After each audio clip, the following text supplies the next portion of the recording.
Where you been? I'm back, let's bump that. Got a phantom in my hand, I'll clutch that. Get an agent on flank, got a loop back. Shall we simmer on down with a 5-step? Where we been? I don't know, going downtown. Got the city lights here like a ghost town. Got the butterflies hiding all spooked out. Cause we got radiant nature, better bow down. Now, whoa, you from Omega with the oh no. I'm with the Alpha and you know, don't make that ticket spike sound. Put that away, you'll hurt yourself. Be an anchor, let it all come your way. We got plenty for you, boy. Just say we got sheriffs, so starry-eyed boys. Got the venom highs, going to the venom well. Who's there? Know this. When my back's against the wall, all the mirrors will dissolve. Bring the heat, bring it on. Watch me ignite.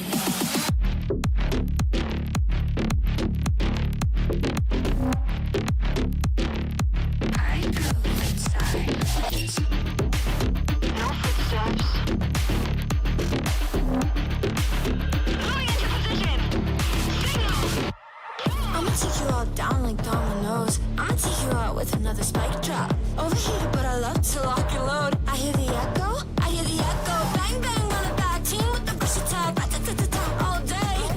Enough with the chit chat, steady with the one tab. I'ma set it off, just wait. Oh, eres la Omega con la oh no. Sabes que la alfa soy yo. Go, vete, vuelve cuando no estoy así. Desapareció. Oh, ¿cómo piensa que no? Traigo la peña, left the shadow fellow. Llama chatarrero que se va a hacer rico de lo que dejaré ti por el suelo.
fame. Don't be fooled or mistaken by my angel face. I'm just a hothead looking for a reason to break. I'm the wizard of death, I'll come visit you next. Just put my name on it next to your very last breath.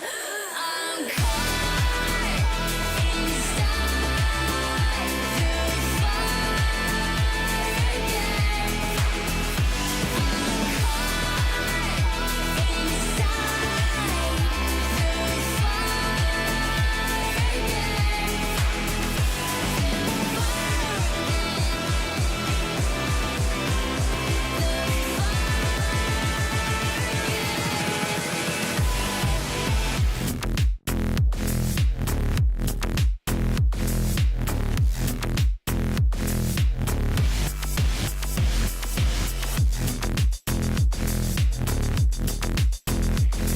I'm the wizard of death, I'll come visit you next. Just put my name on it next till your very last.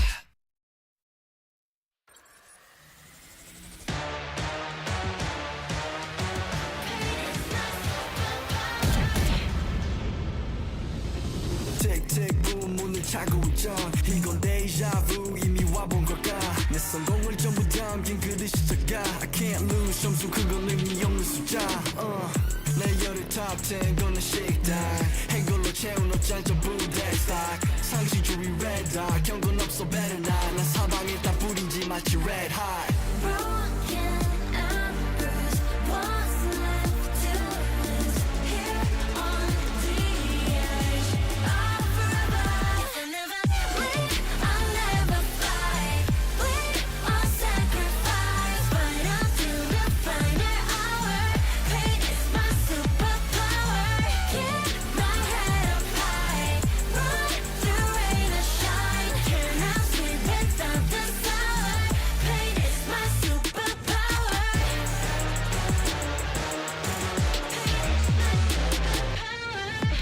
할 말 있음 어서 말해봐. Tough guy 된 혀꼬여서 도망가. 이제는 시시해 gunfight. I brought a blade. They forgot your shade. 날 주워와 맛보게 fade. 끝이 보여 네 bandits. 끝없는 내 rampage. 이게 나니까 절대 can't change. 내게 나서 plan B. 요즘 plan A. 바꿔 pain every champion into champagne. Broken and bruised. What's left to lose? Here on the edge of forever. If I never win, I'll never fight. Win or sacrifice, fight until the final hour. Pain is my superpower. Keep my head up high, run through rain or shine. Turn out sweet without the sour. Pain is my superpower.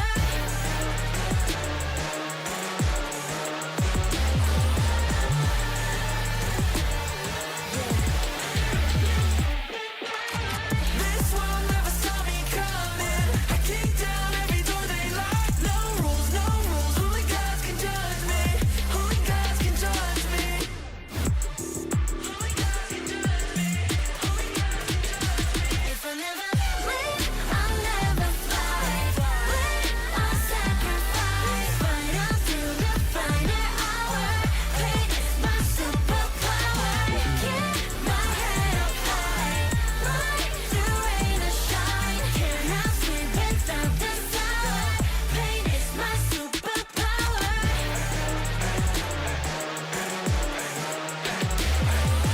Fight until the final hour. Pain is my superpower.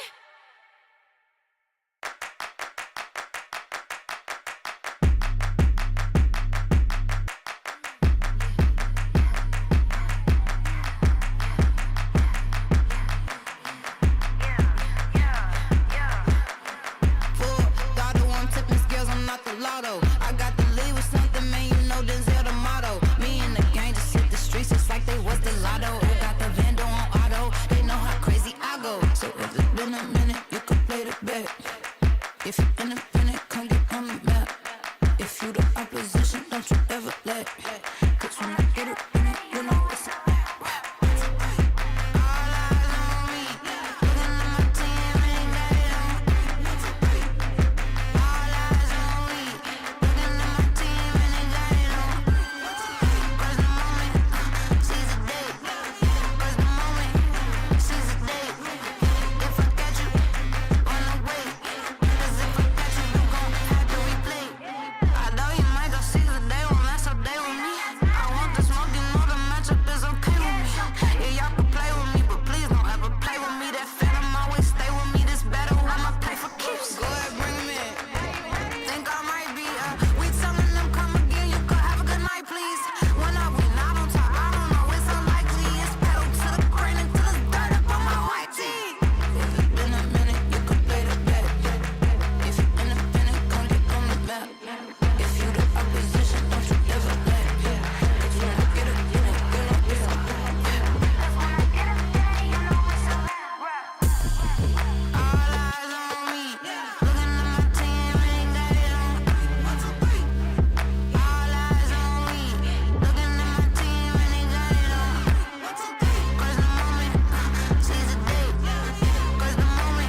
나의 속도가 돈이라면 벤 미 더 세게 괴롭혀봐 나를 rain on me 다가서면 뱅뱅 전부 걸어 게임처럼 너의 고개를 떨굴 때는 댄서니 모두 몸에 걸어 눈이 빛나는 걸로 전부 걸치고 나니 노리는 것들이 꽉발 밑에 쫓아와도 너는 절대 못 껴 넘어질 배포도 없는 애들은 no 따라오지 못하는 건 내 알바가 아니지 그래서 the voice not my time 아니 거리동이 틈에 판이 바뀌지 이기는 건 당연하니 cause my time 시시하게 겉으로만 판단하겠지 웃는 얼굴 어서줄게 잘 봐 날 멍청한 애들이 여기 차고 넘치니 바가게 써니 목소리 내 못다 짜증나면 질러 I don't like being cool Ladies night tonight girl들만 불러 money on the fool I'm a boss be or shiro 뭐든지 다 내게 close 말했잖아 내가 뱉는다로 내가 따지 look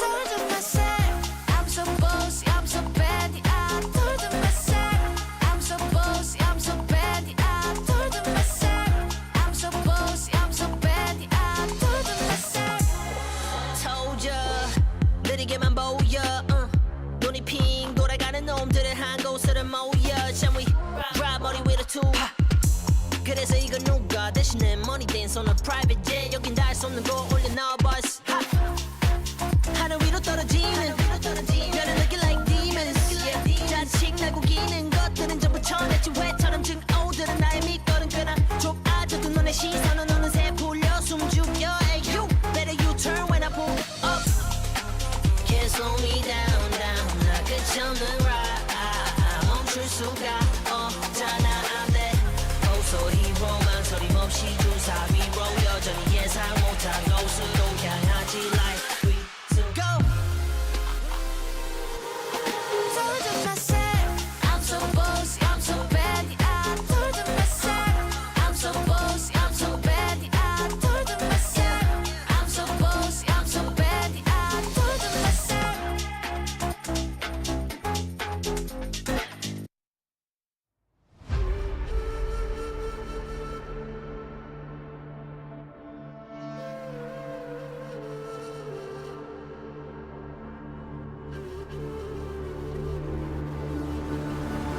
Looking at the world from the eye of the horse. If you Alexander the Great, then I am the Porus. Coming straight from the mud like I am a lotus. So हाथियों का बल कैसे सकेगा तू मुझे रोका देख तू कैसे मैं लड़ूं तुम लोगों से ऐसे ना डरूं करूं मैं जिससे मैं तरुण पानी पे चलूं मैं जिससे मैं वरुण चाहे मैं जीऊं या मरूं जो करना चाहूं मैं वही तो करूं आता है तू ना करीब तू बेटी चीप जब तक कटे ना तेरी ये jeep Better believe you're gonna be pick up a seat get your team I'm the king of kings brother in arms in a battle you all gonna die if you act like a vandal bring the realms to reality from every angle this is the public service announcement from Mumbai to the rest of the world I am a Raja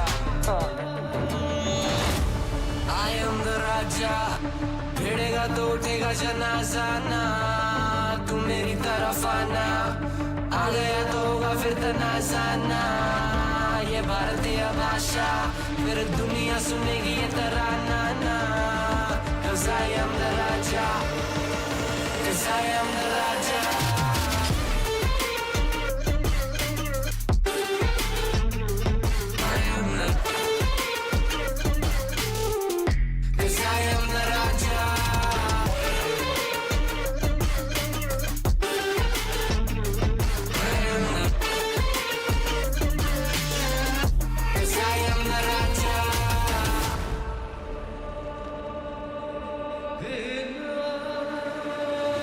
Look in my eyes, what do you see? I'm more than average man. I'm a maverick, I can grow flowers on a barren land. Break a mountain with my bare hands and step back and cause a literal avalanche. Should've been about us traveling. अष्टभुजाएं मेरी जैसे मैं tarantula ना है कोई तोड़ मेरा जब से पूर्वजों का ज्ञान मिला मेरे जैसा मिलेगा कोई ना तू और चाहे जो भी था सबकी कबर मैंने खोदी क्या तुम लगाओगे बोलियां कम पड़े गोलियां चंद्रगुप्त में मौर्य या किला तू लोरिया come to me and you just gonna die that's really a given I am invincible and you are invisible see that's really a difference get out of my way or leave the world the choice is yours I don't kill my enemies I play with them that's what the toys are for from Mumbai to the rest of the world I am the Raja भिड़ेगा तो उठेगा जनाजा ना तू मेरी तरफ आना आ गया तो होगा फिर तनाजा ना ये भारतीय भाषा फिर दुनिया सुनेगी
flip a switch, keep a secret, let you come inside. When I run the gamut, but I could never plan it. I keep on breathing when I land it. When I run the gamut, but I could never plan it. I keep on breathing when I land it. If you give me a piece of your heart, you keep easy when we are a part of two worlds. It could be nothing, maybe it's something. Keep your eyes on me. Keep your eyes on me. Keep your eyes on me. Me. Keep your eyes on me. Keep your eyes on me. Me. Keep your eyes on me. Keep your eyes on me. Keep your eyes on me. Keep your eyes on me. Anytime you clock a butterfly, you flip a switch, keep a secret, let me come inside. When you run the gamut, but you could never find it. You keep on breathing when you're in it.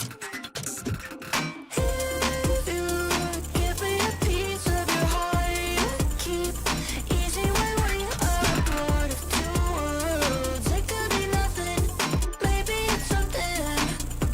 Keep your eyes on me.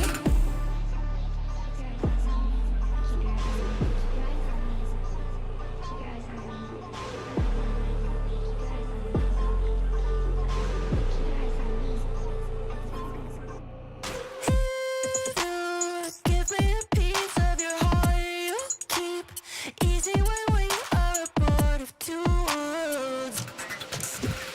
If you give me a piece of your heart, you keep easy when we are a part of two worlds. It could be nothing, maybe it's something.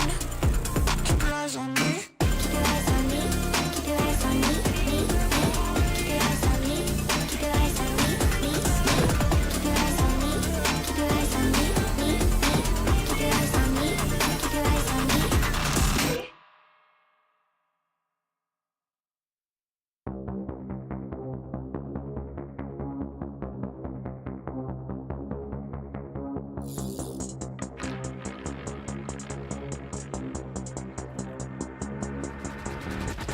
Renegade, Horoscope, 24. Let him all blah, but I can't come.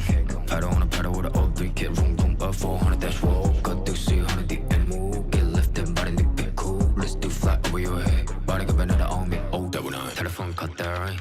Shout out my son for the rain, though. I don't want cut my eye. Running fist fire, scare no rest. Go pop one ring, go break one bench. I pop missile, if I wish I put one pistol on my head. Was popping and popping, love in the morning. Blue come over to come in the morning. Vogue in the flick, poster forming. Confident boy run a halo on me. Jealous in the envy, all fill up in the air. I be hitting minute more when I'm on the air. Yeah, boy so pitiful, wanna be my pet. Oh well, good boy, catch a bone on the stair. Renegade, Horoscope, 24. Let him all blah, but I can't come. Pedal on a pedal with an old 3, get room, boom, up 400, that's roll. Cut through C100, the end move. Get lifted, body nigga, get cool. Let's do fly over your head. Body got another on me. Skittle on my life. Green pet flavor. Take all the vibes. Right side center. Pesky side. I need to spin it. Blind with a face, spin relay on this light. We gon' see where to take off. I am the chosen one, that's how I feel. I ain't tripping on rewind. The blessing I got from the angels around me are really some A1. I am the chosen one, that's how I feel. I ain't tripping on rewind. The blessing I got from the angels around me are really some A1. Renegade, 为心将我包围。Renegade， 弄我自我击坠。雨落下，扣紧我外套，一辆车穿梭在轨道。你不想成为我目标。Renegade， go on the more。Renegade, Horoscope, 24.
I wanna be a hero 自分を信じろ誰かのために心をたぎらせろ You know 困難な道を行く俺はヒーローどんな奴が来ても Take over game over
'Red Bull gives you wings.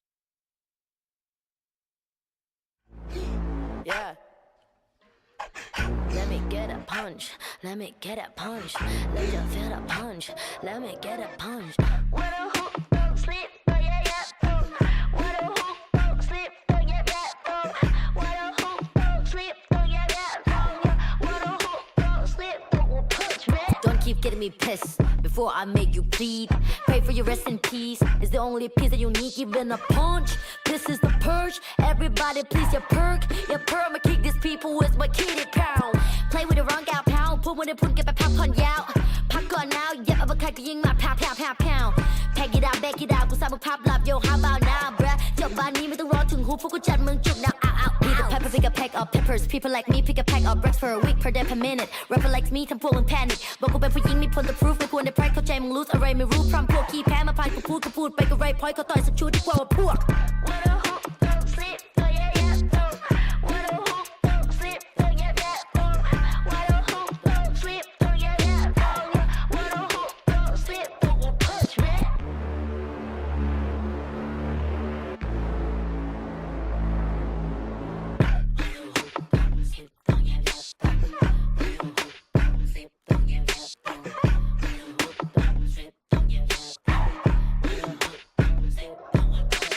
All problems approved in one punch. All battles are beat in one punch. Put you to sleep with this one punch. ไม่สะเทือนกูสักนิดกูขอสกิลด้วย one punch. ชีวิตที่กูโดนมามากกว่า one punch. วันนั้นที่กูเจอกูสักคนมา one punch. One day, one life, one dream, one punch. If you have one shot, better have one punch.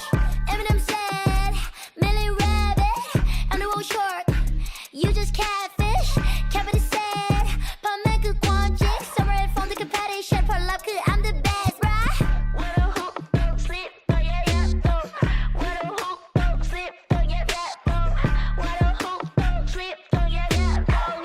What a hook, don't sleep, don't you punch me.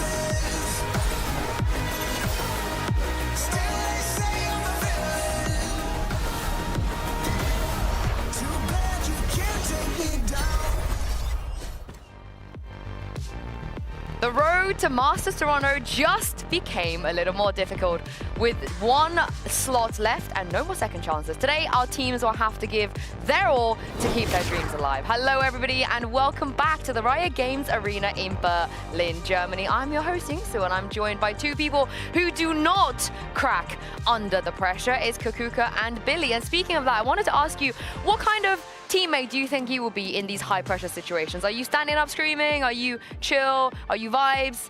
I will be quiet and almost crying in those moments. I could never compete. Like I do not have what it takes, and I like feeling like people are depending on me and that I have to perform. I will crumble under the pressure. I think in these pressure moments, I'd be screaming over the stage. You know, I don't know if it's like that Scottish like blood toxic? inside me. No, not toxic, not toxic. More focusing on my teammates than the opposing side, I think. Oh, okay. Yeah. I respect that. I'm also with you. I think I would just cry. Yeah, I wouldn't be a very good I would be vibe. so like I'd need my 100% focus on that. So I'd be like, don't. There will be no vibes coming from me. But there were some great vibes coming from our teams yesterday.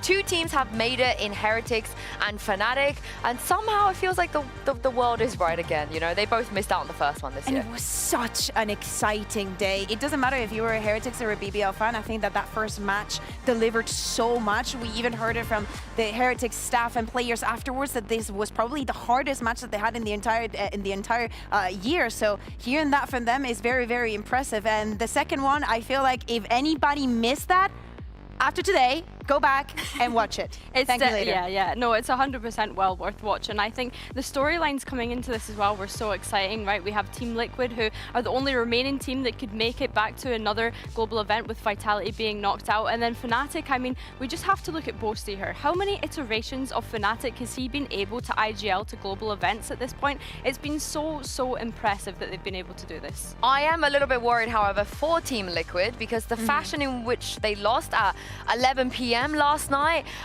their mental have to be so high to be able to pull it around today. Yeah, absolutely. It was a very intense match. It was all up to the last round of the overtime, and as you're saying, they have to go back without the win and just think very quickly because you have very little time before today. Yeah, one round away, one kill away from Masters Toronto. They will get a second chance, however, going up against Na'Vi, and then we have a Turkish derby too. So yesterday I thought might be the best day we've ever had in VCT EMEA, but Billy, I think maybe today is the best day that we're ever gonna have. I mean, we have Bayer Games, but it's just so unfortunate that we have to say goodbye to two teams and they're no longer going to be in the running for Masters Toronto. But yeah, I have to agree, we do have two banger matchups today. Yeah, and shout out to RRQ. I know we did a whole thing yesterday, you know, bigging up RRQ and thanking them for blessing us with the first seed curse. So shout out to them for winning over in Pacific as well. But as you guys can see, there's one slot left for us. And of course, a trophy, first seed, and so on, Billy. The fun doesn't stop in the EMEA. Yeah, the fun doesn't stop, and it's sad that we're having to wait and wait and wait until we find out who that third team is going to be. But I think that we're proving more than ever that our region is so competitive. The fact that we have 2 teams that didn't make it during kickoff, now making it for this one. And it's good to see also that they're going to catch a break. Of course, they will not be playing up until next week, and it's so important to get that first seed that this is not only about the trophy, but also the implication that it could have in the global stage. So we're going to get 10 out of 10 gameplay. And I wonder who's going to be skipping the Swiss stage, because the first seed, you know, the RQs, G2 and XLGs of the world are chilling right now, not having to play Swiss.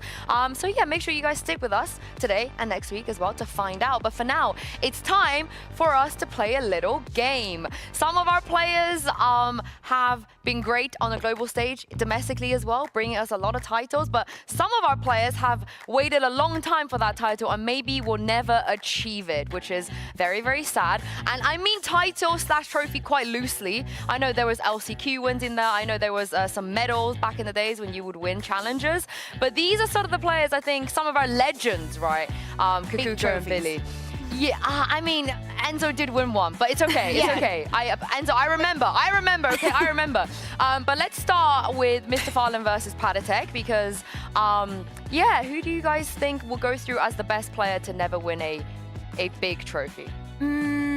I have to say that because of the showing that we've had internationally and for long and standing, I want to say Patatek because he was close to making it to his 4th consecutive global event. And Mr. Fallen, we've seen so many times Foot go into this international events, but still not seeing their full potential. And I don't think they have achieved it regionally. So at least for this one, my vote goes for Patty.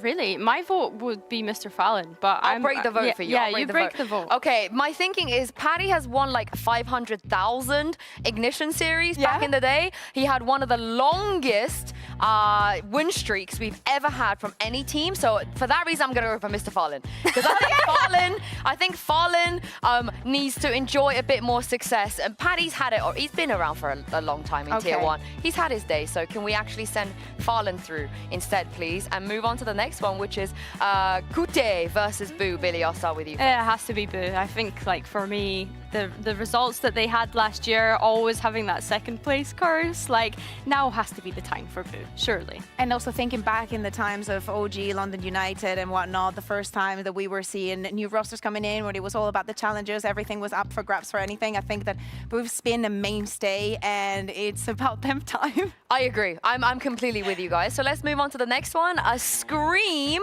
versus Enzo. Now I know what Mitch would say. What would you guys say? I would never support Mitch in anything, so I'm going to go for Scream, especially because of his individual performances and everything that we know about him.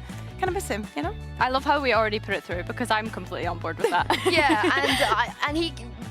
I miss seeing him win LCQs. Yeah, that was his. That was always Liquid his. Champions qualifier. Yeah. He never, ever faltered there. Oh my God. This is foul, by the way. Who is this? Who did this bracket? Kakuka has to choose between Cloud and Bonka. That is foul. No. So, Billy, you can go first because I know she's going to struggle with this. Oh, see, I'm not as like close. This is a hard choice. I've not been here and lived this. How is this a difficult choice? And the same with you guys. I think I have to go with Cloud here.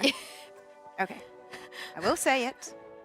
Do I miss Bonkar and the beautiful moments that he gave us? Yeah. I do. Me too.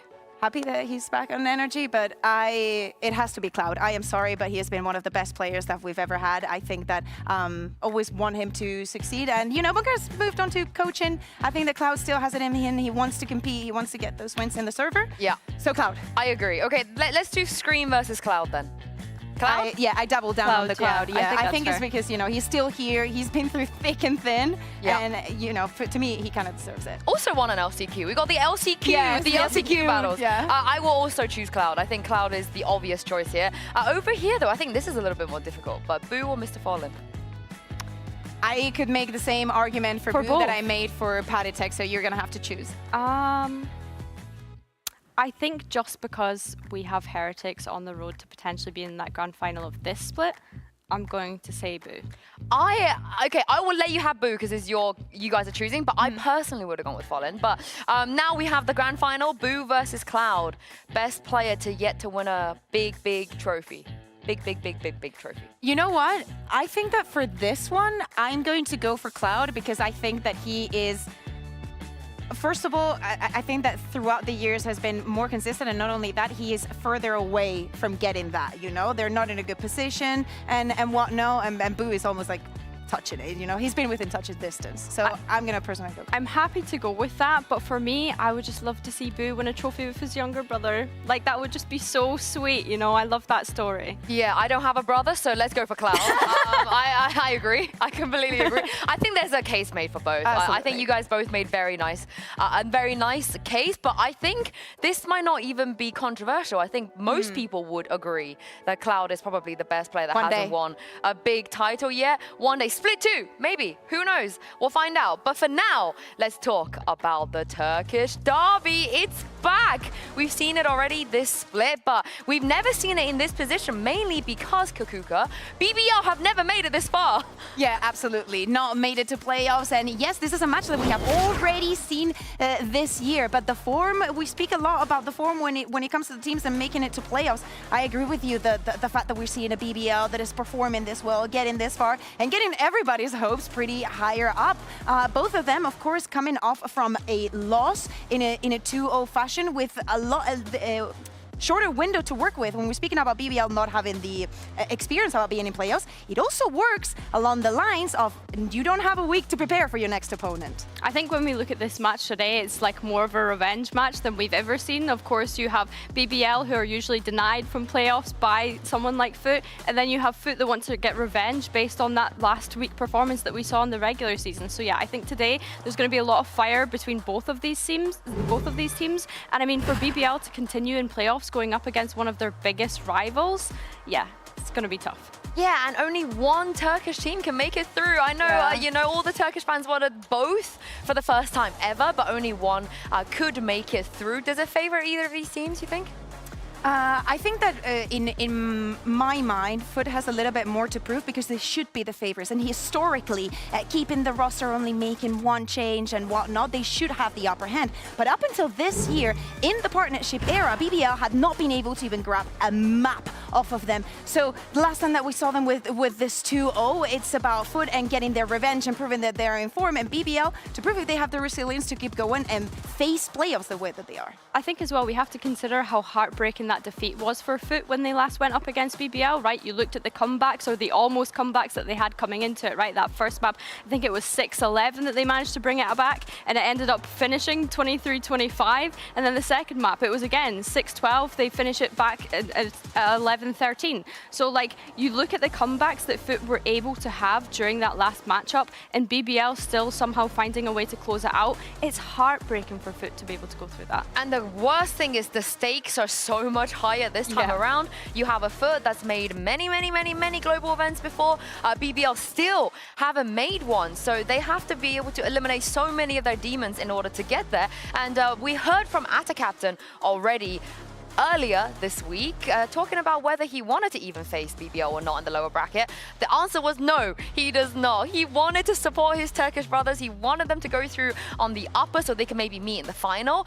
But for him, Billy, it's still a little bit about revenge, even though it's a wholesome rivalry. It's wholesome, right? We don't have any beef in EMEA. This is so nice. No, not us. We don't have any beef. No, it is obviously really nice having something like that come from someone that is supposed to be, I guess, your biggest rival within EMEA due to being the Turkish organizations. But yeah, I just think this is really nice for him to say. And probably in the past, this fear may have not been there. They, as I said, they knew that they had the upper hand, that they were going to get the win. But BBL, looking the way that they are, they don't really need to prep. Again, not many things are going to be different. So now the ball is on Foot's court. Like, they need to be the one coming in with a surprise today. And I think they can probably pull this off purely because Kakuka, they eliminated Vitality to get here, and they kind of humiliated our Vitality in the process. And it is so necessary for Foot to have this kind of wins, you know, to like when you get to playoffs, yes, you were knocked out to the lower bracket, a very difficult matchup against Vitality, as you're mentioning, and getting that win. When we think about the individuals, we think about Jet2J, Atta Captain also having a beautiful and amazing high impact performance on one of the most important days of the year. Yeah, I think Captain definitely needed a bounce back after that game with Fnatic in the upper bracket, so it was nice to see him come out and be on top of his form. But yeah, thinking about Yetajay, I think that usually we see screaming from Yetajay. In that game against Vitality, he was just full of cheers and laughter and looked so happy to be on that stage. Speaking of this, screaming. So yeah, no, I think like coming into today, these two are going to be highlight players for me. And I think as well, we have to consider Zeus in this conversation, right? When he went up against BBL in that last week of regular season, it was probably one of the worst performances we've seen from him so far, which is crazy to say because he's been such a standout player. And both teams, they like to have their duelists start off a bit hot. You know, for Levin, we saw him starting not so hot, and it nearly costed them. Yeah, exactly. The having slow starts on the map, not being able to perform. But I think that for most of the players in BBL, the longer the map gets, the better their performance go. As you're seeing, the comparison between the first half and the second half on Ascent, from 32 ACS, only getting 1 kill, to that second half where he comes alive. Funny enough, we saw from Zeus against Fnatic and Lotus that it was completely the opposite. A very good first half, and then the second one, where is he? So yin and yang in these two duelists. Yeah, the head-to-head is going to be very, very interesting today. I do wonder if maybe other factors come into it as well, Billy. It's not just about the Turkish duelists.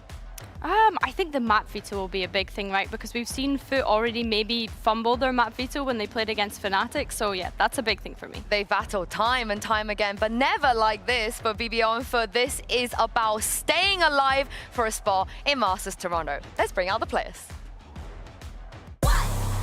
Check my pedigree, I got legacy in my pop. You playing hopscotch on that top notch on the block. Slip and slide like me, nah. Spice it up with a sauce. Yeah, my lord said don't do it, I said bop.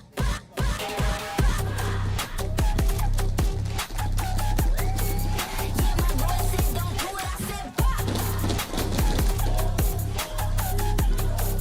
Yeah, my lord said don't do it, I said bop. Really, I can't keep up. Play ball to Lita. Big queso, I'm born with the ether. But I still took a heater. No halo. I've been with a hang gun. I've been on my King Kong. On halo. I've been on. What? Check my pedigree, I got legacy in my pop. You playing hopscotch on that top notch on the block. Slip and slide like me, nah. Spice it up with a sauce. Yeah, my lord said don't do it, I said what? Check my pedigree, I got legacy in my pop. You playing hopscotch on that top notch on the block. Slip and slide like me, nah. Chill it with the sauce. Yeah, my lord said don't do it, I said what?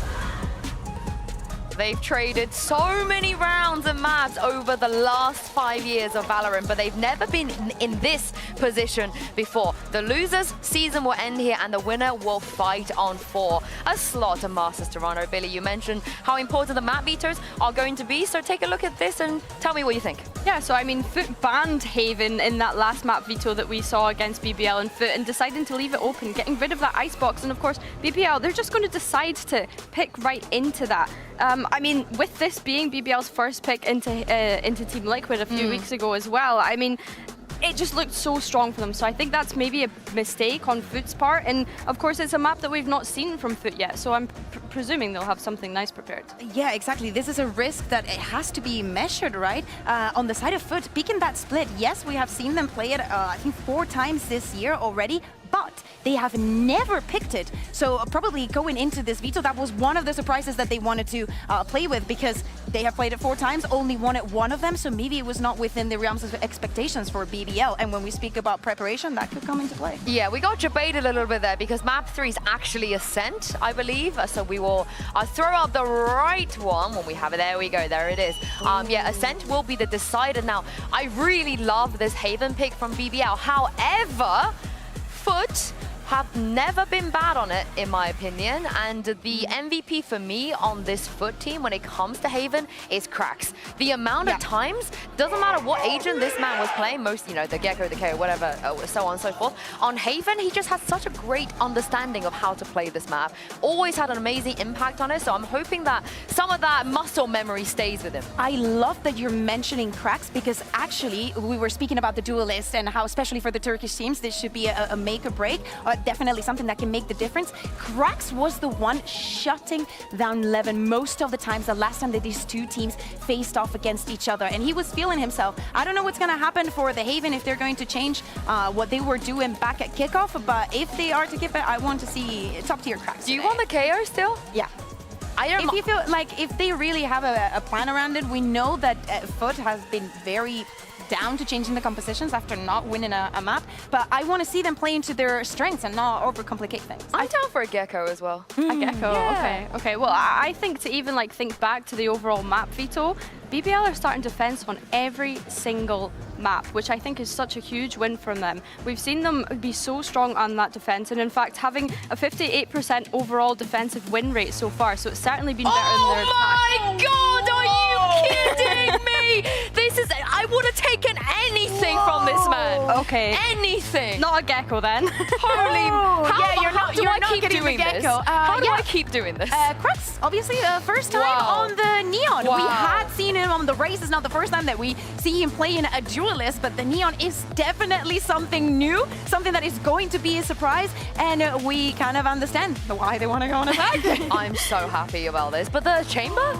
Yeah, I mean, this is the thing, right? We were bidding the two duelists coming up against one another, thinking it was going to be Zeus needing to come alive up against Levin, but no, it's actually Zeus going to be jumping onto that chamber. I don't mind it. He plays a lot of operator and does get success with it, so this could be good for Foot here. Well, we can't have a Turkish derby without Mitch and Tom, so take it away, boys, and let me know what you thought of that agent select.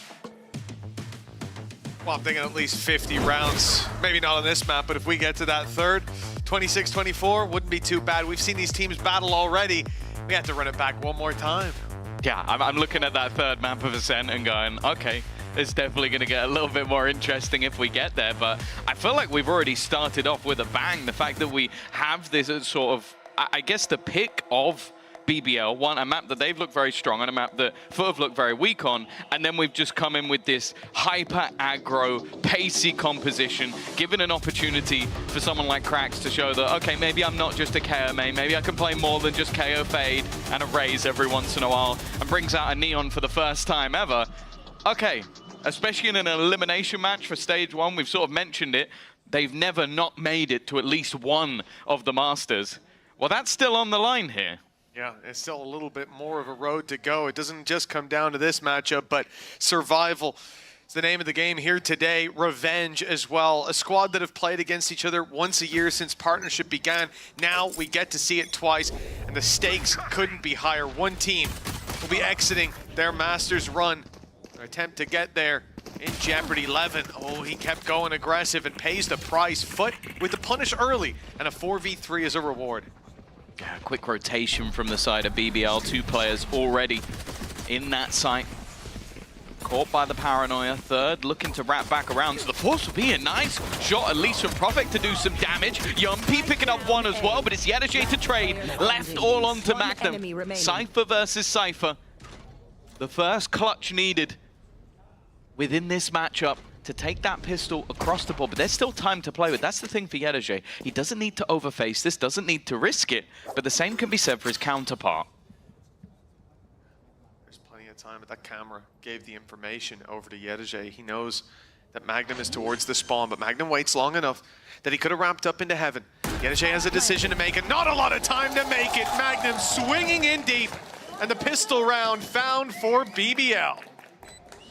Yeah, solid start for them. And then something to mention, obviously, the compositional change is going to make a big difference in terms of what they're going to be playing up against, what they're going to be used to. But for BBL, the defensive side of this map has been incredibly impressive throughout this stage. They played it twice, minimum of 8 rounds. One time they even got a 10-2 half versus Gentlemates. And whether you were a fan of Gentlemates or not throughout this stage, the one map that was very good for them was Haven. That was probably their best map by far. So the fact that they obliterated them on this defensive side is why we've seen such a drastic change. It's also interesting the fact that I kind of sat here and wondered why Foot would let this through in the first place. So clearly they got a plan and have put some work in. Evidently, but the question is whether that work is going to pay off, whether these changes will be enough to be the difference maker up against BBL, who have looked untouchable when it comes to Haven. And as Sue said, they've never really looked bad. You know, highlighting the Outlaw, we got to see it on Zeus there. Outlaw. They've heard it on BBL too. They know what they're up against. But that ain't going to help them in most of their battles. 3 players with light shields, but an outlaw of their own in play. The C site seems to be the target. Not that much of a surprise when you consider there's already a bit of A main control potentially given away. And with an outlaw, no better angle. Yeah, it's definitely a risk though. It's going to put Yetije in an awkward position next round if there's not a significant amount of damage done here. Of course, for Zeus, he'll still have their Headhunter bullets anyway. But already look at the depth of control that's been taken. In a round like this, so you're talking about a team that is mostly going to be on an eco. And BBL have gone close up into very aggressive angles around A main, and that's why you can already see that early rotation, having players in position sat around this C site. The guys pushing being the ones with the SMG, slightly less risk, happier to take those close range engagements. For the rifles, sit back and wait. Opening pick found already. Now the outlaw gets to shine. Zeus in the ground immediately, and that investment sees no real return as a clean sweep from BBL, losing just 1 player. They won't mind all too much. It's a Spectre, I believe, that's left on the ground. Yeah, that's the, if anything, they upgraded. They got 2 outlaws, yeah, They picked up an outlaw and threw away the Spectre. So, if anything, they've come out of that round better than they would have done. Now, you understand the concept for Foot. Any player that invests into a rifle a lot of the time is not going to have those heavy shields available, so there's a chance for Zeus to get one-shot kills. You know as well that he's going to be saving up. The interesting thing as well is a lot of the time we talk about this guy not using the operator, and he's picked an agent that's main thing is getting a free operator. So it's a bit of a weird choice even for him. And maybe he's going to be no-scoping with that. I'm not too sure that I want to see that. Do we have a choice or not? Remains to be seen. Levin has an opportunity here. He's seen the tip of their heads, but it's Zeus firing back who picks him off. A nice opening pick for the side of Foot, and with the Stinger in play, they might even want to go get that weapon. It is an outlaw on the floor. A lot of weaknesses for BBL coming into this round. As we said, they left, it was the 2 SMGs, 1 upgraded, 1 left on the floor. Yumpy, as a result, doesn't have a lot invested. Shock darts on their way. He gets a close range fight here. It couldn't be any better for the Stinger. Goes swinging through. A brave play. Well, it's going to be difficult for Sociable to get out of this scenario. In fact, this cracks. Right. A 2-for-1 discount as he'll take down 2 of the remaining 3. Only Magnum left standing, and with the rifle in hand, there is a question of whether or not he should save, especially now after losing half of his HP. He stopped the flawless. But other than that, yeah, I think it's just going to be an attempt to hold onto the gun. Certainly looks like it. The right call for BBL. Conceding that round over to Foot. They wanted to come out of this with a little bit more damage, though, no doubt. And one of the things that we'll sort of look at as this game goes on is Zeus playing on the chamber here, but also in this matchup, somewhere that he was shut down previously. We saw the longest game in history of VCT, the longest map, rather, and I think he ended up with 22 kills. It was his worst performance of Tier 1. Yeah. Facing off against BBL. Magnum's done incredibly well, though. He's taken out 4. Like, you look at this round as potentially being flawless until they walked into Magnum, but his late wraparound, okay, he'll lose the gun in the end, but taking away 3 extra weapons as he goes, he's done an impeccable job. Well, that was it. The point was, you know, you see him exiting towards the spawn, towards C, with 4 players still alive. Like, oh, they would have wanted a little bit more damage out of that. Well, that's definitely highlighted by the fact he goes wrapping all the way around, waits for them, and with a huge punish. You know, I was worried there. It took Krax a while to get that kill on the board, but he ends up with a collateral. That seems to have set them up with a safe round, but the punishment is there. And so Foot, they have to strain their economy. They're investing heavy. They still have a Stinger to play with alongside this investment.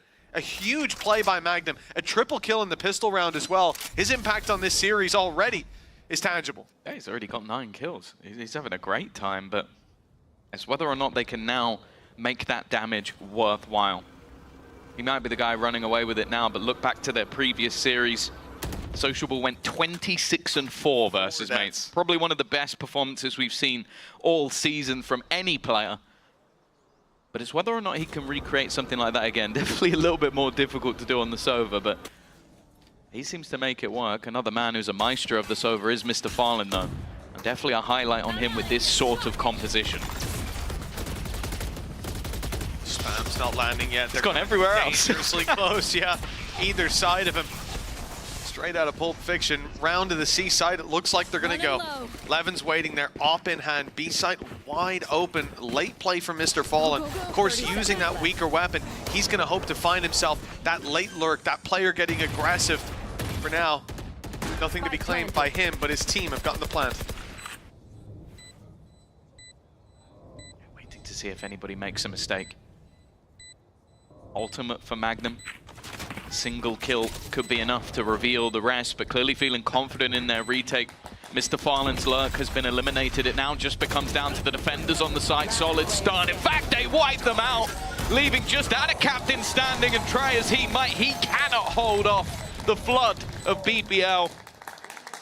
That will be a third round on the board, and we talk about the amount of economic damage that Magnum did in the last. Well, that will now come into effect.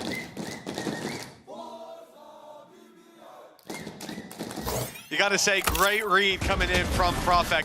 He waited for that kill for a long time, knowing that this is something they like to do, send that player late. This time it was Mr. Fallen, but anyone with that weaker weapon to come up as they're looking to reinitiate into sight. They start the take, they make a little bit of noise. And Mr. Fallen sees that as his cue to go forward, but he walks into the waiting arms of Profek. Patience on display and a good read early on of what their opponents are looking to do. That's a good sign for BBL. 3-1.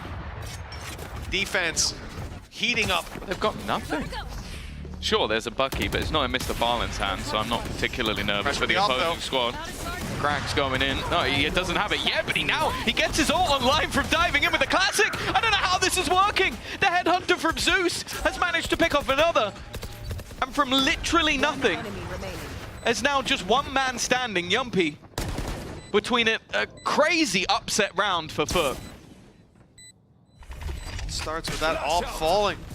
The shot fired out, and Foot knew that they had an opportunity. Now here's the same old play. We just talked about it. Send that man out and around. The late play while they're looking in one direction, come in from the other. Mr. Fallen, he doesn't want the fight with the classic. He's got himself a Bucky, and he might be needed. Yumpy pushing down has already isolated one pick, but they're going to run that clock all the way down, knowing that he's going to be pressured from both sides, that they have enough bodies to throw at that he'll never get that diffuse across the line. And the reveal sure helped him out. What a round from Foot. Yeah, pay save card thrifty there.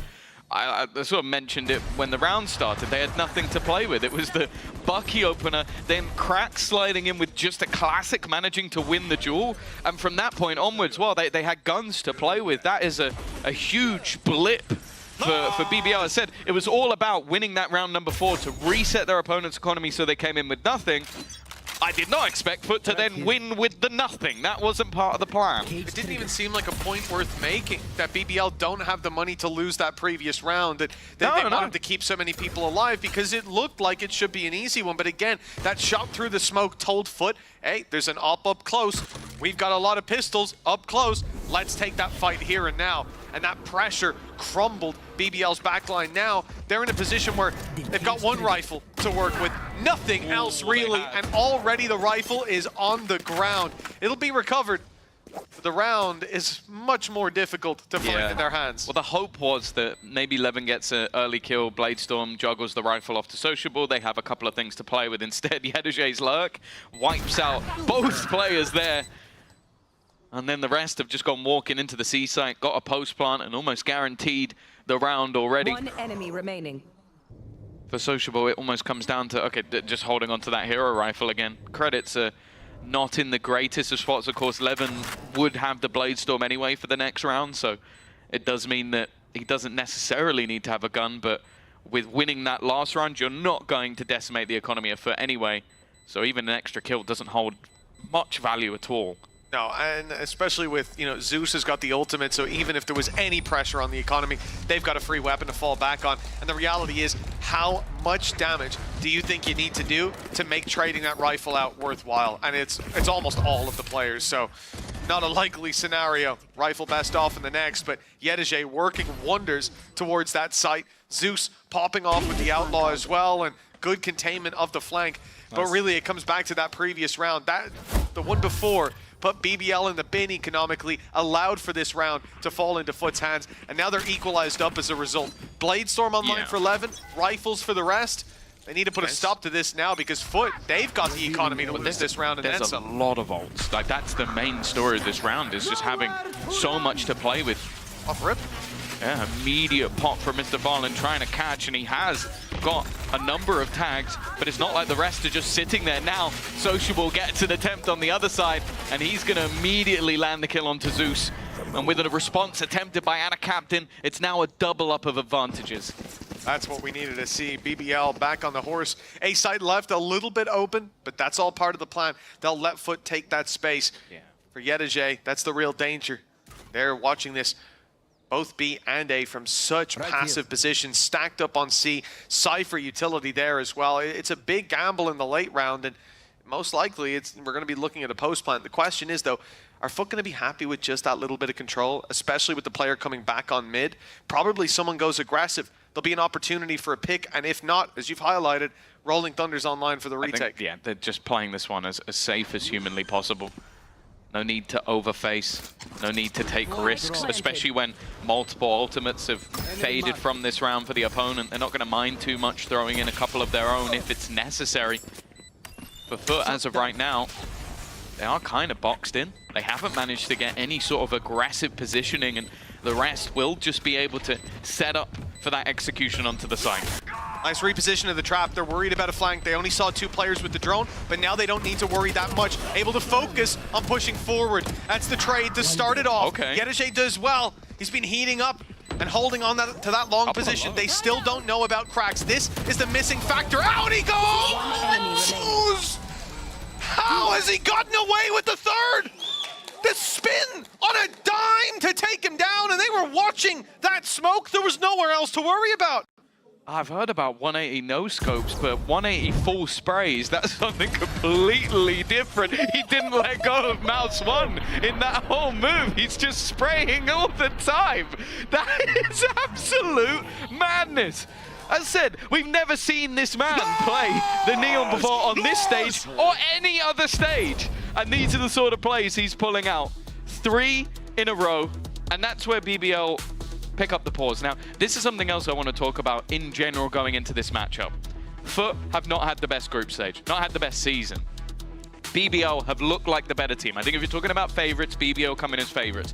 But then I want to go into the realms of experience. And that's where Foot wins by a decent margin. Sure, you got the likes of Yumpy and, of course, Magnum. They've been there before.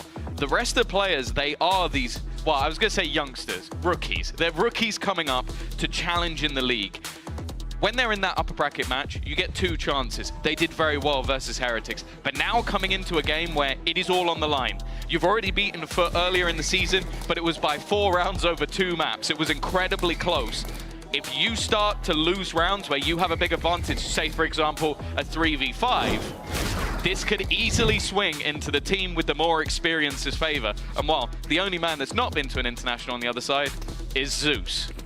It's unbelievable to think that as well. They had the info on 2 players. They didn't know about cracks, but they smoked him off. But they had Levin watching that smoke as well. And for him to come out with that level of pace, yeah, I'll tell you, like, cracks in a smoke, that's dangerous normally because he's a KO. He can flash out of it, he can cause problems, but like that is absolutely outrageous.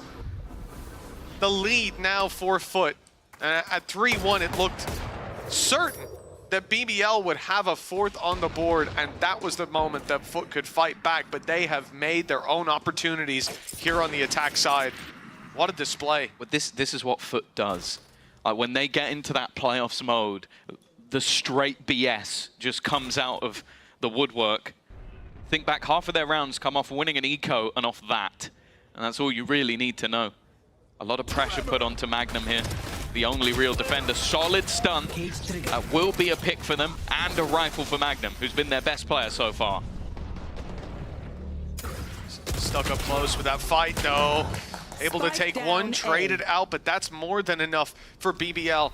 information and a flank underway. The main thing being Cypher's no longer in the game on the side of the attack. Well, on both sides, I suppose, but that's opening up this flank route for Levin. He'll get himself a weapon. In fact, he's picked up the Stinger. Swapping out here would make a sound cue, and he doesn't want to give it away. He's going to continue sneaking his way up. Sheriff in hand, but his teammates are falling. He needs to hasten the pace. Cracks, the last man standing. He was phenomenal in the last round, and he'll do the same here.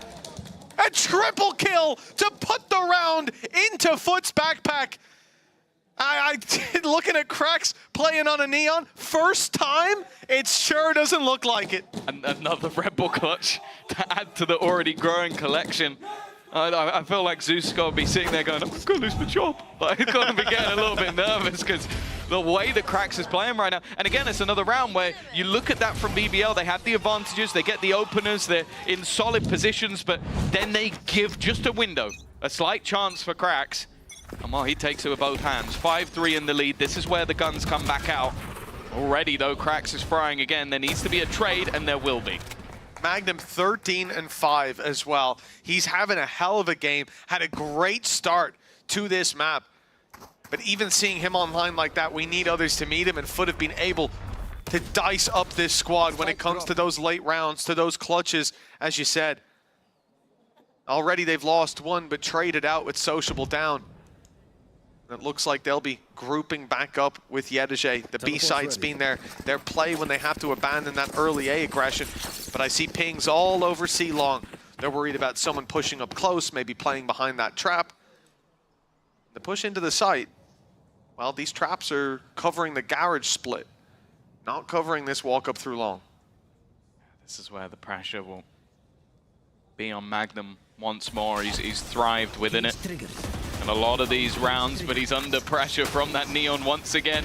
Dancing and diving, and as he tries to take the hat off head, he's lost. And in fact, so is Prophet. Prophet was just rotating, but Zeus was far too quick on his reaction time. This leaves just 2 remaining, and well, they've struggled on the retake with an advantage of players, Mitch. How will they fare with less players? Somehow I feel like this will be the one that works. But look at how Foot are playing it. They're up close, ready to swing. The trade found immediately because of it, and then the backside swing as they're looking to take down Mr. Fallen. Yedege shows his face. 6-3 now. A streak of 5 rounds coming out of Foot, and they look like they've got full control. That setup from Magnum on the C site, specifically looking at how Foot like to approach it. They do that shock dart, so if you had something to block out that play towards long, it's going to be gone anyways. So instead, Magnum's isolating one avenue of approach. He only has to battle that lane, and he wins his duel. But it's not enough. They trade him out quickly, take site control, and from there, it looked like it was Foot's round all over. Now, the pressure onto the economy of BBL. They're left with pistols. Well, I mentioned it at the beginning as well. The maps we've seen have mostly been on that defensive side. Now, sure, you'd look at the match versus Mates and Liquid and go, what do you mean, Tom? They have a 100% win on the attack, but that's mostly just pistol follow-ups being so far ahead that it doesn't really tell much of a story. The defense is where BBL have looked solid, and right now, Foot are tearing them a new one. They're winning rounds that, yeah, they shouldn't, but then also the last one, that was just clean. They were comfortable. And now the economy under serious threat. Cracks has taken 0 damage on the entry, but this time will fall. But there's that 1-2 punch again. Even still, it's coming close. It is, but at this stage of the game, round 10, close isn't going to be enough. They need to win these rounds if they're making any sort of an impact, or else, well, you might as well have left all 5 alive. Foot have got plenty of credits. Ult's online as well for the next. There's only going to be 2 to play for after this one. Levin all alone, Sheriff in hand, and they've grouped up. They're watching the walkout, knowing that he's going to make some noise either way. And as he drops out into the cloudburst, no panic. 2 guns trained on the angle, and a 7th round secured as a result. I have to say, the synergy from Foot in a lot of these late round scenarios has been perfect. Like we saw on the C site and the last, like the timing of every single peak was very, very easy in the end. And okay, sure, some of the entries have been chaotic and messy, but it does almost feel like a lot of that is by design. Like, let's disrupt their defensive side rather than focusing on having these amazingly perfect executions. Don't get me wrong, the util's still there to support. It's just chaotic. I'm also now seeing Cracks investing into an attack side judge alongside the overdrive. So this man is he's in a toxic mindset. Cracks is straight into the fight, grabbing one and almost the second. Levin's up, good enough to trade out, but Zeus is there to pull the advantage back into Foot's court. And now, even a drop out here for Magnum would be a huge risk. Hunter's Fury put through. A tag could get him to spam kill. Oh, it's the drop, in fact, and a big mistake is Yedijay was unpressured. It was meant to be a distraction, meant to be giving him space into the site, but Yedijay was more than aware. And now for Sociable and Prophet, it again becomes an almost impossible retake to win. 4 players hone in. Prophet's done well, but I feel like Zeus has just been the trade machine. Not having to be that first player in anymore. That first contact means he could just focus on wiping out anybody that steps forward. And well, his stat line has been rising round by round. For Sociable, I mentioned the heroic performance last time out. He might get one in this round, but the clock is surely too far gone. Just has to escape and won't even do that. 8 rounds now. It's funny to think back on that 3-1 position. BBL had everything going their way. Against an eco. Was it, did they have what? They had one sort of a weapon. It was a Bucky. A Bucky, that was the one. It was a Bucky. Everyone else it's still an eco, Mitch. Classics. I was trying to think, was it the Outlaw and it didn't see action, but it was all about the classics. It was an op on BBL switching to a Headhunter as well. That was the other thing, but he doesn't have every round, doesn't But that's the thing, like, you know, there wasn't a lot to work with there for Foot. There was no major tags. It was pistols that seemed to have turned the tide of this completely into their favor. And a 9th round now, very much possible. Favored, perhaps. And a much more direct approach from Foot that's worked wonders. This site previously had so much utility waiting for them to walk into, but they swapped it to A. Now the retake attempt is what they're left with. Yumpy finds one, the weaker weapons shining bright in this round. Almost as bright as that flash, but it doesn't stop Zeus. He's good for one before falling. Mr. Fallen and Yedijay have to take down the rest, and well, Mr. Fallen's got himself one, but the trades just keep on coming in. BBL finding their form at last, but is it too little, too late? Still Yedijay to deal with, but they'll get that across the line. Still 4 rounds on the defense. It's not quite what we've seen from them in the past. Yeah, they're yet to lose an attack side round on this map, but I think it's clear to say the momentum is firmly in Foot's favor after this first half. They have been fantastic and now look to close out their opponent's map choice after the break.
And now we get to see BBL's attack side. Their defense has clearly been picked apart by Foot. A new composition brought to bear by their opponents, and Foot have made it look wonderful. Zeus recapturing that fire that we've seen from him before, but Cracks really drew our eye. The first time on a Neon, and he looked damn comfortable. Do you want a stat line that's probably going to be broken immediately, but I think it's funny just for now. This stage, they have never lost around this BBL while they're on their attack side. They're 8-0. And then on the other side of things, because they've only played it once, Foot have actually never won a defense round this year. But they've only played it once. And yeah, they were 0-5. So I don't think that's going to last. But it's interesting for now. Well, it was going into round 8 that we had that pause for BBL. It didn't seem to change anything. Foot had all the answers. But as we saw, the stats very high for BBL's pistol win rates, and they'll find themselves the opening. This could be the course correction, get them back into the game, but Zeus and Yedajay, they're back up in here. The Brawl won, the spike down, and the smoke from the attackers blocking them out of this site. Zeus waiting for it to fade, and there's the info. They know where the split play is coming from, but the cage has gotten them the spike, and it looks like BBL could be up for a plant. They've split up, though. Yeah, they've gone Scooby-Doo style, splitting up, looking for clues. And the defense have all grouped up together, just looking to play the advantage. Prophet surely dead to rights, and this leaves Magnum again. No doubt that he has been the player to watch for BBL when it comes to this map. That this would have to be the best of them. Now, there is a slight split up. There's maybe an opportunity for him to find Mr. Fallen, but it's all going to be about the timing. And then has to almost hope they don't group up, and that's exactly what happened. Every single member looking to come around the corner. First goes his way, but Yedajay, 4 for the round. Another pistol, and this one going in the favor of Foot. And that might be already this map looking done. Yeah, absolutely. A 3K from Magnum in the first pistol round on their own defense, and Yedajay's just one-upped them, 9-4. And like you said, Tom, it feels like that's the beginning of the end. This was a round that was very much needed, and it started out with flying colors for BBL. Another 3-5. Exactly. And that's something that is uncharacteristic for BBL throughout this entire stage, throughout this year, I'd say. A team that make the best of the advantages that they claim, but here, it's a different flavor. And another conversation we had the last game that we saw from Foot was about how this team has leveled up in this elimination stage. They've looked a ton better than what we saw in the upper bracket or in group play. For BBL, previously winning that Turkish derby, but it looks like Foot are back to set the record straight. Yeah.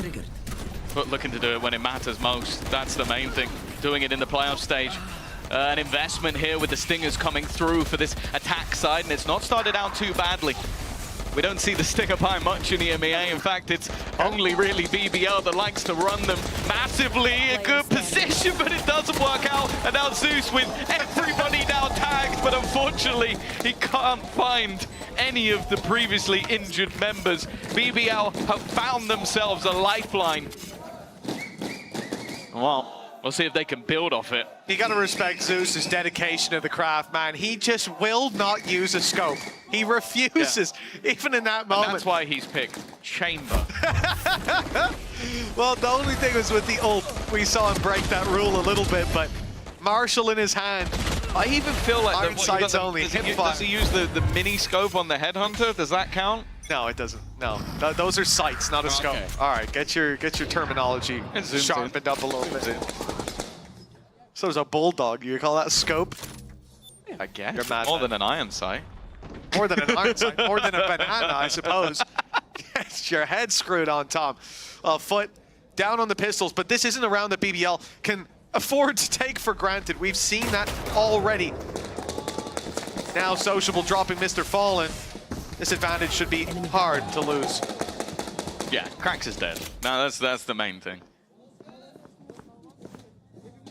It does leave Magnum on the other side of the map to the rest of the team, and already knows there's at least one around this corner. Of course, the rest of the team is sort of the ones with the stronger weaponry, and more importantly, the spike. Is now flanking the flanker, hunting for Yedajay. Here's the steps of one that seems to have a decent idea of where the last will be standing, and even manages to clear things up. And in zone flawless as they continue that resurgence into their map choice. Still 3 behind, but that's about as good as it gets in terms of the first 3 rounds. It might not quite be a 3K in the pistol round for Magnum, but he'll take it here instead. 20 and 10 on him. Yeah. You can look at a lot of the rounds that BBL have found and point to him as the reason why.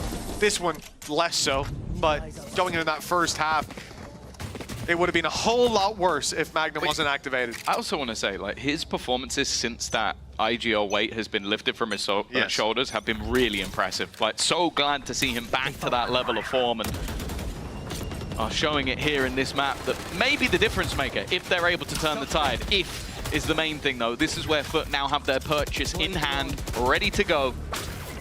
And there's still definitely some weaknesses. 2 stingers pulled in, as this is still very much a bonus round.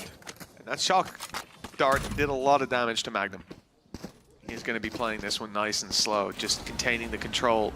Trap and Cam covering off a lot of this map and allowing these players to pressure A with a little bit more freedom. Now Zeus has got himself a trap. That's actually, I like that. He's walking out of range of it, so it deactivates. So maybe they think they've got a gap, and then it'll come back online and give him the info. Anyways, they've broken it, so he knows there's at least one on their way. Rotations coming in as well. There's going to be 3 around this side of the map. Cypher Utility covering off the rest and just doubling up with cracks there. He'll have a much quicker rotation. Pressure is on, but they've got the numbers to deal with it on foot.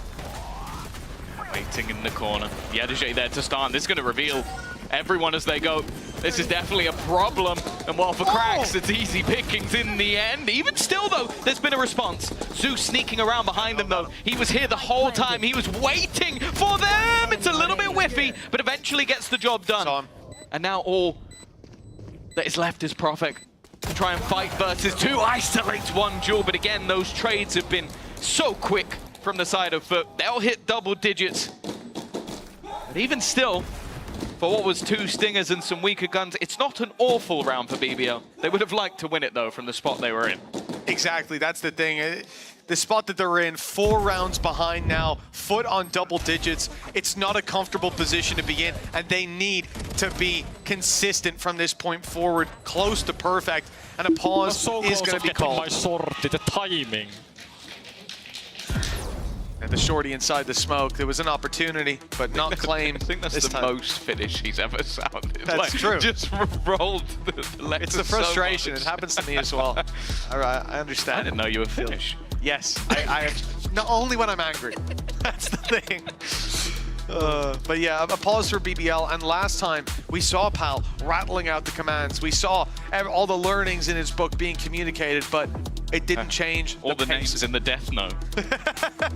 And it didn't change anything. Foot were still able to string together, I think, 4 rounds from that point forward. This is their last chance now to touch base. Foot feeling calm, cool, and collected. They haven't needed to call a single timeout for this impressive return to form on Haven. Turns out, when you win 7 rounds in a row on your opponent's map choice on their favored half of the map, don't really need a tactical pause. It's crazy. Most people wouldn't know that. No. That's what I'm here for. Do. Educational content. This is where, though, the extra damage done in the previous round has put Foot's economy on the brink. BBL win this round, they could get back into the running, but you always feel with how Foot have been playing, there's just 1 or 2 players ready to be a hero. The thing is, though, this site is completely open. They played off-site knowing that that Rolling Thunder was in play. And sure, it's been utilized, but to no effect. And they're getting ready to go straight back in. Look how close they are. Yeah, already in. As the plant is going down, backside almost under their control, but Prophet goes for the TP deep, catches 1 before falling, and Sociable with the double seams to, of course, corrected this back in favor for BBL. 7 rounds on the board. Prophet's paranoia there changes the round. Like, he holds it later in, knowing they're going to use the Rolling Thunder. Normally you'd use that on entry. Instead, he waits. The second he hears anything as they're looking to break back in, uses the paranoia, so it completely discombobulates them on the way back into the site. Like, you can see there's a player or 2 blind, disjointed. It even just fades off cracks as we see that fight being taken. And even though he's not going to be massively on the scoreboard for that round, just that little bit of delay, it changes a very fast hit into the site while you're planting to, oh, 1 guy in, 1 guy not being able to see. Big difference maker. Smoke is there. But unfortunately, the TP's a little bit too close. He looked away from the flash and got back to that shot so quickly, it's hard to even realize he got a kill. Yes, but the problem is TP goes in. This is for a deep aggression. This was for deep control, allowing the pistols to stack in on the other side of the map. So when he TPs, he's not even inside the smoke. That's the ultimate out of play. And your one pick, it's reasonable, but in this round, it's not helpful for Foot. These pistols have to do a whole lot of work. We've seen them get that done before. Cracks has popped the ultimate to great effect, but they're tagging him up as he goes. Leaving out a captain alone and playing it together was the right approach here for BBL. 8 rounds on the board. A bit of damage done by Foot, but 2 ults committed.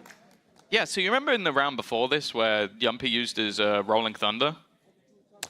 Oh my word. Yeah, he's one away from having it again. He's been cleaning up the last couple of rounds. He's also been getting the blind. Yeah, look at him. From his point of view, that's wild. He's literally full blind, just swinging around and gets the kill. Because obviously from our POV, we just see like an icon telling us he's flat. He's just full blind. But he couldn't see a damn thing. He had the reactions to try and look away from the flash, go, oh, I am blind, and then go straight back to the exact point he was originally holding. Zeus's mechanics is genuinely just to be marveled at. And by the way, the operator is the gun that he doesn't really play. Yeah. Don't really like that gun. We talked about, you know, first time Neon for Cracks. It might be first time scoping in for Zeus, so he's doing pretty well, all things considered. It's a tough life, you know. Oh, I guess I'll have to use the free op. Yeah, that slows people, yeah. Oh, I guess. Ooh. Okay, see you later. Yeah, Zeus, one of the guys with the best aim in the entire league. And Magnum is just, well, sit down, son. Sit down. That's all I'm going to say. He has been on an impressive grind. Wingman suit not on for this one, but let's be real, he needs no support. Does look good in the suit, though. Yeah, I've seen it on every BBL profile picture. Maybe I'll make it my own. Now, they threw a shock dart through, but it didn't onto B. I should say BBL are the ones. They threw the shock dart in. It didn't break the trap. So there's a lot of map control still for Foot, but they're expecting this play to be on the other side of the map. There's 3 players towards C, and only one of them can rotate quite quickly. The pressure is on for Ada Captain, alone inside this smoke. Shock darts, shorties, everything coming his way, and it's Levin on backside to clean up. Yumpy grabs one, Rolling Thunder online, but it is not needed here. They've already got themselves full control, and they may well have sent Foot into a save. We had questions about BBL's attack side because, man, we didn't get to see very much of it in the other games. 8 rounds across 2 games, and most of which is just a pistol round and follow-up, and then it's all done and dusted. A formality. Now the challenge is there, the comeback needed, and they're rising to the challenge. Right, it turns out that might be their stronger side, which would be a very weird storyline considering, well, we saw Pow, he's very happy to be starting on the defense of this map. But it has been a turnaround of sorts. We talked about this matchup going into the day. Obviously, everybody was talking about this matchup last time around as the longest map in VCT history was played on Ascent. But the fact is, it does seem like these teams match each other even. Like, you kind of forget that the Icebox was also a 13-11. It literally went down to the wire, and I think many, including myself, expected another overtime to come up in that series. And while you mentioned the fact that unlikely for BBL to get to touch in again. Luckily for them, you win enough rounds and Foot will do it for you. I was thinking this is a good time to call that timeout. 2 rifles in play for Foot, and there's been a couple of problems. Touch base on it now. Use this round as a learning opportunity and try to set those rifles up with the best opportunity to have some sort of impact. We've seen them win these rounds, but on the attack side, it's a little easier to do. The way that they won it was by grouping and pushing into players that were a little bit over-aggressive in where they and how they were trying to defend map control. That's not going to be the case this time. You won't be able to isolate BBL, and from what we've seen so far, you know, maybe you're going to catch Magnum outside of Garage, but that's it. Everyone else has been playing this as a unit. Well, that's the thing. The only person you have a chance to isolate is Magnum, and he's probably the last person you want to face off against right now. He's 22 and 12. He just 1v1 Zeus. Yeah. Zeus, by the way, the guy who is not only probably, well, best aimer in Foot is a highly contested title, but he probably is, and has the ability to 3K flick. Yeah, and has the ability to teleport away at the click of a button. That's the guy that he just owns. So yeah, it's like that was a 1v1 that basically changed the last round. It forced Foot to go for these sort of more risky gambles over towards the C site. That can't happen too often, but you also can't see those passive plays coming out from this defensive side because their comp doesn't really allow it. No surprise to see Cracks with the high clutch rate. That's on KO. It won't be quite the same here as he's point of contact. He's Love had a those couple. rounds. Oh, he has, hasn't he? Put up one big one. Two big ones, in fact, in that first half. Yeah, he's not going to be in many clutches, but he might have a very high clutch percentage when he is. It's definitely... Cage triggered. Neon's always a bit unorthodox, but I definitely think that he's up there with one of the most peculiar Neons. And right now, just up close and personal. Maybe not the guy you'd want to only have a pistol. It's not like he's close to his ultimate either. The close angle. I think even if he gets one here, he'll be quite happy with it. And there you go. That is Magnum dead to rights. It's exactly what they need in this position. BBL coming in, Blade Storm activated already. That operator doesn't want to go through the smoke blind, and in fact doesn't want to go through at all. They're going to wrap this one back around, leaving the A site, but all those steps are being heard. Cracks not going to overextend. And in fact, those are fake steps. Look where the spike is.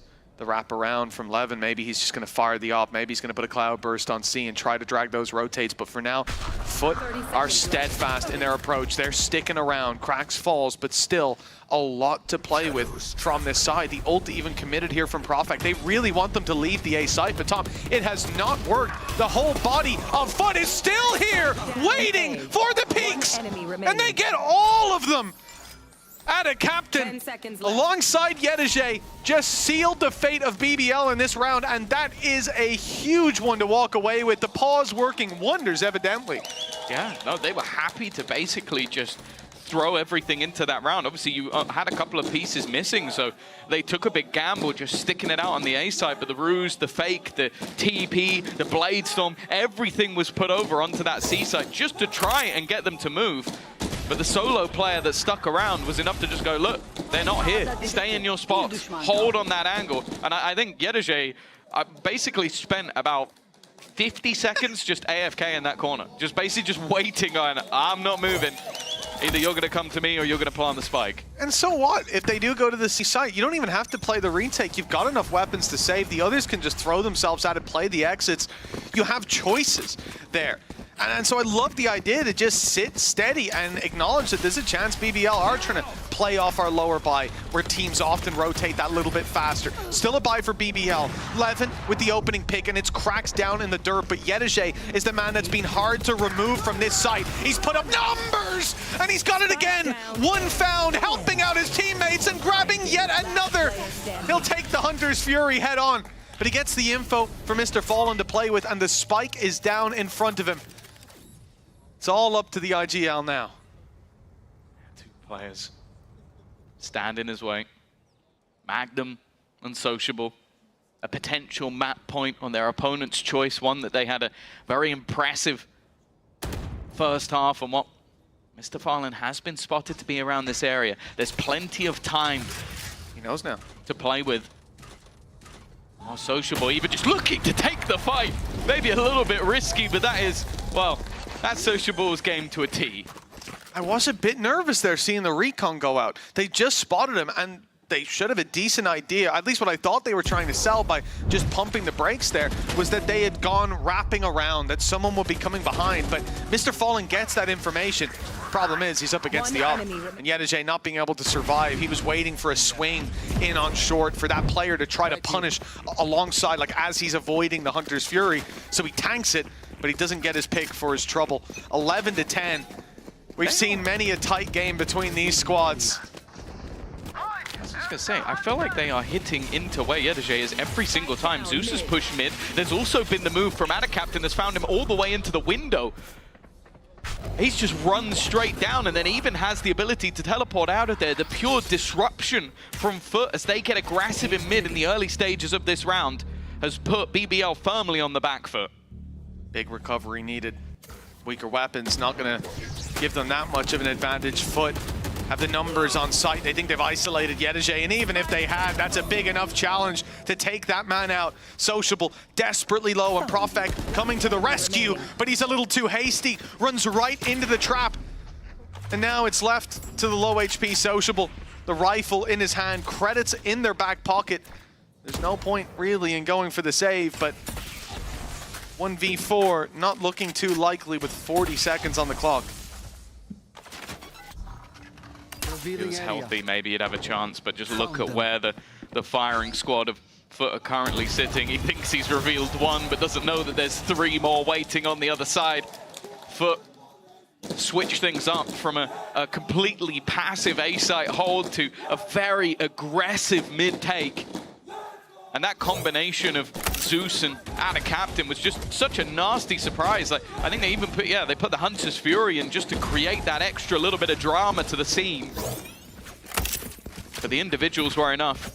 12-10, Foot 1 away from heading into split with that advantage.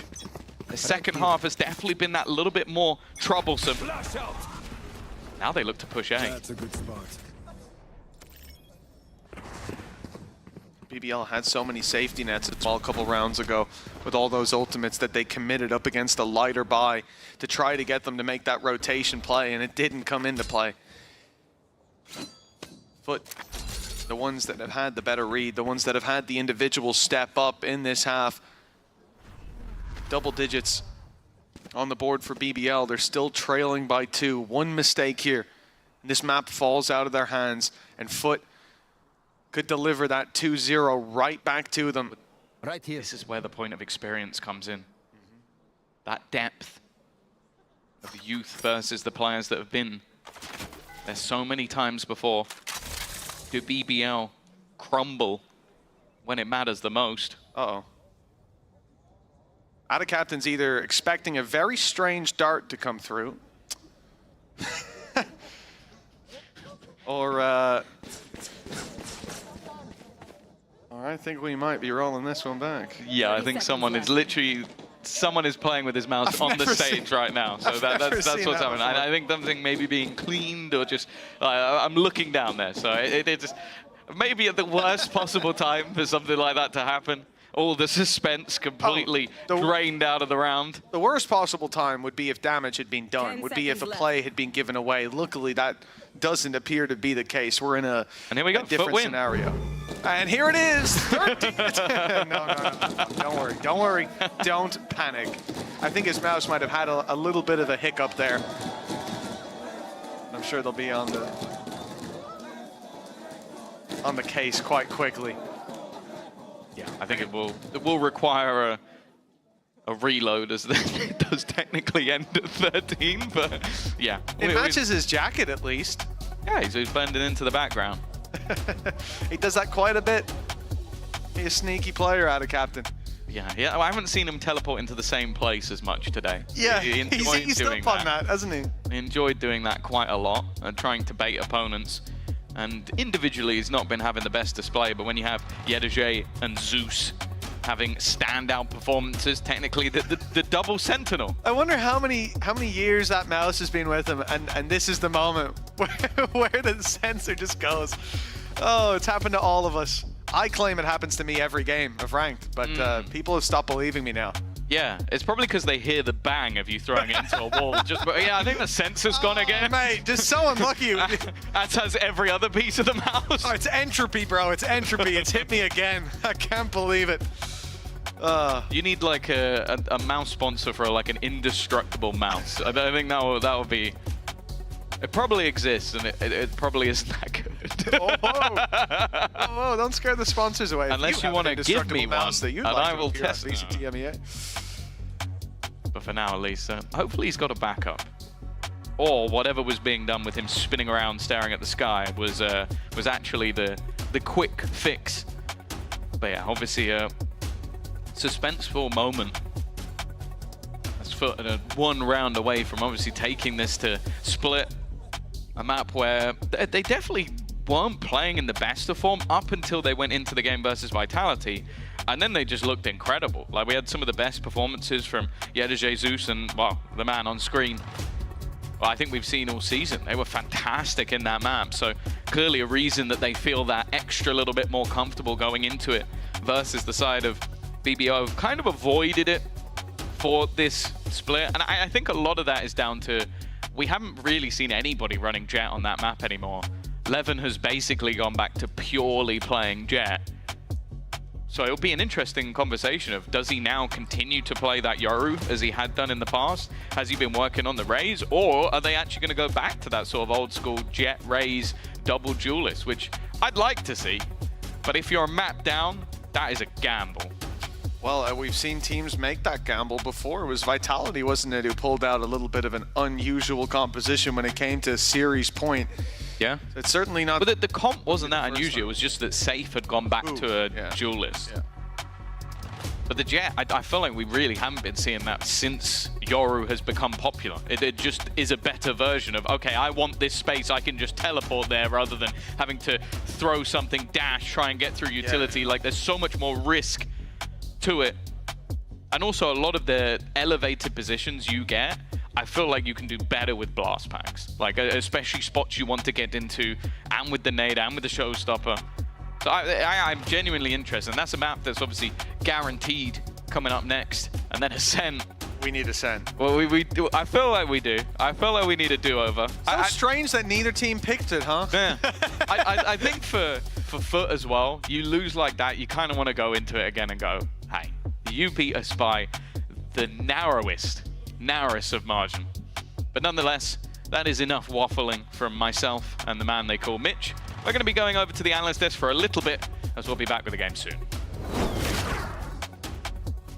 Hello, everybody, and welcome back to the Analyst, I guess, couch. We didn't get to see you, Gorilla Harry, in the pre-show, so welcome back. How are you doing? I'm good, thank you. Did you watch the game yesterday? I did, after like you left? Yeah, the last map, yeah. It's really good game. Did you manage to sleep after it? I slept so good last night. Did you? Yeah. Oh, like the night before, I couldn't sleep, but after I saw Fnatic won that... oh, you're being sarcastic. I love that. No, I actually didn't sleep that well. What about you, Billy? No, I slept rough. I feel like the adrenaline of that match was just, it couldn't wear off for me. It was such a banger series to close out the day. Oh, yeah, I felt exactly the same. I've been told that they're actually on their way to the studio to watch the next game or the second map of this game. That's wholesome. So we will see them in the crowd. You guys make sure to watch out for them. Now, I was watching Sliggy Watch Party VCT Pacifics earlier, and he was getting really upset that we don't talk about him enough on the show, you know? He's like, they never talk about me. They always talk about the other streamers. We mentioned him literally yesterday, no? Yeah, did we not? He loves to I cry. swear we did. He's just crying. So I thought we'd talk about him a little bit.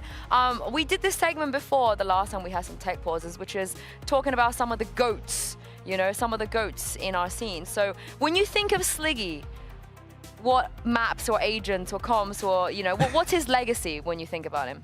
When we talk about him? The No Smokes Haven comp. I knew you from, were gonna was it say 2020, that. 2021? Yeah. That for me is definitely...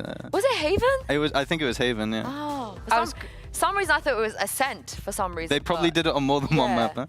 I was going to say, Gorilla is way more qualified to answer this question. Okay. I was a casual viewer back then. No offense, Sliggy. Like, you didn't miss any. You didn't miss much. But, yeah, you missed like Rainer on Ascent, Rainer on Icebox. I think, was it Rainer? No, it wasn't Rainer on Haven. Phoenix. There's Phoenix on Ascent. There's Phoenix on Ascent. Yeah. Rainer on Bind or Phoenix on Bind as well. Yeah. You did miss Link on Bind with a judge. In Hookah. That was iconic. But does Sliggy take credit for that, do you think? I mean, I don't know. I'd have to give that one to Trav, no? What I will say, though, what he definitely does not take credit for is the molly on Bind, the B-long molly on attack side that people used to shoot into Garden on Bind, the Viper molly. Oh, right, yeah. He claims that he came up with that, but he stole it and then just thought like maybe people wouldn't take notice of the fact that he stole it and said it was his. What about you as a coach? Well, what's your proudest, you know, thing that you firmly believe that is yours? KO on Icebox. I was always a big pusher, like back when I was trialing with FBX for KO. I remember a discussion with Angel about he wanted to run Sky and I wanted to run KO. And he was talking about... He wanted to run Sky on Icebox. He wanted to run Sky on Icebox. And he was like, yeah, but you can use the dog to clear yellow. And I remember just throwing a KO knife at it, and I'm like, you can clear it that way as well. But no, I'm a really big believer on KO on Icebox. Yeah, but they did run a lot of KO in places that other teams didn't do it. So I'm sure Sliggy is going to say that was him. Yeah, probably. Actually, that was me. But since we are on Haven, any Haven GOAT candidates, you think? Okay, kind of remind you of Haven whenever we talk about Haven? Most recent memory, as in like this year, Derka. Oh, okay. He's a good shout. Sick. Oh yeah, on the Phoenix. It has to be sick. Yeah. I don't think I'd ever forget the things that he did on that map. Yeah, what about you? Probably, I think it was 2022, the UCAM Viper comp. Oh. Yeah, during when Viper and Sky were at the peak of their picked. Not the loud Viper stuff. No, UCAM did it first. That wall from A to B that covered. Oh, that wall. Yeah, okay. yeah, and you could walk down short, jump on the box, drop the wall, and then. Yeah. I think I like Sadak's one better. The one from here, this spot. Oh, the one that goes across? Yeah. This one right there. And also the attack wall from A that goes down to short. I like that one. So, okay, but what about a player? Which player do you think is a GOAT of Haven? I have a rogue shout. I have a really rogue shout. Dijazine. Ooh, yeah. That MF on this map is ridiculous. Do you know who's my GOAT? Not so much of, actually could be my GOAT of Haven. It's Kakuka. Have you ever played KO on Haven? You like KO? Yes, probably, yes, but I'm not a fan. Are we speaking about this map and not speaking about, hello guys, how you doing? Hello. Body G on the Phoenix? Oh yeah, Body G. Ballista? Oh, yeah. But sick on the Phoenix though. I love Body G. Sick did play Phoenix so much that everyone else thought it was a good idea to play Phoenix on Haven. Paddytech, again, one of the players that play Phoenix on Haven. But yeah. Lowell, you like Lowell? But that was on Ascent. Yeah, Ascent. Oh, and actually his Phoenix on Haven was atrocious. Oh my god, his Phoenix was diabolical in like a, sorry to call you that. It was terrible. It was bad. Like Angel's Phoenix on Haven. Oh See, my I'm so challengers pilled because when I think of Phoenix, I think of Benny on CGN last year. That's so bad.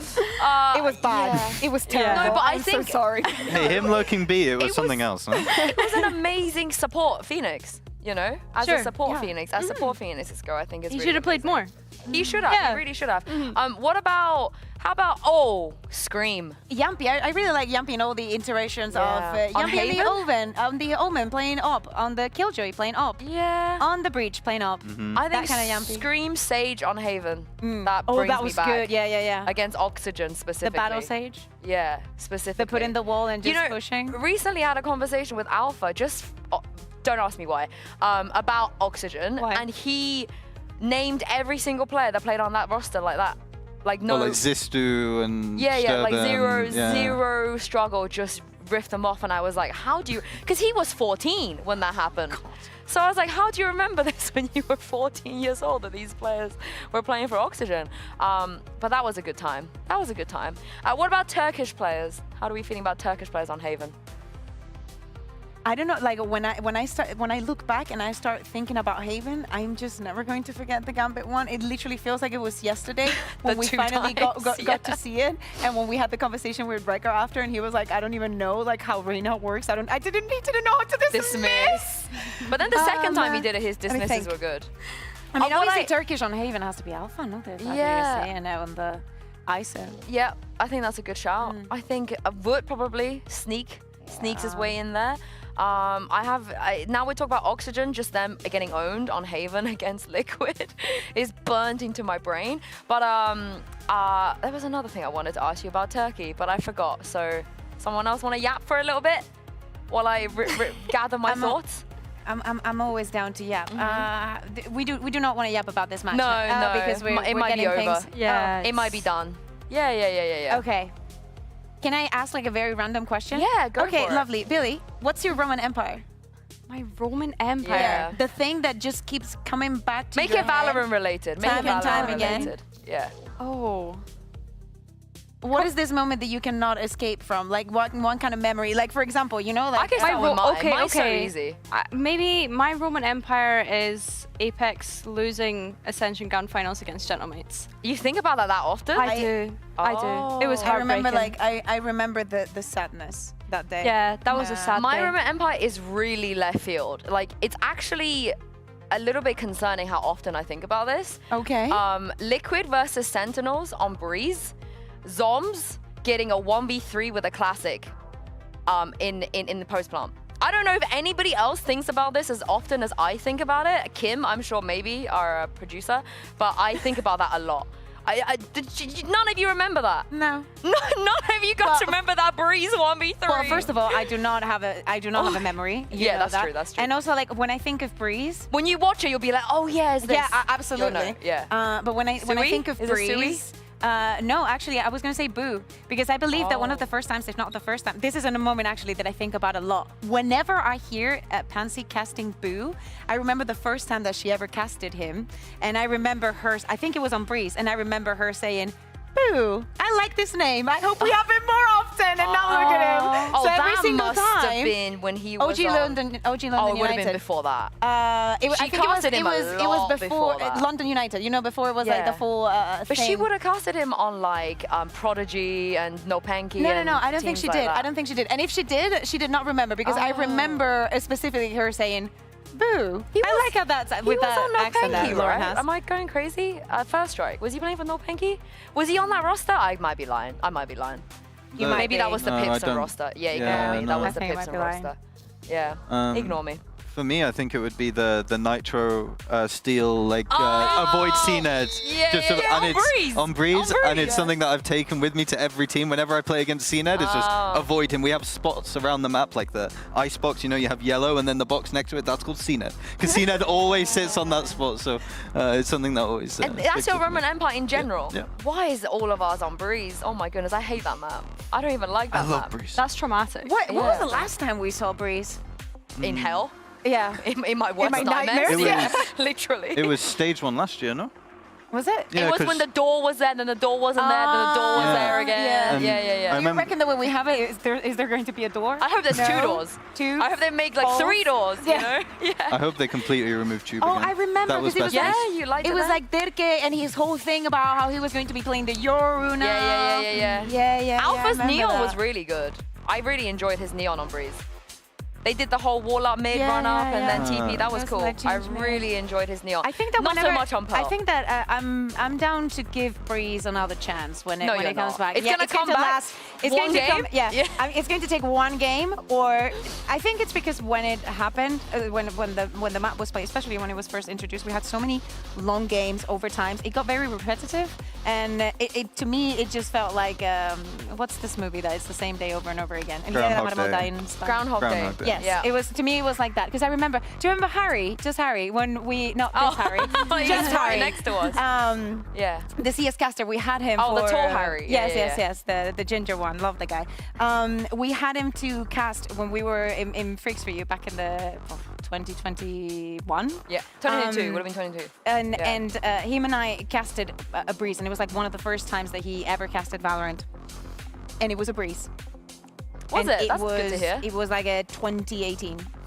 And when we were done, he told me, "Is this always like this?" And I was like, "Well, on Breeze, yes. In the rest of the maps, we're going to see." But at some point, we literally saw the same round being played 4 times in a row. That map, not my favorite, but I think Suigetsu needs a special mention for Breeze against Paper X as well. I think that Yeah. especially with the such fun ascents that we've been seeing, I'm down to give it a second try. You know, I'm down to be like, I'm gonna see if I can enjoy it. Again, it's going to last for 1 map. Yeah. But, you know, my mental is there, PMA, positive mental attitude, and we'll see how it goes. For me, it's like fool me once, shame on me. Fool me twice, still shame on me. And now if they fool me 3 times, it's just not gonna happen. It's not gonna happen. But I mean, maybe with like Waylay and stuff, maybe with all the other silliness that we're I wonder getting. if they will change anything, or you know, I'm down to give it a Any try. leakers? We got any leakers? No. Any honestly leakers don't in know. chat? Yeah. Sometimes I'm With like, I know some Waylay. things and I won't say it, but for this one, I actually don't have a clue. That's the thing though, I'm thinking about all the new agents that we have, like with Waylay, yes. Teho, I could see Teko's it. missing out. Teko's dying soon. Yeah, he's gone. Harry's wearing black for But his like funeral. Vice, like how are you going to play a Vice on Breeze? It's Not too playing it. open. Like I'm trying to... Just don't play Breeze. Yeah, that could work. What about Deadlock? Deadlock, I mean, with some like of with our the teams. wall, like the wall. Every time I say wall, I think of Netag. The barrier wall, mesh. The barrier mesh. Yeah. I see possibilities.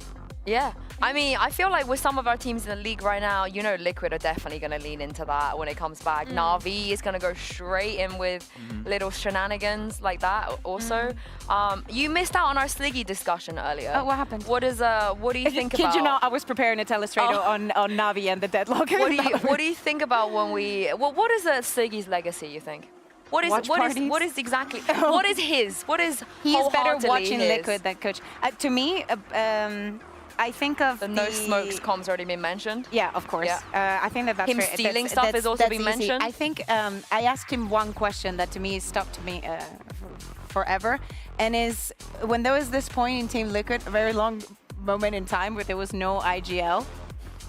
And they thought they could run it like that because it was the system that they had created. I asked him, so who plans the rounds? Like, how does that work when you're in game? Like, if you do not have someone that makes the decisions, when are the decisions being made? And like, how do you operate? And he told me that what he did was that he would give them a plan for the first 6 rounds. Then after 6 rounds, he would call a timeout and he will give them a plan for the next 6 rounds. Wow, damn Sliggy. So he was IGL in it coaching. Just like MBS. Masters won. Yeah. I'm so sorry. That's your Roman Empire. You think about that every single day. I think about all the versions that I've heard about that, because depending on who you ask on Ascent back then, you will hear if he was or he wasn't. It doesn't matter. Nobody's going to take the trophy. I don't think there's ever been a week where you haven't brought that up into conversation. It's the same as me, so like sometimes he will appear. You are aware that we're in Germany. Like he could just come to the nobody would, you know. MBS? No, Nissan. Oh, Nissan could be literally sitting in the audience right now. Yeah, we wouldn't know. I'm a Niso defender. All right. This is a chat for a whole other time. And I feel like if I am a Niso defender, because you know they played against Summon FC, so yeah. And also in that final, it wasn't him that was insane. It was Lao. He was ridiculous. He had some of the, best rounds I've ever seen out of anyone in that grand final. We miss him. We miss you, the battle stage. To me, he is the battle stage. Who's your battle stage? You're gonna say Kayak. I'm gonna say Kayak. Yeah. Besides Hoodie. Who's your battle stage outside of Hoodie? Scream. Yeah. Scream. The tank. The tank is up there. He's on the wall. Yeah. He's doing wall. Forsaken. Okay. Forsaken is up there. Yeah. Forsaken on any agent. Literally any. Brimstone, Forsaken. Are there any agents Forsaken hasn't played? Yes, there's like 3, I believe. And they're the last 3 ones that came out? No, it's not even that. But there are 3 that he has not played. I think it's 3, maybe it's 2. Actually, it might be Brimstone. I don't know why I said Forsaken. I think that's probably why it was in my brain. I mean, something's played Brimstone now. Yeah. So that's one more ticked off for him. There you go. But I would love to see Forsaken in EMEA. Think about EMEA with next him. Import? He is probably... I think it's pretty hard to get. I don't know. You can shoehorn him on so many teams. Imagine Na'Vi Forsaken, Angel's favorite. But Angel will not be playing until later. For now, we are going to jump back into game for what looks like inevitably Mission Tom in overtime. Over to you. Just one overtime, Sue? Don't sell us short like that with these 2 teams. We could be here all day just for Haven. 2 rounds, though, for BBL to lock in an overtime foot on the defense, and they have been looking pretty decent here. We knew that BBL had a strong defense to show, but it went missing today. Yeah, for sure. No, they had a rougher first half, and then it has been those sort of battles back and forth. Of course, the timeline looks a little bit interesting right now, but of course we've had ourselves a reset. While Zeus is already looking to try that aggression once again. This is something that's been attempted a fair few times by Foot, with Cracks being the main catalyst alongside that chamber for BBL. They're going to go running straight in towards that B side. Mr. Farlin already here. The Jet making his way past, and while Mr. Farlin in the corner, it gets traded out, but Adacaptain goes huge. I'll tell you what, his mouse is working now. That's a quick double up for Adacaptain, and the round, indeed the map could be theirs as a result. He falls though, and Magnum pipes up here and now when needed most. Another 3-piece for Magnum, and they'll have another shot at OT, and there it is! Locked in 12-11. He saved the day again. I think if the music started playing for a second, it was so close to that round going over the line. The jumping shots being made from Yedeshi, I think realizing I'm going to be revealed any second. I've got to try something. I've got to take a risk here. But I don't know how they turn this back. It's the reverse of that first half, and well, there's no doubt that if you have a tactical pause here, you better use it for doing just that. They need a second. They're going to be seeing a lot of wingman profile pictures tweeting out very soon. 1 round away. As if they weren't already. 25-14. No, what a phenomenal performance from Magnum. He started it out with a 3-piece. Not quite ended yet. There's still a round to go in regulation. Maybe he can step up to the plate again. The guy's been hitting home runs. Foot, they called a timeout. This is it. Both teams have burned up their timeouts just in time as we get towards the end of the game. This is where Foot have been dangerous, though. Yeah, for sure. Every single time there's been a high pressure round in this map, it seems like it goes their way. An SMG for Ada Captain is not ideal, and funnily enough, 0 ultimates coming in online to round 24.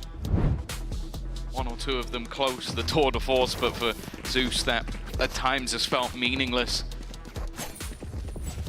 But it all comes down to this one chance. Both sets of coaching staff have had an opportunity to talk to their players, come up with a singular idea, but the plan, if I'm honest, from Right there.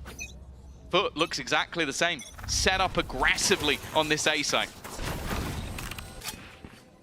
Deep stuns as Zeus goes walkabouts. He's just stepped out of range of that TP. Okay, gets right back in just in time.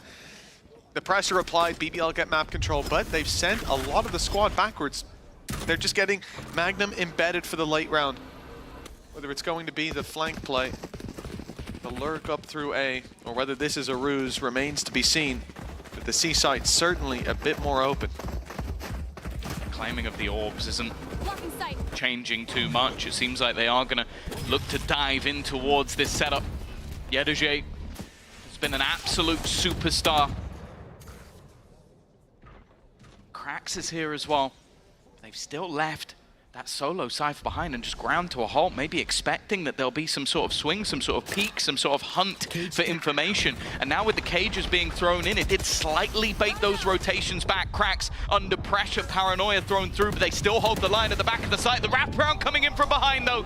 Yumpy, Profek combining a kill apiece. And a captain already here though, but he can't find a single kill. It leaves Mr. Fallen and Zeus. Judge is going to finish Mr. Fallen off. He's a madman with the bookie, but he's going to be mad once that smoke fades. Never mind. He survives the blast of the Judge, and Zeus comes in to help him out with the next. This round is far from over. Magnum still draws breath, the hero that has been there again and again for BBL, and he buys them an overtime. You shouldn't have needed to bury them out of that situation. Like, that was a 2 versus 5 as they tried to retake, and somehow Zeus and Mr. Fallen make that look competitive. The take was perfect, but the hold was just disjointed. The pressure may be getting to them in those moments, and, well, thankfully they have got Magnum to drag them kicking and screaming. Bear in mind, he was on the other side of the map. Bear in mind, they were so far down, and well, the stress, the sleepless nights, they are all building to moments like these. 12 and 12. Of course we went to overtime, of course. Well, Sue said it as well. We learned yesterday that that's always going to happen. She has the script. I think she even writes it. Magnum, he's been moving around this map often alone. But not all who wander are lost. He has been paving the way for BBL. They get an overtime as a result, and now he'll be point of contact. They've stepped up to the plate, but it's Magnum who's hitting it again and again. He's got himself one. The second, though, proves to be too much. Zeus dealing with him early on, and a new hero needs to be found for BBL. He's been spotted under serious pressure, but it's only going to be the trade. Profek still here, needs at least one, and that's what's found. But the trades again from Foot are sublime. Immediate in their nature. Planted. And now the remaining players are so very far away.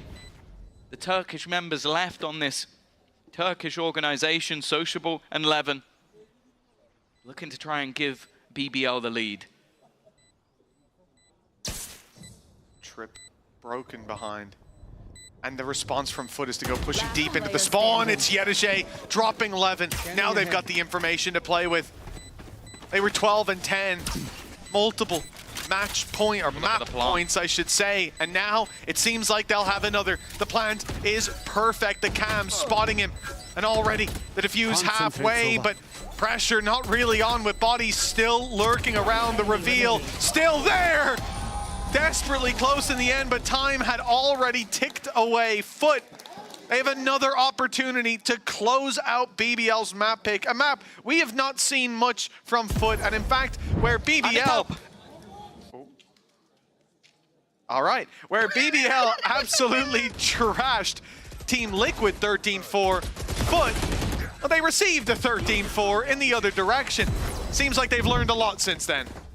It's safe to say, though, both teams were definitely proving more prominent on this attack side. So it might be the first, but as we've seen before, getting the advantage in overtime between these two teams means absolutely nothing. Once more, we see that aggression from Zeus taking full A control and the B take being attempted. The paranoia, the stuns are good, but nobody caught. And Anna Captain is still in position. Even still, though, Levin's taken one, but these trades, again, take it back and forth until Yedege gives that advantage. And now they look to play together. He's fought them on both sides. Eyes now drawn in other directions, perhaps an opening for Zeus to walk up behind players left of no traps to play with. Yumpy and Sociable. Shock darts, recons regenerating. Yumpy's got a flash. Looks like they might get a little bit aggressive tap on the spike. Both players split too. But ultimately, they're not looking to take this site just yet. In fact, we may see them wrap all the way around. Right now, it's an information finding game, and Foot are giving nothing away. Yeah, they're desperately trying to work out where these players are coming from. And Foot have just taken the time to group up into a unit.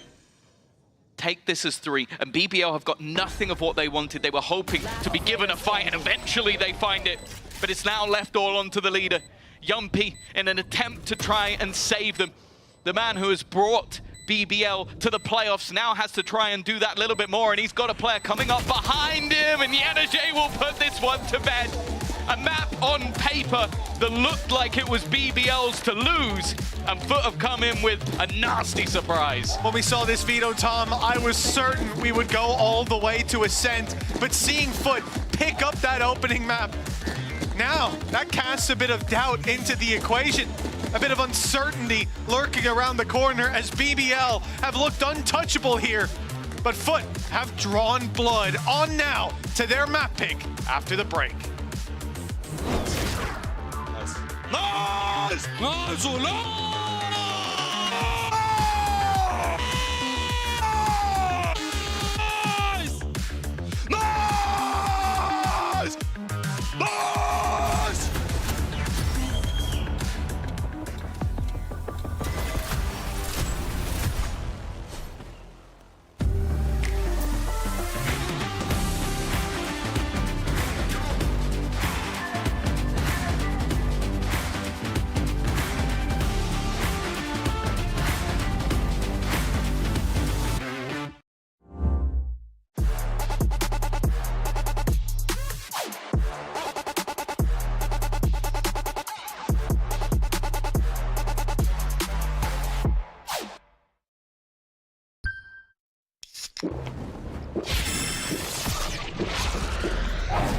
Red Bull gives you wings.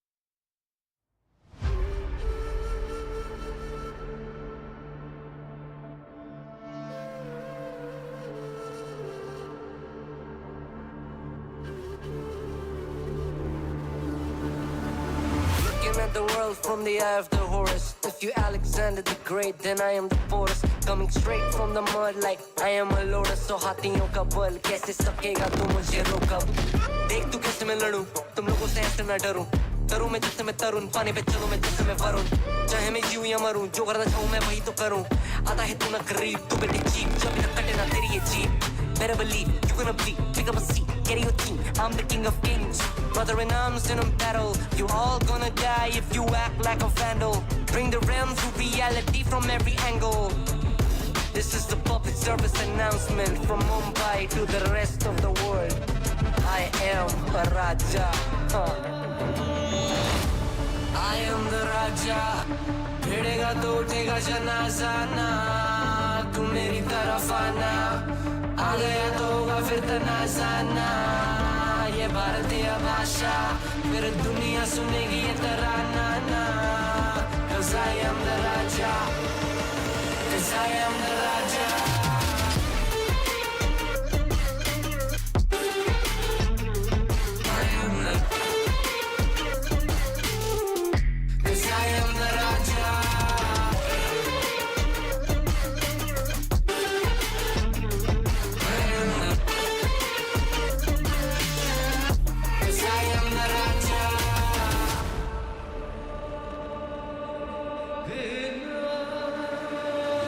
Look in my eyes, what do you see? I'm more than average, man. I'm a maverick, I can grow flowers on a barren land.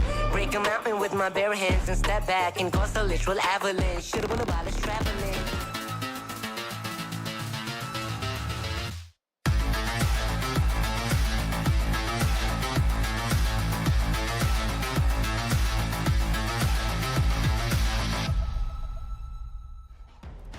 What a way for Foot to close out Haven and bring us to a map 2 in just a moment. I'm your host, Sings, and I'm once again joined by Gorilla and Billy. Now, that should have never gone to overtime, you know? Had BBR won that, things are going to be a little bit dicey, but Gorilla, it's not easy, right? You take an extended break, you come back into it, you got to focus up, so at least they managed to win. Yeah, I think that's the important thing. I was a bit worried because Foot's a very momentum-based team, right? We see Yetajay streaming after every round win, so a bit worried that the tech pause sitting in silence might affect their flow a bit, but it's, you know, they did it, yeah. And I think if you're BBL, losing your map pick going into this, it's not looking great for them. Yeah, don't worry yet, don't worry yet. We've been here before. But let's talk about the comp, because this composition from Foot is uniquely theirs. Nobody in the world in Tier 1 currently runs it. The chamber is a little bit spicy coming into it as well. What was your initial reaction when you saw it, and did it kind of go the way of your expectations? No, I still expected BBL to kind of pull out. I think Double Sentinel's a big risk on Haven. I saw a lot of similarities to how Na'Vi run it, because they run the same like kind of archetype with, was it Zeus on Chamber just running down, placing the trap, whereas Na'Vi kind of just do it with the vines.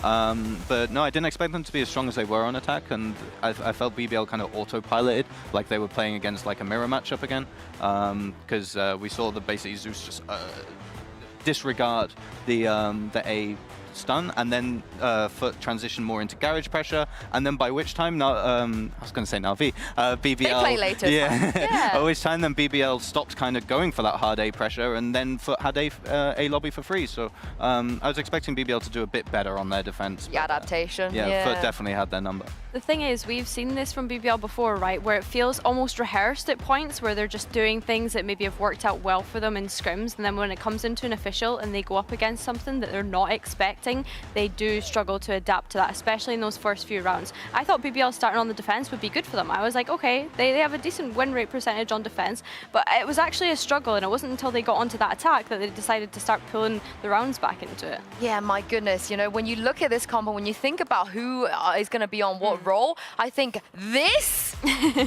behind me, cracks on Neon, is probably the last thing you would have expected from Foot. But I was chatting to Ness from Giant X a little bit during this map, and she taught him everything he knows. You know, she's like, yeah, I did teach him a little bit. I love that. Yeah, and she was like, he's very good on this. He plays a lot in ranked as well, this agent, so it's definitely not super new for him. But Billy, when you're being thrown into elimination and you have to bear the responsibilities of playing Neon on this map with a brand new comp, I think he did everything he could have possibly done. Oh, 100% he did. This was such a chef's kiss decision from Foot. I honestly thought that we were going to potentially see a double duelist coming into Haven. So yeah, seeing cracks on the Neon, although it was a surprise, I think it was a welcome surprise for me.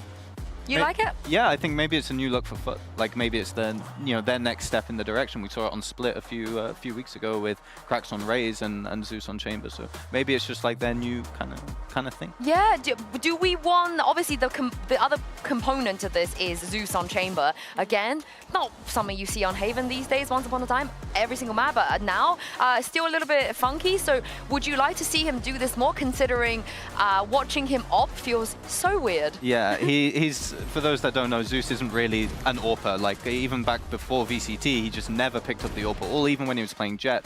So it's a big surprise to see him do this well, this quickly on these kind of agents, considering how different his playstyle is to normal, traditional Turkish duelists. Yeah, I completely lied when we got to that agent select. It was the Outlaw that I'm used to seeing him on, not the Operator. But I think as well, when he joined this team, it was a big thing, you know, is he going to be able to pick up a sniper when they need it? Because of course they had CNED before, who's known so much for his Operator skills. But I just think Zeus, being a rifler, being so mechanically gifted, I don't even think it matters what gun you put him on at this point. Like, he's just got such raw talent. Is this now the identity of Foot that you would like to see going forward? You know, we have a couple of more maps coming up as well. Do you want to see the Cracks Duelist arc and the Zeus Chamber arc? No, I want to see double Duelist. Yeah, I want to see double Duelist well. from these two. Yeah, why not? I mean, they have the Turkish firepower, so I want to see it.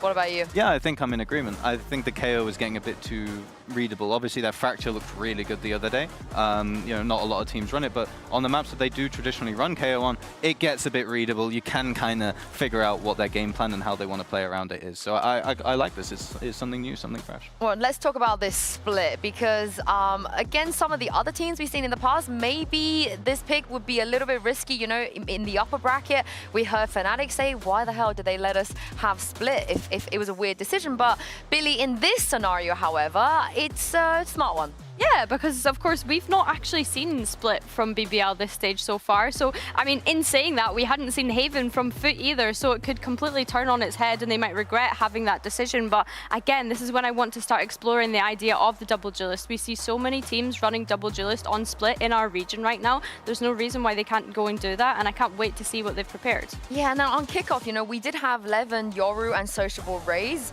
I don't see why they wouldn't just run it back with that. Yeah, but we could also look at BBL's progression since kickoff. You know, they were playing a lot more strategically and that, but now they're leaning way more into the Levin on Raze, Levin on Jet, sorry, and basically just going into boxing fights instead of trying to play chess, right? Like, they just want to go traditional Turkish style. So I'm hoping to see a lot more, like, basically just, you know, just go for it, you know, yeah, just rush, send him in. They're Turkish. Yeah. Some of you are Turkish. Some of them. My question is, what is Magnum gonna play here? Because for me, he is so, okay, we talk about goats of certain maps. Magnum on Split, every day of the week, this man, he's clutching, he's an incredible side anchor. I'm such a big fan of him on Split, and you know, that ace that we showed in the beginning when he came back into the league. So surely on the Sentinel, right? Yeah, you have to kind of play Cypher or Viper on this map in basically every comp that you run, just to deny that A vision on attack and make them, you know, question mark themselves. So Cypher or Viper, definitely. I think as well you have to consider BBL would have been planning to have been playing with Chiwa, so of course Magnum is just going to have to either slot into whatever they've been able to do with that, or actually they've decided to maybe get a bit creative knowing that they have Magnum. Oh, this is a little bit juicy. We got a little bit of some changes from either side, so let's address the BBL side. Levin will be on the Raze, and we have, I guess, a little bit more meta stuff. Yeah, I think Breach Teo, this is probably going to be one of the last times that we see this comp on Split. So I'm excited to see if there's anything new that they can cook, considering I think everything that, you know, has been kind of invented has already been ran. So it's definitely one that Foot are probably expecting or well practiced against. So. I just know Mini is sat at home rubbing his hands looking at BBL's composition. Yeah. I mean, we consider all the different choke points that are on Split. They're going to be able to set up so many nice like trap crunch plays with that Raze, with that Breach, with that Teho. I'm expecting them to be able to have good synergy on this map and have their ideas fully fleshed out, given that we've not seen Split from BBL this stage. We haven't, and I believe they have to bring out something spectacular, because if they don't, Mitch and Tom, the season will end right here, right now for BBL. It has been a good showing from BBL. Looking back at this year, they came in, expectations, I mean, after the first couple games, expectations were high, that's for damn sure. But now. Originally, they were probably between 10th and 12th. Yeah, We're being brutally expectations honest. were low. But after the first few games, expectations rose to levels we'd never seen before for a BBL roster. They even managed to win the Turkish Derby, something that no BBL roster had done before. But now, one map down, and history may be about to repeat itself in Foot's favor, eliminating BBL from the running. But this is the thing, beating them in the regular season, beating them in the playoffs, I know which one matters the most for Foot. It is the chance to drive towards another international event, as said, in history, since we have got ourselves into that league format. They have always made it to at least one of the Masters. For BBL, that is something that they have yet to achieve. A squad with high potential, but will the pressure get to them when it matters most? Foot are going to be kicking things off on the attack side. We've seen them thrive on the defense when it came to that Vitality matchup. So now we get to see what's on the other side. Magnum's the one to be challenged. His opening pistol was impressive. He managed to score himself a triple kill, but not this time. 2 barrels on the shorty, only one finds its mark with cracks down. Pressure put onto the B side, put onto Profek, and he's not able to rise to the challenge, but Yumpy is leaving them into a 2 versus 2. Out of captain tagged, and he goes for the sneaky spot down below. It doesn't work out, because Sociable's here to claim the pistol round. Yeah, I think important to get right back into the swing of things for BBL. You lose your own map choice in close contention after a slow start to the game. That was kind of the story, I think, of BBL when we go back to kickoff. They were very slow to start games. I don't think it's been an issue so much in stage 1, but we've got to see if they're going to build into this series or bow out with a whimper. Seems like the morale is definitely still high at this stage, and Yedeje still performing. He had an unbelievable map number 1. And you look back to their match versus Vitality, he was arguably the best player. It was him, Zeus, and Ada Captain all within a couple of kills of each other. I think that's the level they need on this sort of map. It felt like the momentum went in their favor, whereas you go back to kickoff, when they faced the likes of a Vitality, they got smashed. This follow-up still presents some danger. Foot were able to make miracles happen with low buys. They don't have a bucket this time. Oh, true. Never mind. Nor a headhunter, Tom. That's true as well. So this one already in the bin. But no, it is something that you'd expect BBL to be quite cautious in how they approach. Sociable. Caution thrown to the wind. He is walking it up through vent by himself, isolating himself in the duels, but taking them all down. Fine. That's one way to go. He'll grab himself some orbs. Perfect. Did you see his cam? I didn't. That desk almost got pounded. That's all I'm going to say. Not a happy bunny. I think after the first round, a little bit of a whiff. Oh. And then this round, losing to a classic of Ada Captain, there's definitely some frustration seeping in. 11, this will end up being an easy cleanup. No chance to retrieve the rifle, and a captain made absolutely sure of that. But they will still come in with 4 guns of sorts. Yeah. Not ideal losing the Bulldog in that situation. That's why you see that frustration.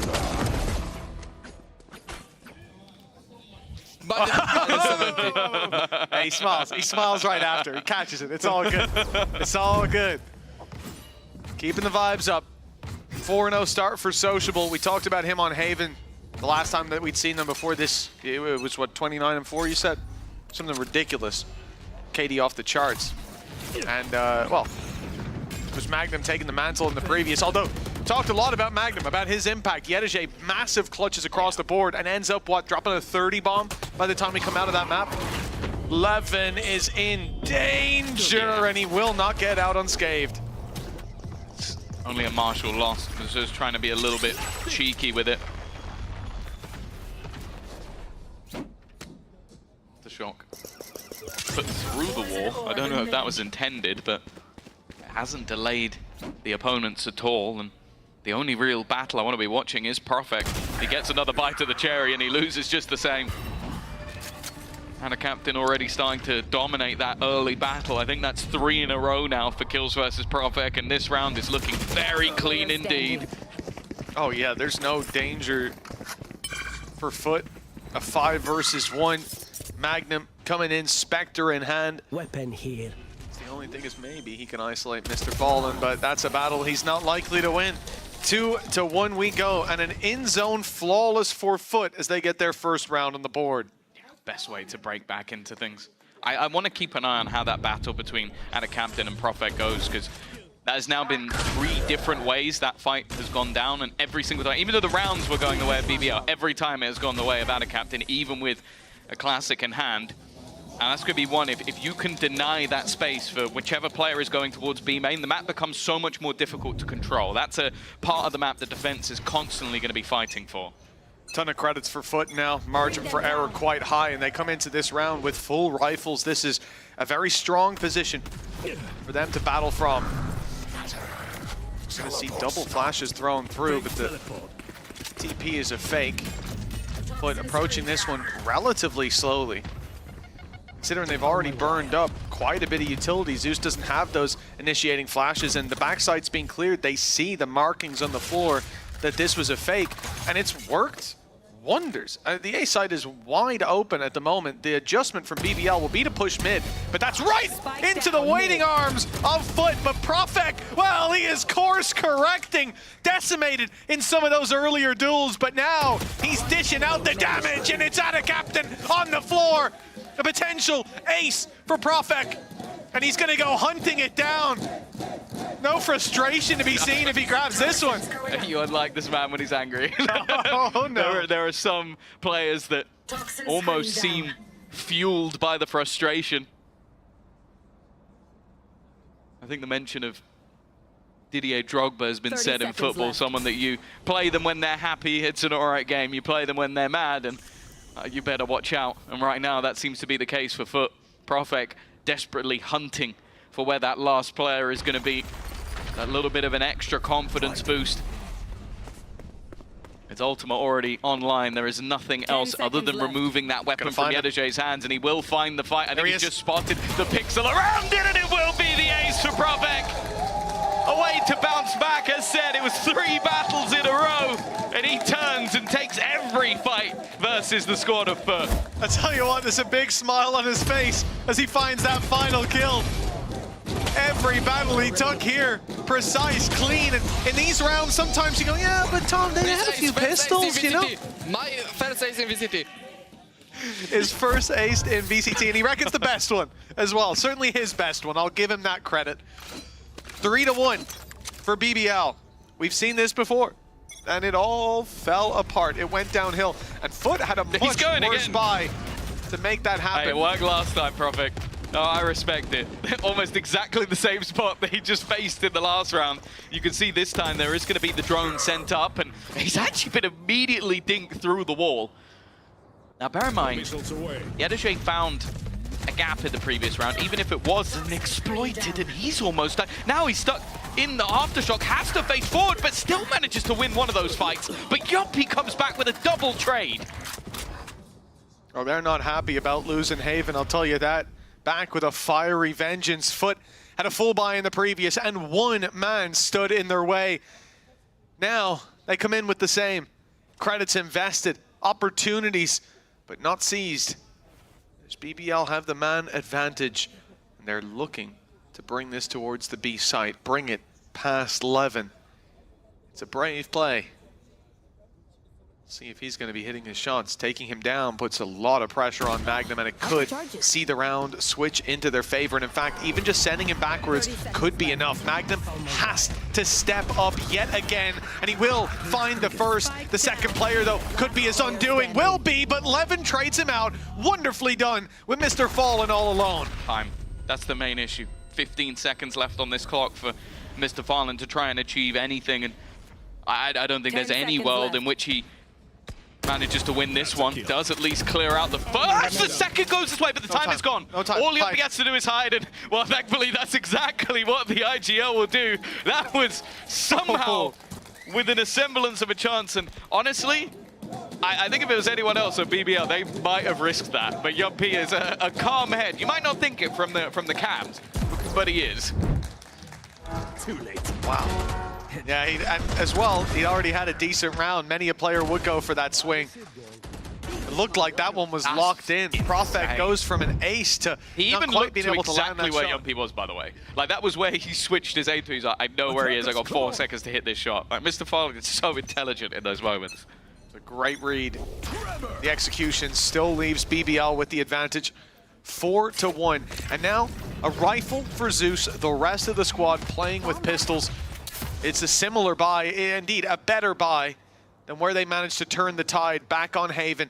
So no room for error when it comes to BBL, and Profek falling off rip. At least they will find Yedege. That closes off this Vents approach. Yeah, don't think you want to push that anymore. Definitely not ideal. Doesn't manage to scan anyone. Knows that at least they're partially clear. I don't even know if the stun would help out too much. Zeus still trying to fight tooth and nail, but he will be able to retreat, and then even has the salvos of his own. Dimensional drift used, but even though he's been spotted, it's not going to be easy to clear. And in fact, they did get spotted. How has he managed to do that with nobody noticing? And it's like Zeus must have walked directly past him and seen him, but I guess they just didn't expect that Sociable would show them that level of disrespect, and he's come back in for more. 4 kills for Sociable. Can we get our second ace already? He's going to get the fight, and we will! What is happening with BBL? 2 aces in 6 rounds! Well, we talked a big game about their defense over on Haven. This is a defense unlike any other that they've shown so far in VCT. 2 aces in 6 rounds! And it starts with a man, a judge in hand. This one at least against pistols for the most part, but it goes to the win. The confidence on display. It's got Foot panicking. They're calling a timeout. Let's go. It's crazy. Like, I still don't understand how nobody was watching that. Like, he couldn't have made it more clear that he was in the vents. He like used every piece of utility, killed a person just before. Someone went past him with a dimensional drift. Like, he might as well have been running around with a Sova dart attached to his forehead. Like, I genuinely don't know how he's got away with that. And yeah, guys is gonna take a pause here. I'm not surprised. He's not pleading and he's not angry, so that's a good sign. He's not stood up. That's all I need to see. I think the one for me was when it looked like he was emotionally pleading with the team, like, guys, please stop, I can't. And then like holding his chest, I'm like, oh god, do we need to call the medics? But right now, no, that's a chill guy. That's a chill guy. Yeah, we'll see how long that keeps up. They've got 1 map advantage, but this is their home turf. This is where they decided to take the fight to BBL. That's sort of the interesting thing, though. I wouldn't consider this a home turf. Yeah, like, sure. You play it through, in the year, they're 1 and 3. In the stage, they're, oh no, sorry, 1 and 4. They're 1 and 3 this stage. So it's not been a good map. They smashed Vitality on it, but I do feel like that's because Vitality might have other issues. We'll see. Their defense was very good, so they may not need a mass amount of rounds on this side. Either way, they came in today and they thought this could be the map that puts them with a leg up, that helps them bounce back from Haven if they do end up losing it. And from what we're seeing here, that OT went the other way. It could have been a death sentence. Zeus, an aggressive play to pick up 2. They've got themselves a lot of control now. Pressure onto Yumpy. Magnum on the other side of the map, and that's not the man you want to push into. It will be Yumpy that's challenged, and that challenge quickly sees a conclusion. This is just another Zeus round to add to the collection. I think he had the perfect read on that scenario. The salvos were to clear him, and then the spams hoping they would kill him off. He just goes, okay, 2 players have just spammed a full mag at me. They maybe have a couple of bullets that they're not going to expect me to burst straight through the smoke. Just an individual play that completely wins the round for Foot. And I think something that was needed. You have a couple of aces go against you. You need someone to turn the tide. For Magnum, credits are good on the squad, so the goal, clear some guns. Think back to Haven, the exit that they tried to play. Over on A, he was able to do a lot of damage. He's hit a good timing. They're all coming his way. Oh, but he's giving the game away. Not now so you'll just see him back off. That rifle carried through to the next. It's not needed. He can afford to go down. Every little helps at the end of the day. And you're not going to be getting very much. A few spams, that's all he's going to attempt. 5-2. Foot after the pause, they find a correction, which, you know, I'm not sure how much time you put into the strat of Zeus just go and shred them all up in heaven, flashes himself in, finds himself that double, and from that point forward, it seems like easy pickings, especially when he then follows up onto Yumpy. They have had some legendary strats in their day. Kiwi go kill, CNED go kill. Oh yeah, that was a good one. Zeus go kill. It worked right there. Yeah. Mr. Fallen, generational talent. Yeah. Okay. Well, the Zeus go kill strat this round has failed, so they're going to have to go to plan B, as he has just been domed, I think also through his own fake out. The team immediately trying to react off that. A quick push up middle. Spike the last man in, which is a little bit dangerous, but they have managed to get quite far. Reveal goes a little shallow. Could have found a lot of information on the site, but players still up on Raptors undetected. They try to deal with him, and Yumpy steps up for two. Profek in with another, leaves Yedege alone, and Sociables play through mid lane. Catches him off guard. A good correction by BBL. Back now at 6-2, back into winning ways. The economy not quite fully broken for Foot, but it's getting there. Yeah, I don't mind the call from Foot. Like, you've seen quite a bit of utility sent over on that A side. You lose your duelist, you go, okay, well that's our space taker gone. Like, a lot of the rest of our utility is set up around that. Let's try going elsewhere quickly and catching them off guard. The thing is, that wasn't the majority of the players. BBL were very quick to react on stacking up the remainder and a flank as well from Sociable. For the attack now, though, slowing it down a bit. Their credits back on the brink, and well, BBL have not really had a dent made in theirs just yet. Ultimate's also firmly in the defender side favor. The one really on the board is Yetage's Viper's Pit. But can get into a post plump, but well, they've been cleared out of B main. I've seen a few times from BBL, like, look at their mid control. After they find that successful bit of aggression, they try to replicate it at least in some way. That's why there's two players towards this side of the map, waiting for that aggression to come through on A. And Yedege at least able to trade out his teammate, trade out that showstopper too. And having dropped one, with Levin out of the equation, they seem confident in taking this towards the A site, but rotations have come in. Magnum started the round up in heaven, his trap still covering mid. He's on his way into the danger zone, really. He's the one at risk being the main victim of this split, but he's got another trap down in vent, waiting for this exact play. And he backs out as well. 30 seconds left. Expecting a B hit. Well, I think as well, you can kind of leave Yumpy because of that rolling thunder. He can try and push the full force of the squad back, and especially with the amount of time left on the clock, he's just trying to slow them down. He's been having a game. Even has Magnum for support. That'll be the reveal on the remaining players. They know exactly where they are. The spam coming through, and they still need to plant. They're not even going to get close. A solid hold on the A site, and a BBL that looked flat in map number one, half number one, are really looking like they're back to play. Yeah, I mean, you even see that rolling thunder go through. Both players in heaven remain untouched. At least I think they did. Managed to just about dodge it, and still, yeah, he's delivering that. But he pop flashed through the wall as well. Still So didn't catch him. Yeah. They dodged all the utility, and still he's able to just win the duel. And the rolling thunder right now caught the player just in front of sight.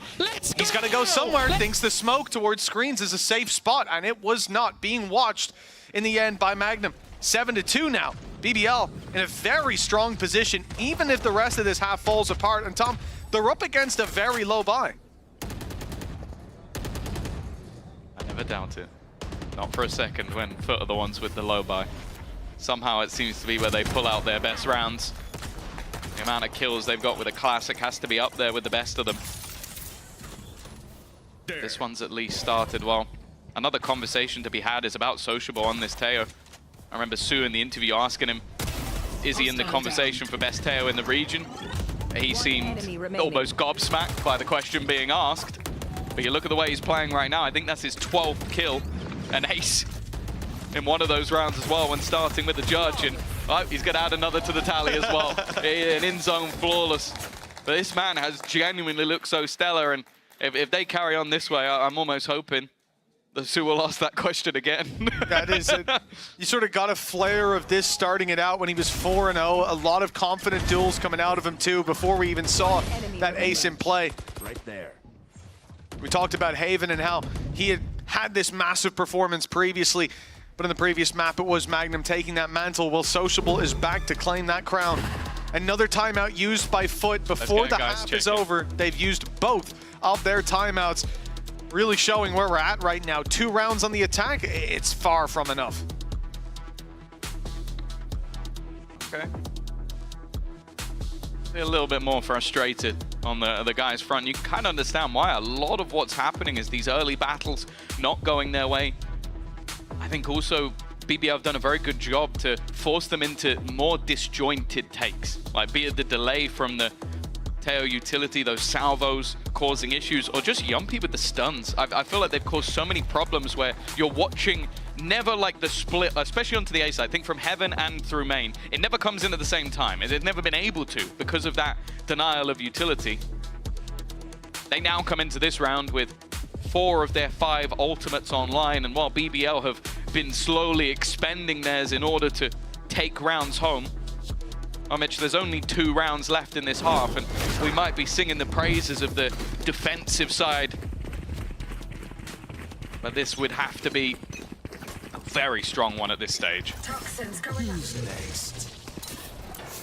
Well, it starts here, 8-4 possible for Foot. They need rounds on the board. They need foundations laid thick for the next half. Profex brought out an Odin to great success, spamming through the smoke, finding one. The backside A pick as well. As the ult used by Zeus gets them no round, and Sociable's picked up a double. That's 3 through the smoke. After that timeout, Foot couldn't possibly account for this. And now Mr. Fallen again, trapped on the bottom of ramp. Sociable kills him in almost the same spot as the previous round. This time, it's a bullet salvo more so than a rocket one. 9-2. The 29-year-old rookie coming in going 16-3 and looking like he's playing this game with straight wall hacks. I'll also say as well, half of the utility at the beginning of that round was used to target Levin. At one point, he's genuinely just walking around completely blind. The blind fades, he goes, oh, he's there. And just gets an easy kill. It looks like they're just unable to target and combine any of their sort of util into an actual kill. Which is, yeah, considering you look back to the previous map, that hasn't been the case. Now the Nightfall used, desperately trying to get into a Viper's pit. It's been online for so long.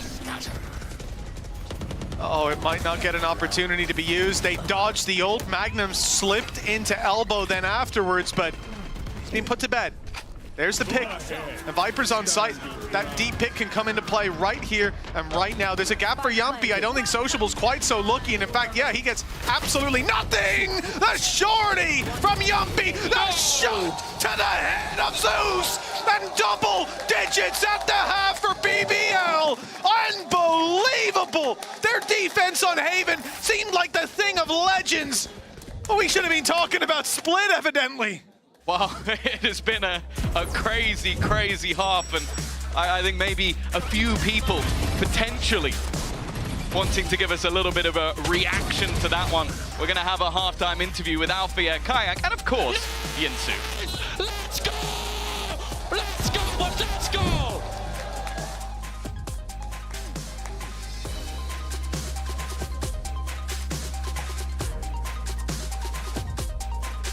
Special guest here in the Riot Games Arena. I'm now joined by Alfia and Kayak from Fnatic. First of all, welcome back, boys. I didn't think I was going to see you so soon after yesterday. But who are you supporting? Why did you come here today? We just came to here to enjoy the matches. And I support both of the team, but my heart is a little bit from BBL. What about you, Kayak? BBL. Why? My boy Profex. Oh, your boy Profex. Speaking of your boys, Sociable, I think he was pointing at you after that clutch. Did you see him? Yeah, I was talking with my friends on the foot side, and after he saw me on foot side, after he said this to me, I just changed my side. Yeah. Did you change? You were on the BBL side. Oh, I love that. Now, both of you play Duelist on Split. You have a very nice time there. Which comp do you prefer? Do you prefer the Yoru or the Raze? Whichever side. You can answer. I prefer Yoru. I think it's the best entry in the game right now. I think it's so strong. Okay, that comp is better for you. What about you, Kayak? What are they playing? He hasn't been watching. Today's, yeah. I would say... BBL because of Profek? No, I would say foot comp. I would say foot comp. I like the Viper. I like the Viper. Foot comp. Okay, okay. But as we switch to the other side, it is 10-2 right now, so it's a little bit dire. But BBL have a really good chance to close this out and go to the next map. What do you think after facing Foot is Foot's biggest weakness on their defense side? How could BBL win this map right now? To be honest, I don't remember how they played. But I mean, it's 10-2. Hard to come back for Foot, I think. They need to get pistol, probably bonus actually. So I think BBL gonna close it out. Oh, they're gonna close out no matter what. Please tell me that you remember playing against Foot. Do you remember? A split. Yeah, I remember playing against Foot on Split, bro. It was like 2 days ago. Yeah, it was. I don't remember. Do you remember how you beat them on your attack side and when they were defending? Yes, I think I remember. I mean, they have a really basic game plan, and like Zeus is 12 round in on ramp, so probably BBL is reading the game right now and they are winning. I think they're going to close this out as well. All right, thank you very much, Coach Alpha. And Kayak, I'm just happy that you're here. And we'll throw it back to Mitch and Tom and see if BBL can indeed close this out. I feel like Kayak's my spirit animal there, man. I'd be the exact same. Wait, what comes to that? Well, that is literally, I think that is me and you. Like, I'm literally Alpha in that moment going, that was 2 days ago, Mitch. He's like, I don't even know what happened this morning. I'm sure I enjoyed it. I don't remember. I'll tell you what, BBL feeling good after this 10-round defensive side. Moving on to the attack. This pistol could be the end of it all. And for Foot, we know that they're capable. We know their defense can be strong, but we need to see there he is. Another level from them. Yeah, the 3K pistol god. See if he can do it again. They are walking in towards potentially the most dangerous man in Yedaje. Working around that angle. Levin's already going to be there to stop, but they have no idea how much ground they've lost. Just walking straight into such a dangerous spot. Well, it was neither. It was Levin to take home that pistol round. Quick and easy for the side of BBL. That was over in a blink of an eye. Yeah, I think, do we have these map picks backwards? Is that it? Foot with the surprise Haven pick, and then BBL been prepping Split for a long, long time. I do believe that they've been prepping Split. Yeah, evidently. The veto being backwards, not so much. It is an unbelievable display from them, considering that slow start to the defense, and I think that speaks to how well Foot came in prepared for that Haven. Also to the preparation that BBL did, kind of going out the window with the composition Foot brought to bear, and it working out remarkably well. Now, in this round, there's clearly going to be rotations with the spike all the way down in the spawn, as we've seen. And early on, it is the pressure applied to B to drag this rotation around from the A site. And as they move to be heavier on that side of the map, they don't make up for it around the A site, around B aggression even. It's mid, where the pistols are waiting for this close range fight. The player we talk about that you can isolate is Magnum, and they will. But they only get a stinger for their trouble, and the A site is completely lost. It's not the gun you really want to retrieve in these sort of moments. When you look at the other side, everything else has its additional price tag, and one of those rifles would be nice. You've also likely got to go walking into an angle that's being held by Sociable with a sniper, and he is currently 17-4. You mentioned that Haven performance versus Gentlemates. Well, he was 26-4, so still got a way to go for him to be able to match that. But if more players keep walking into the crosshair like that, it's going to come in nice and easy. It's also difficult when you have a team, even speaking about Sociable's ace being the pistols, but certainly Profex, where he would be down and out at the start, being put in his place. Then he comes out and single-handedly destroys one of the first full buys that we've seen from Foot. That was costly. Costly at 12-2. It might get them around, but there's so much room for BBL to have those shakier starts. Hey, Crashies. Can we zoom in a little bit more? Just get it right into his face. I think he'll appreciate that. Just hold it there. Solid minute. That'll be our entire post-map. Yeah, why are we doing replays? Can we go back to Crashies?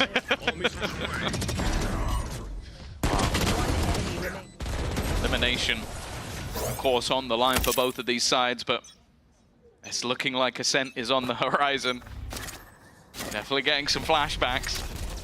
There's a third map decider, the longest map in history last time out.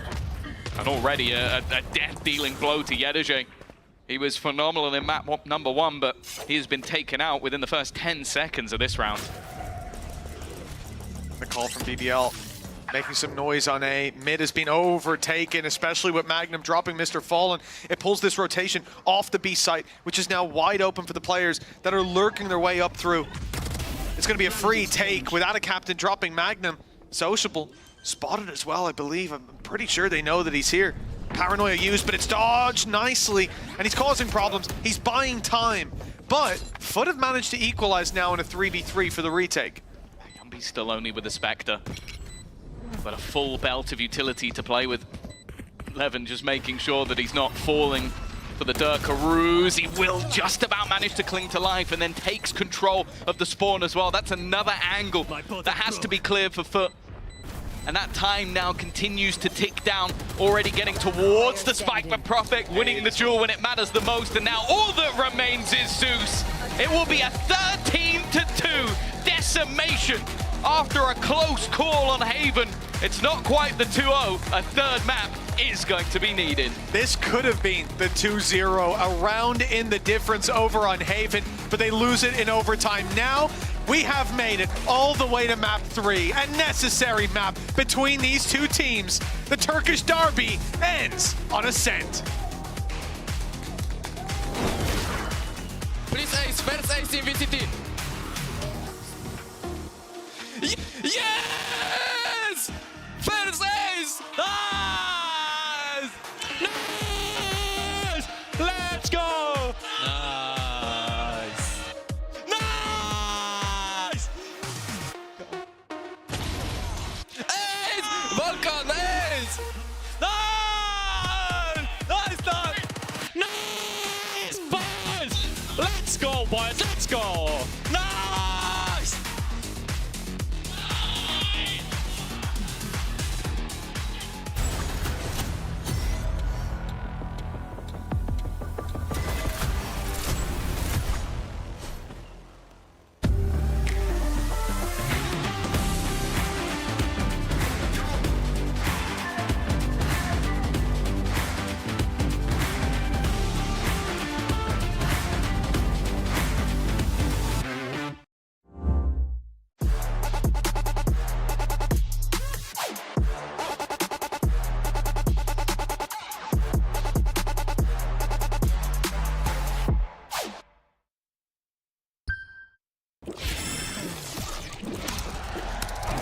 Red Bull gives you wings.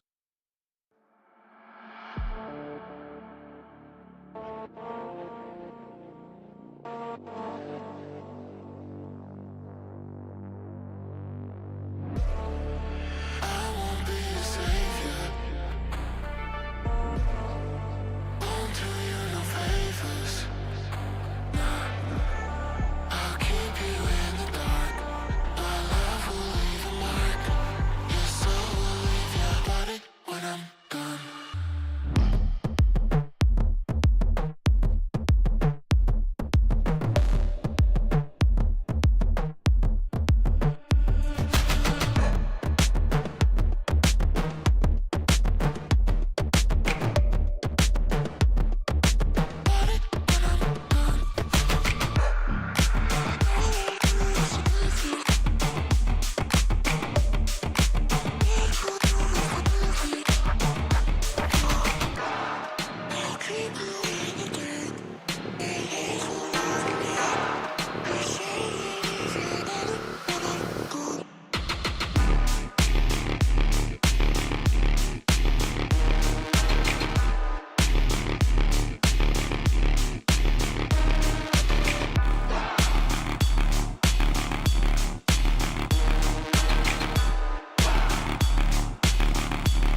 boy.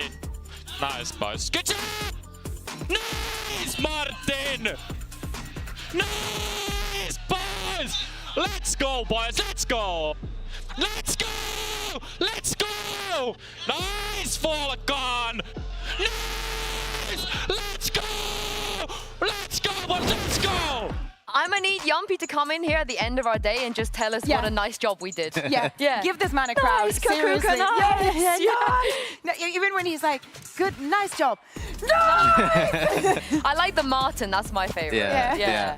You got any favorites of Yumpy's? Of Yumpy? I think it's this, we're going to Iceland, like from the original Liquid VOD, yeah? Like, that was a really good one. Rolling back the years. You did a good job today. I like how charitable they are, because they're like, you get an ace, you get an ace. We don't have enough rounds for another person to get an ace, but I'm sure if they played even more, maybe Magnum could have gotten another ace on Split. Absolutely, with the performance that we've seen from Magnum, how he's performing this past weeks, absolutely yes. But as you're saying, especially very early in the round, after losing such a close Haven, a map that they've been so successful in, going into Split, when it was Foot picking it for some reason, we see the kind of confidence that gives you and allows you to have those aces. Also, props to everybody in the team for allowing Prophet to get the ace. Yeah. Everybody literally walked back. I would have liked a little bit of baiting for him, as in I will be your human shield. But especially with this first 4 kills where he's just waiting one after the other,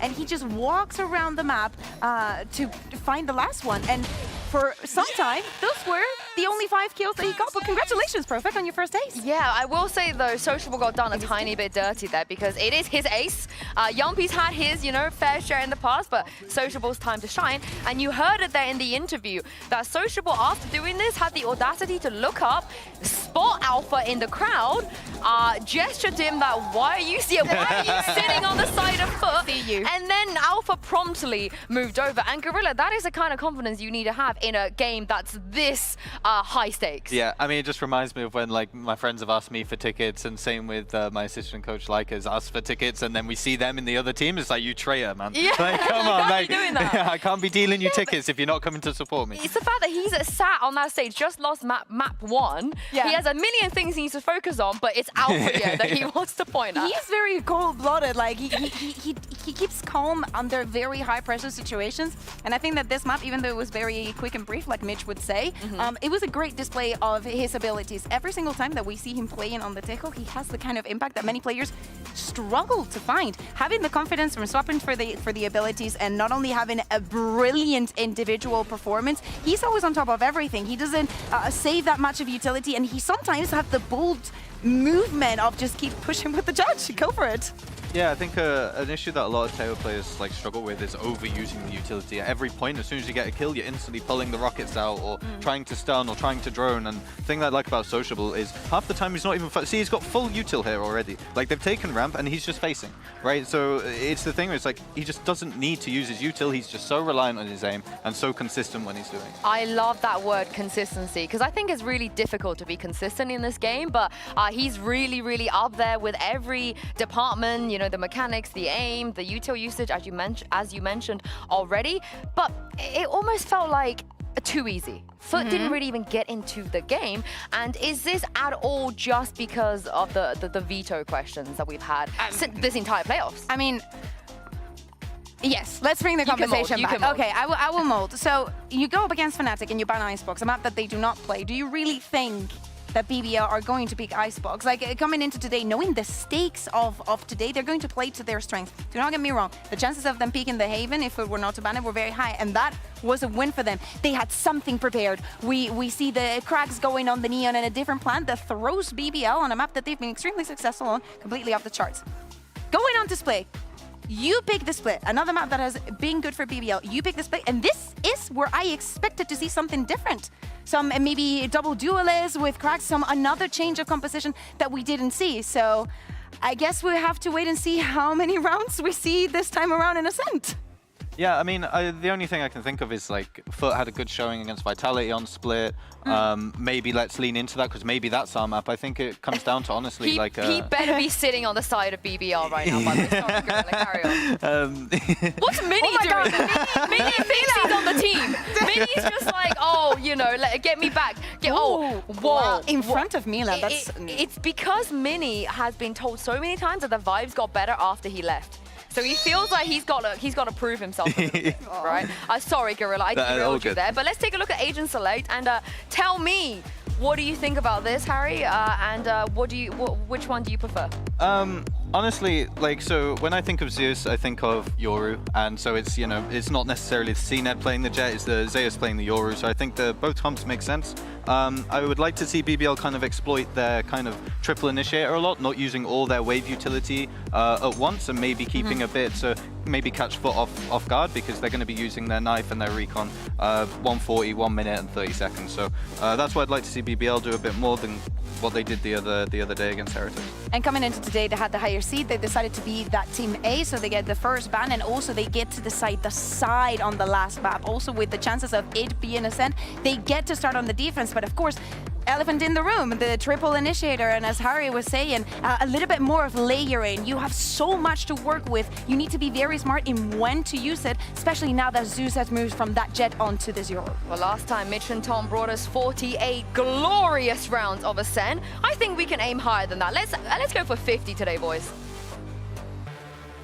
I genuinely just said the same thing backstage. The thing is, rounds. everything Sue has said over the last couple of days has happened. It has, hasn't it? She called the OT. We got there.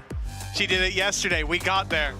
Tom, we're going 50 rounds. Lock in, buckle in, and buckle up. The Turkish derby, it has to end on the 82nd province. We're going to Ascent, formerly a staple for the region.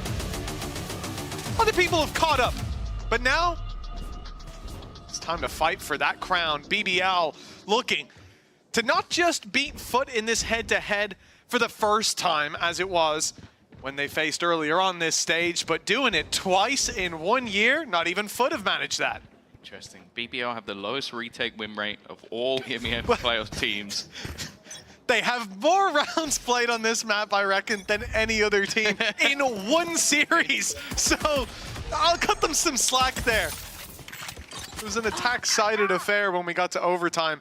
We'll see if it's the same thing as we run it back again. Zeus swapping up. Regulation, it was only 7-5, so it really could be the smallest of rounds that makes the difference. That's not the start they were looking for. Luckily, Profek is still here to do the damage. Levin has managed to find one with the distraction, and Yumpy trying to flash back into position. The fact is, though, they are still looking to go in this same direction. But it seems like the play here from BBL is just play the retake. Whoa, Zeus has been caught while trying to cross. The retake gets that little bit easier now, doubling up on the advantages. Spike planted. Cleared out Heaven already with the Prowler, and this is going to be their signal to group up. 4 players coming in together. Utility, not quite gone because you've still got those salvos. Those pesky salvos are causing problems. Genege, not able to tuck in anymore. He's out in the open, isolated, and beautifully played by BBL. They tip the dominoes and watch them fall 1-0 for the defensive side.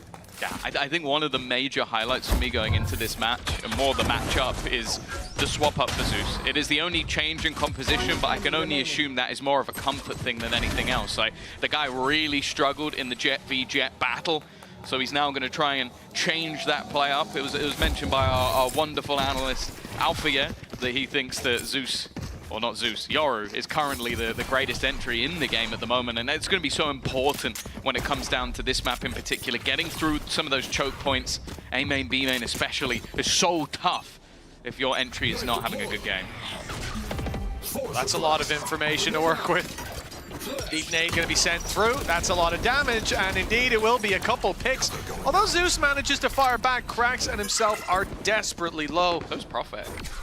Yeah, Profek has taken a few licks of damage, and he's the only man here. He's got some support in the side, and he's not afraid to fight. This could still be relatively costly.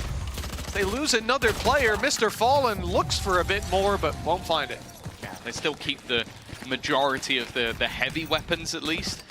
But this is something that BBL do quite often. It's like not the biggest of investments, but they still buy. Like it's not like they're just going for a pistol. Like they consistently buy up SMGs. And I don't think we've seen a massive amount of success when it comes to third rounds. Maybe just making sure that this can't quite escape from them in the conversions. But this is where Foot come in with a mammoth advantage. Full shields on every single player, rifles as well. And Levin sniper. Not going to be an insta-kill. This is Foot's chance to correct early on, get themselves on that board. Enemy mark. They've done it so far. Times very convincingly. Slow approach to start this one out. BBL, look at the control that they've got towards the A site. They're allowing the walk up. They've got a little high-low setup in play. Profek and Levin. And although Levin will be facing off against full shields, if Profek just lands one shot from the Bulldog, that A site will be well and truly defended. The push is coming in the other direction. It seems clear to us that it will be a B split. They've left players outside A, left players watching mid. They still have the chance to go back. Now less so. Sociable. Definitely the highlight of the previous map. Their domination came through off some of his individual brilliance. Well, he's going to be under some serious pressure here, trying to just get up in their face and nothing found for it. And while an attempted push through from Yumpy is met with exactly the same fate, in fact, even a fadeaway shot for Cracks to add another to the death toll. I think we saw this in the last map. A flawless potentially on the cards, although there has been a timing for Profek. There's so many players still within this site. I'll be surprised if he's not expected.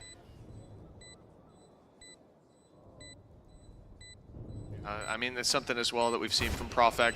Going back to the previous map, he had a lot of patience in looking for those flank players. You can see he is very much expecting that to be the case. Yet again, that someone's trying to sneakily come up behind him. The recon gives away the game though, and it's Yedege jumping the gun, getting ahead of it. An in-zone flawless in round 3. I said they've managed to win these third rounds after losing the pistol quite a lot. They've done so quite cleanly at times. This one, I felt like every fight that they took was on their own terms. Yeah, very, very comfortable stuff. And I think at times a little bit slow of a reaction from BBL. And around where you have this many weaknesses, I'd like to see them just gamble a little bit more. But for now, this is where the proper purchase comes into play. Ultimate's not particularly close, but one away will be Mr. Farland. I felt like this has always been a map where his Sova is incredibly difficult to play against. Just a comfort individually, which if your IGL's comfortable, that's always a good sign. Yumpy has to be careful, almost losing his life. And well, Magnum's position is very much known. Hasn't been cleared just yet, though. He will be. That nade still sends him out into the open. No way to fall back cleanly in the cloudburst, just a little late in landing. So he will be traded out at the very least. Yumpy threw this nade through. He gets aggressive. Wants to push his way up after not finding that initial fight. More passive approach. That mid position held down by Sociable. A site being watched by Profek. He's under a little bit of pressure. If they were to walk up short, there could be a gap.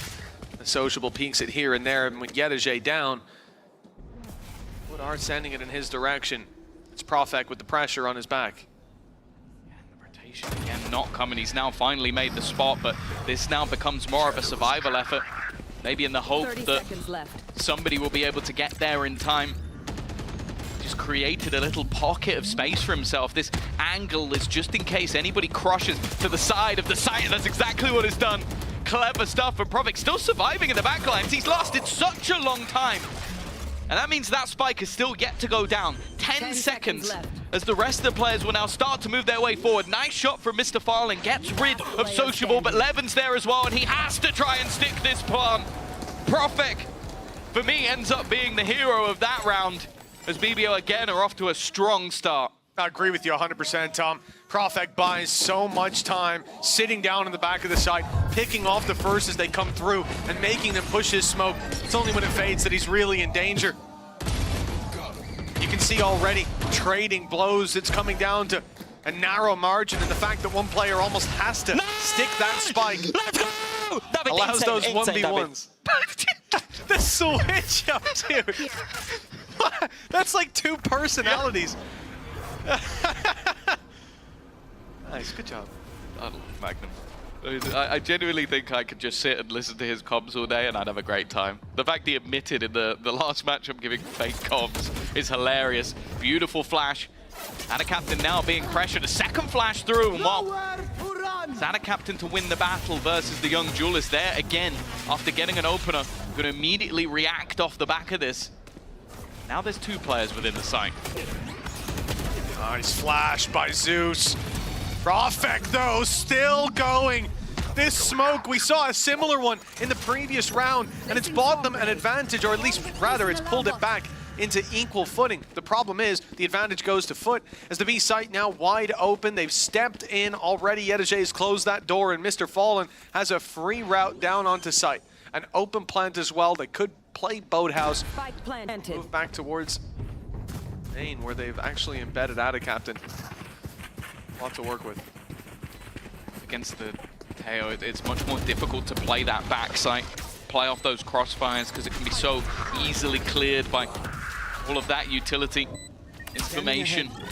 Attempted to be found by Profek, but they still have to clear that backline. The dart does well, but more importantly, it gives the space to Ada Captain. Yedajay there as well. Now all that stands is Magnum, nothing to be had.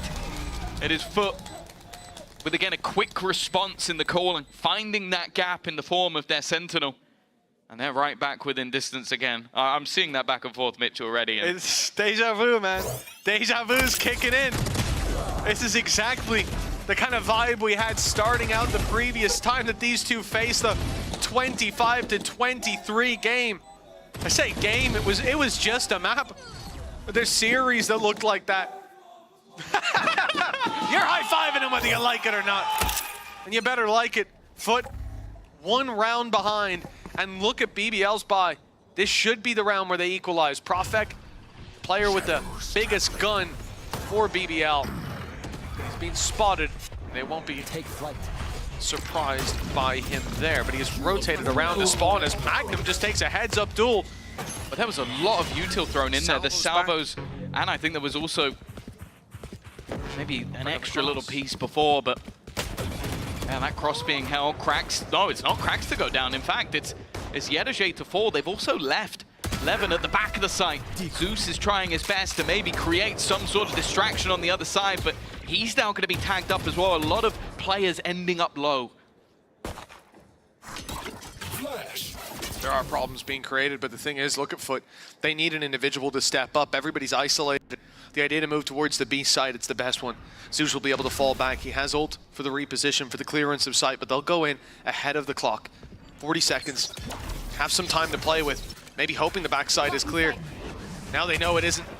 It's only a Sheriff standing in their way, though.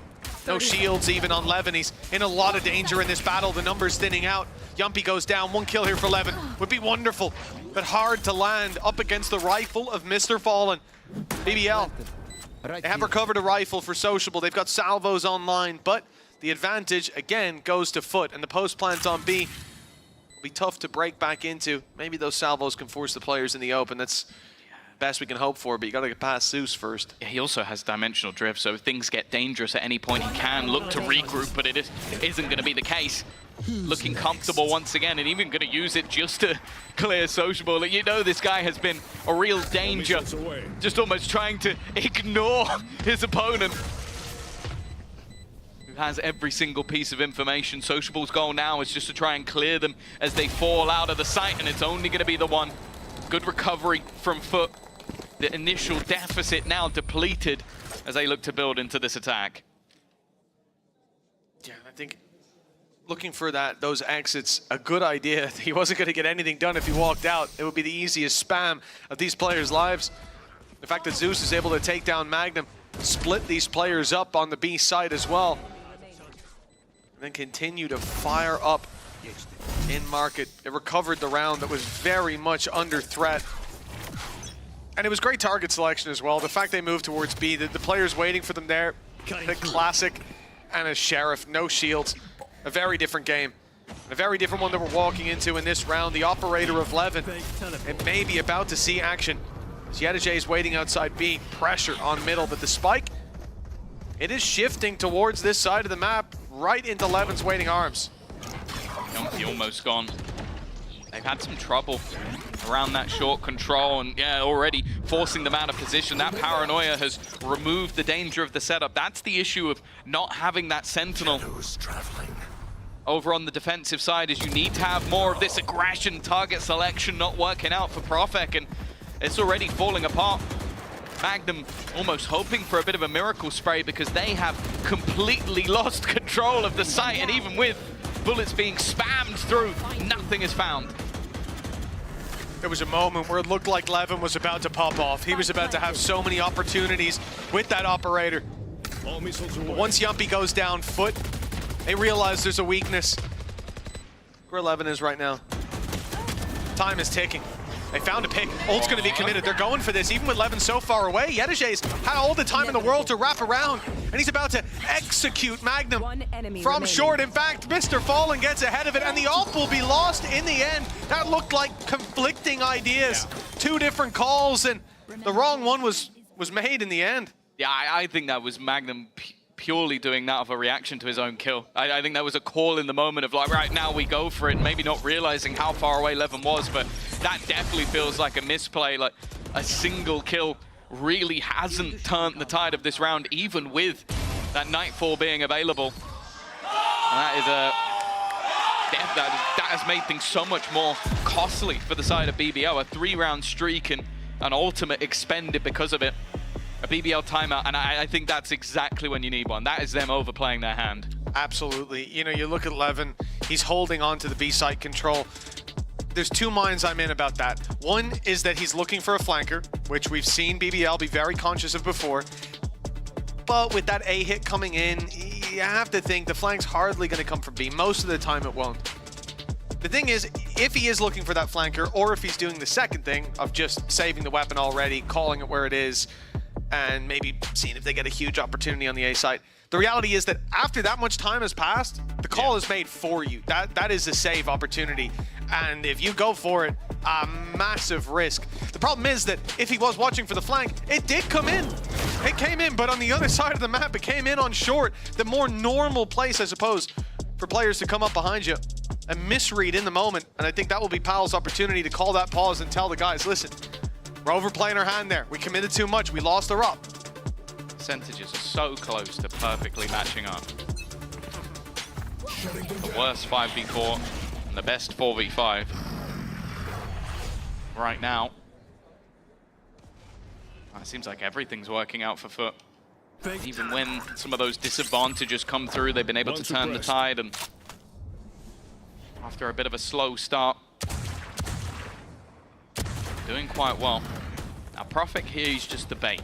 The goal is to sell the idea that their player in this corner has already been cleared. It's definitely an unorthodox position to see a Blaze-Storm. First two knives have missed, and while the next ones have not got any better. In fact, it's only Profek that ends up getting the kill. The full setup hasn't really helped them out much, and that quick trade means it's all for naught. Time to jump. Especially with what's left in the hands of BBL. That advantage would be so valuable. Fake teleport. And Foot again, switching directions. They've done this a number of times.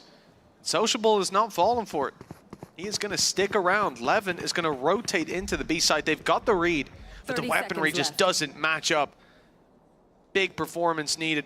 Sociable has been good so far in this series, especially that previous map, but now dealt with cost of having the Sheriff in hand up against the rifle. It's Zeus instead who is dominating the round. A triple kill, the site taken, and with 10 seconds on the clock, they're even swapping the spike over to Yedajay to get the ult online for the next round. Nicely done, and Foot seemed to have full control of this first half. Yeah, it's looked incredibly smooth. As I said, I think that individually a fantastic map for Mr. Fallen, but clearly with the way that the calling has been going as well, like this guy has basically been able to just find the gaps wherever they were needed, and there hasn't been any of these nasty surprises. And that's been the weird thing about this. Like, you are playing a composition that has a triple initiator, and yet Foot, I would say the majority of times, have walked into the emptier of the two sites. I don't feel like BBL have been able to utilize all that extra information they should have to get themselves in the right place at the right time. No time like the present to make a change. BBL defensively, perhaps looking for aggression out on mid, but it might be too little too late. They've already made it up short, and Zeus corrects. He's given a lot of time to find his spray onto his mark. Yumpy's head ripped clean off. Ult no longer available. Sociable's got his. He's on the wrong side of the map. 11 though, manages to catch Yedege. That's cutting off their ability to go back to B. They've lost mid, they've lost the B site. But maybe just shoehorned into this A play, and Profek very much happy with that scenario. He's picked himself up a double. We saw him with a slow start over on Split, but once he managed to hit a few shots, well, it was an ace that came right after. Not wanting to overplay his hand. Cracks has been spotted as well. No real need for the defensive players to fight too aggressively in this moment. Cracks has been able to bypass the utility, and it seems like maybe even a plan to try and teleport into the site. It hasn't worked out, leaving only Cracks remaining, and he will get nothing for it. BBL return to form, bring the distance down to just a singular round, but realistically, a lot of these rounds seem purely based around Profek. Like, his A-site hold has been fantastic. Like, genuinely having a solo Omen there has been enough in a lot of rounds. But whenever they go in the other direction, it feels like Foot have it done. Yeah, without a doubt. The push and pull of the map's gone Foot's way many a time. After 4 rounds in a row, a single bump in the road, 1 round lost, and that is going to be the timeout called by Foot, their first used here on Ascent. He's going to say, just go B. Just run it down B. Push short, stop over. Zeus gets a kill, and then we go B. That's all he's going to say. But it does feel like an awkward composition to play without having that sort of rock on the site. We talk about the B site of this map where we have seen a million different Cypher setups, Killjoy setups, you name it. There has been so much in play. Deadlock now becoming very popular. So this triple initiator has its issues. Now I think Magnum actually does a pretty good job at times of making that B site look like it has a Sentinel just because of the way he plays at the information he gathers for himself. But it has definitely been a vulnerability, and with that little bit of pressure on A, we've seen a lot those late round flanks to the B site, and as it was shown in the stats earlier, the retakes on this map for BBL are pretty horrific in terms of their success rate. I think it was around the 20% marker. Well, after that timeout, there's a bit of a shuffle in positions. Magnum was towards this A site, now he's over on B again. Whether they just cancel the play that was called or they've got an idea of where that aggression needs to come through. We see A jump spots. There'll be late round Profek control towards that position as A main is locked down. Yumpy again looks for that short control. This is where he was caught when he had just that pistol. He's called in for some backup as well. Flash thrown over. That was from BBL looking to force this fight on middle, but it doesn't go their way. Levin taken down, and now, well, I mean, they can even just wait this out. No control of A main pushes, but they've pinged it. Someone's going to be watching for that flank. Where's the Armageddon just gonna wait. go? It's ready and raring. Like, Sociable wants to try and place this. I don't know if this is to try and force them back into middle or force them forward. It's going to be that aggressive push from Yumpy. There goes the Armageddon, trying to trap them in the corner, but it's missed just by a millimeter. Sociable has been able to pass, and Magnum checks the one angle that hadn't been cleared. A nice little set piece, leaving Edda Captain alone to try and fight this back. We mentioned those mid-splits with late aggression in towards B. Well, they denied them at the split. That was really nice.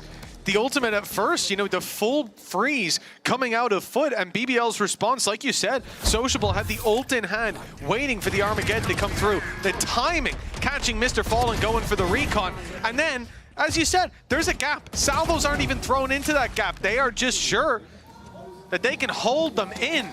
And as they come swinging back out, it's an easy pickup for this squad. Their fears betrayed them. I didn't mind Foot's idea to just wait it out, but, well, evidently BBL were very much expecting that. And it was the Prowler being kept late.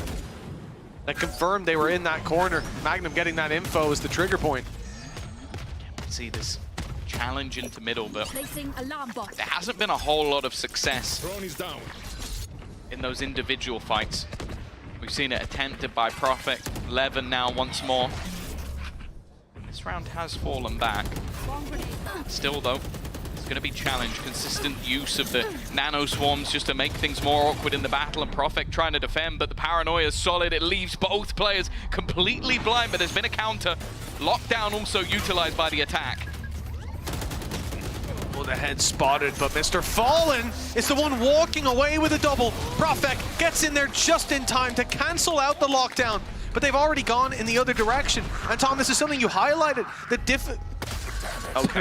difficulty that you have when this B site, you know, we see a deep prowler go through, we see them lose control, but now they have to still cross. Flash used for that, but disadvantage, and this is the difference. Foot have either been on level playing field or with a massive advantage by the time that this pump fake came into the B plant. But now, they're a man down.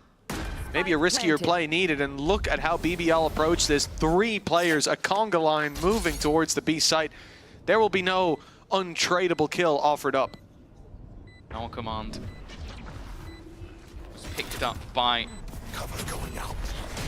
that plant for Cracks. Doesn't seem like something he wants to utilize though. And a captain's position should have been noted, but Cracks looks for the swing, does a lot of damage onto Levin, but now there's nobody left on the site. They're both looking to pincer him behind a nasty surprise, but then an immediate couple of kills in response. Oh, he said the BBL's retakes have been unsuccessful. That could have been another one, but once more, Profek is the man of the moment. 6-5. We could have another 7-5 halftime. Deja vu, it's in full effect right now. With elimination on the line, the stakes higher than they were before. Nice! Let's go, Volkan. Insane comes. Guys, lay insane. There'll be no taking the foot off the gas on this one. The pressure, though, being applied by Foot towards this B site. They're dodging the early reveal. They're dodging the Prowler, often fighting for that mid control, but then there's a vacuum of information coming out of BBL. Maybe this round they'll go there a bit more direct. Well, that's the info. Oh, wow, okay. An immediate use of the Nightfall. Is there going to be something to play off of this? That's the second time that we've seen Magnum throw it got the short in. push. Well, in from behind them, Zeus is trying to really battle and brawl, create a disruption for the rest of the team to make it out of that smoke. This is such a peculiar round for them, but already Yumpy will be lost. Cracks has only been downed, and Zeus just striking once again. It leaves a 3 versus 5 and an attempt. And while Zeus is not done, he wants a little more. Spike planted. Levin's moment to strike. He's found himself one, but down below at the logs is out of captain. He won't make it away. That TP, near or far, he wasn't making it out. A 3 versus 3. Players all on site, stacked up. Salvos will clear out the back. Boathouse wide open, but the players were way ahead of that. A shot, but the wall gets in the way. Yedege still drawing breath. They'll deal with him.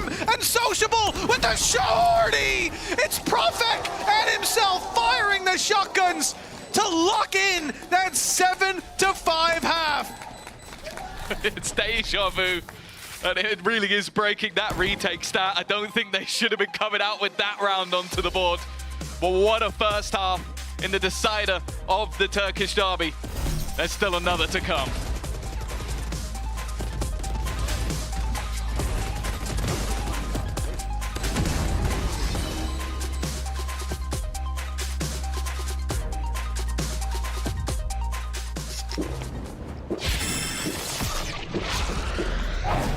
Red Bull gives you wings.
For one of these teams, stage one is coming to an end.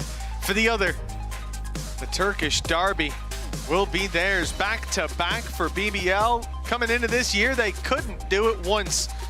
But now, the chance to do it twice, and with a 7-5 half under their belt, Tom, well, it really is anyone's game. There will be a second opportunity for BBL to take themselves to Toronto, and for Foot, they haven't had the chance just yet. With an earlier defeat, but their run through the lower bracket seems to only just be getting started. Liquid or Na'Vi, of course, will be the one they have to face against. Neither an easy opponent, that's for sure. But at this stage, it is still anyone's game. Got to look at that first half. A lot of problems for BBL in containing that information. On the defensive side, the push and pull was their downfall. Maybe the Sentinel was a problem for Foot. That won't be an issue. They were able to stack up one side of the map, and Sentinel is here as well. They've got numbers, boots on the ground, and the spike in the same position. It's down in the open. This round, it's not looking likely to fall to BBL. This could be Foot's way to equalize early on, but Tom, last time they faced, it was the pistol, it was the follow-up on defense for Foot. And only 3 rounds from that point forward, BBL had a lot of momentum on the attack. Luckily for both sides, they've had a million rounds to look back on. Can't always take everything at face value. That is a kill that definitely makes things a little bit more interesting, but with a player still towards A main and 2 sat underneath, it's not going to be easy to clear any of these remaining members. 30 seconds to try and find something here, hoping that maybe it gets revealed, but Ada Captain's already going to catch one. It leaves Magnum with an impossible task, his position known, and only 18 seconds to play with. This pistol is going to go the way of Foot, as Ada Captain will bring them within 1 round once again. Well, the pistol now the follow-up. Should be a much easier affair for Foot. One player that we look at coming into this, Zeus, had a much tougher time when it came to playing that Jet last time around. That's the one change that we've got between this series and the last, between this Ascent and the previous 48-rounder. Here on the defensive side, it's going to allow for a lot of rotations. It's going to allow him to get out of jail free, when previously it was easy to stick him into corners for BBL to catch him with no way out. That's an audacious play from Levin. He will be punished immediately by Ada Captain. They have nothing in this round, so he's attempting to try and use the shorty the best he can. Also a fairly light buy coming up for the defensive side as well. No expectation of any real investment, so they've decided to go with a couple of pistols, a singular Bulldog, a sniper, an SMG. Be curious to see if they buy up a couple of extra guns going into the next round. Nice shot from Mr. Violent. While Zeus is back to his old tricks, just trying to farm up orbs.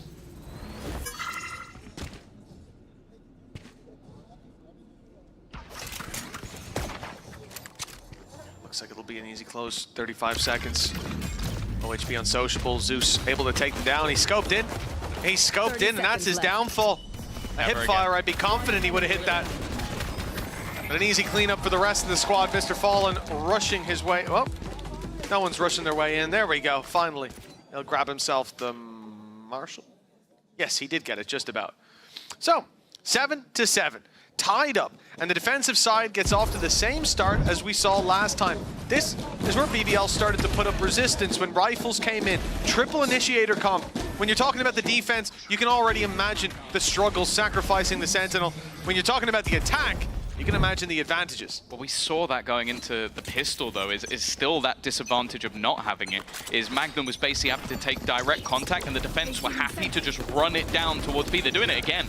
They want to take that space away, knowing that either there has to be someone there directly holding it, or there's a lurker still, but just not with the same utility belt there to support. And I think that's something that Foot have clearly come in with a game plan of, okay, they have that vulnerability, let's pressure it.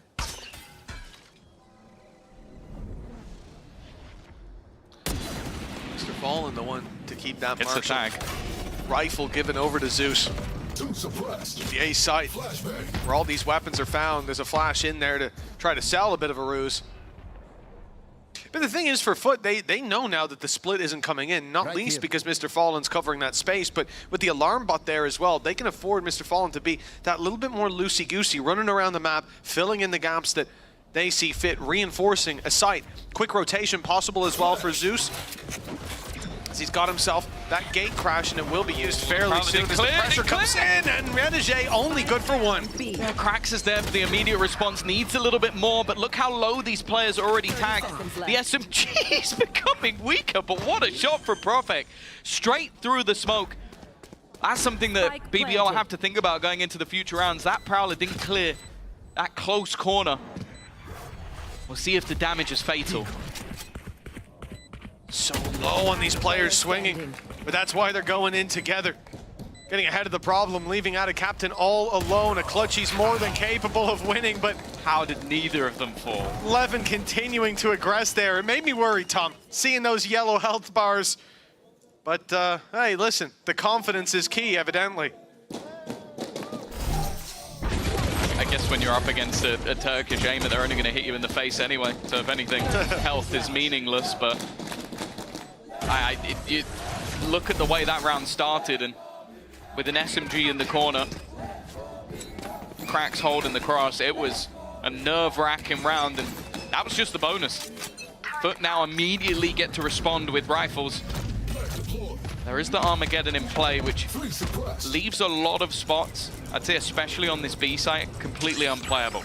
You can't go to the back site anymore when there is an ult that can cover the entire thing and your escape. Well, Zeus is feeling a lot more confident. He's already got as many successful opening duels as he did in that 48-round game.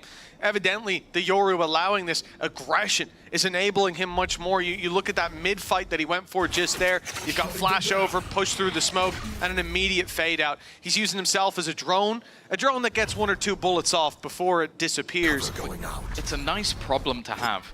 I think a lot of teams struggle at times to get their players to play the Yoru. You have a guy who doesn't want to play Jet and wants to play the Yoru. I think that Geist has got to be very happy with that. Maybe some hypnotism came into play, as a Turkish Jet is something we've talked about many a time. 40 seconds now on the clock. 2 players here to defend, and a captain now in the same spot we saw from Profek, and Levin leading the charge. Levin's the one to find one, but they have to clear out a captain. Done well. Flash in from Zeus. Another to be found. We're level again. A 3 versus 3. The door closed and the plant enabled as a result. They're going to wait now. Oh, not wait for Yedije. I thought he was coming short. I thought they'd group up and play this together. But of course, that flank is going to be wide open. Sometimes you'd worry about a turret, an alarm bot, but it's not in play. Instead, you have to worry about Yumpy. This machine is the one that's giving them the advantage. Now a tough position to fight from if Yedije doesn't get anything and he's been spotted. The element of surprise gone, and they were watching it anyways. Now in a high-low, Yumpy to be cleared from the close corner, but they've managed to win the fight. Here comes the big push. Krax left alone, and both players facing. BBL doing one better than before, stringing rounds together early. The attack side has a 2-round lead and a massive economic advantage. Yeah, I think having a piece or 2 missing, but it was just those effective trades after Levin takes the space. Like, you're always going to see this when watching a Jet on this map. There's statistics. If they are good, it means they're having a phenomenal game, because on the attack especially, you are basically just having to gamble your life every time. But the way you tell if a team is good at the attack is how they deal with it afterwards. And that was what BBL did to a great degree. For now, for Foot, they're in an uncomfortable position. A couple of sheriffs. The only ult. Oh, there's a couple that are close, but not really ones that you think about in terms of that extra damage dealing that can maybe turn around. The dimensional drift is probably the one that I'd most like to see, but it's easier said than done. Out for Magnum, he's up close. A big problem as he gets isolated. Pistol swinging in deep. Prowler gets you a little bit less information than Magnum himself did. 4 players suppressed. Not only is that going to pump the brakes on this push, but that's so much information for Foot to play with. The thing is, it's an immediate response from BBL. They start to wrap back in the other direction. Back, though, towards this one rifle that Foot have in play. Back towards Yedege. This time, he's only good for 1. But the advantage is kept for Foot, and they could recover a few pistols, weapons. Left. In fact, it's out of Captain in the back of the site. He's committed the TP. He's put through his paranoia, but now that advantage fades. Hope was to slow them down, but Profek has done God's work for BBL. The paranoia slowed anybody coming through the smoke, left one isolated and puts everything onto Zeus with the Sheriff. He's hoping that time to jump. A miracle shot of his own might just turn things back, but Profek is there again. The bouncer on the entry, as they will now hit double digits on this attack side. And while this is where we almost need to see a response from Foot, or they are heading out of the tournament. Hey, talk about that response. The exact same thing is felt by Foot. They're calling a timeout here and now. It's not that big of a commitment from Adacaptain to go for the TP, but those numbers could have been helpful in pushing back through. But of course, as you said, buying that time, a couple more seconds there. 1 pick, and that round is theirs. Players are flashing out of the smoke, seizing spawn control. And the happiest man to win an anti-eco that I've ever seen. The thing I've noticed with Magnum, those screams come through more if he dies first. Because I think it's the guilt. It's like a guilt scream. He's like, yeah, I died, so I'm going to get really hyped because I didn't do anything in this round. And it's again something noted that they are constantly pressuring him. That's another 2-man push where he's caught isolated, and normally you just stick a turret or an alarm bot or something easy to hold them back. But the only thing he can do is time his Prowlers right, which, yeah, it's not been going fantastically for him. Luckily, the rest of the team have been picking up the slack. Profek is having a game. 19-11 right now at the top of the server. As he had been enough in important rounds, was the major factor on their A-site defense, and now seems to be having a great time on the attack as well. Yeah, this man was activated since round 4 of Split. He hasn't let go.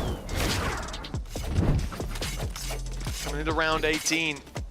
Ulti's online on both sides. Information for Profek and Zeus. Execution for Yumpy. Perhaps that denial for Cracks with both null commands online. 1:30 on the clock, and already BBL are on their way up through middle. Prowler leading the way. Ultimate activated here by Yumpy, taking down all of this utility on the B side, stopping them from having any sort of flashes or initiation. They have to just swing dry into angles. Zeus does well to find one. The trade outs have been there, but one player brought back from the dead. Yumpy down but not out. The player on site under so much pressure, yet his side is secured by Mr. Fallen. And because of that, Magnum left in a 1v2. He's going to force the issue. He's trying to bait them into thinking he's down on the site. Timing almost works out for him, but maybe gets a little bit nervous, dodges the paranoia, but Adacaptain is quicker on the trigger. Yedege, what a round from him. You said it, they revived a 4th player just to challenge that solo Sentinel. You see the value that he brings on that agent when in the right place at the right time, and there is no way Foot comes out of that round on top if it's not for him. Yeah, it was back and forth, you know. Yedege finds one onto Yumpy, but he's revived, and then he finishes him off in the end. The second player down, and it's because he doesn't have to switch back and forth between the stairs and the alleyway. He knows nobody can come stairs, as Mr. Fallen holds it down the entire round. An 8th round now for Foot, a gap of 2, and an early engagement for Zeus. Hero right. Oh, Profek! He's angry again. You've only got one rifle. Don't run out of bullets. That's a fair point. Even if he goes down, well, there might be one to be retrieved in middle. BBL setting their sights on it. Smoke to mid. Drone going through on the other side, and there's something Yedege's done quite regularly is take this deep control. It was something that caught BBL when they went there before. Instead, though, they're walking into his alarm bot. That's at least the information. The Nightfall's going to find nothing. They're definitely wary. Weapon here. Actually, Levin's taking a hell of a lot of damage. There is the pounce. And there is even Timmy the Turret coming up with another. Yedoje nowhere near the action, but they do have an advantage nonetheless. And the lockdown only further cements that. Boathouse still forcing it back. Look at the flank up though from Ada Captain. Everybody going to be going towards the B side itself, taking that gap. This is the opportunity now for Foot, knowing everything else is clear. They've got them boxed in. Weaker weapons, no abilities to fall back on here. Yumpy spotted close, the shot not landing. And although Magnum gets one, that is all that BBL can muster. A solid retake from Foot, a 9th round secured, and the gap down to just 1.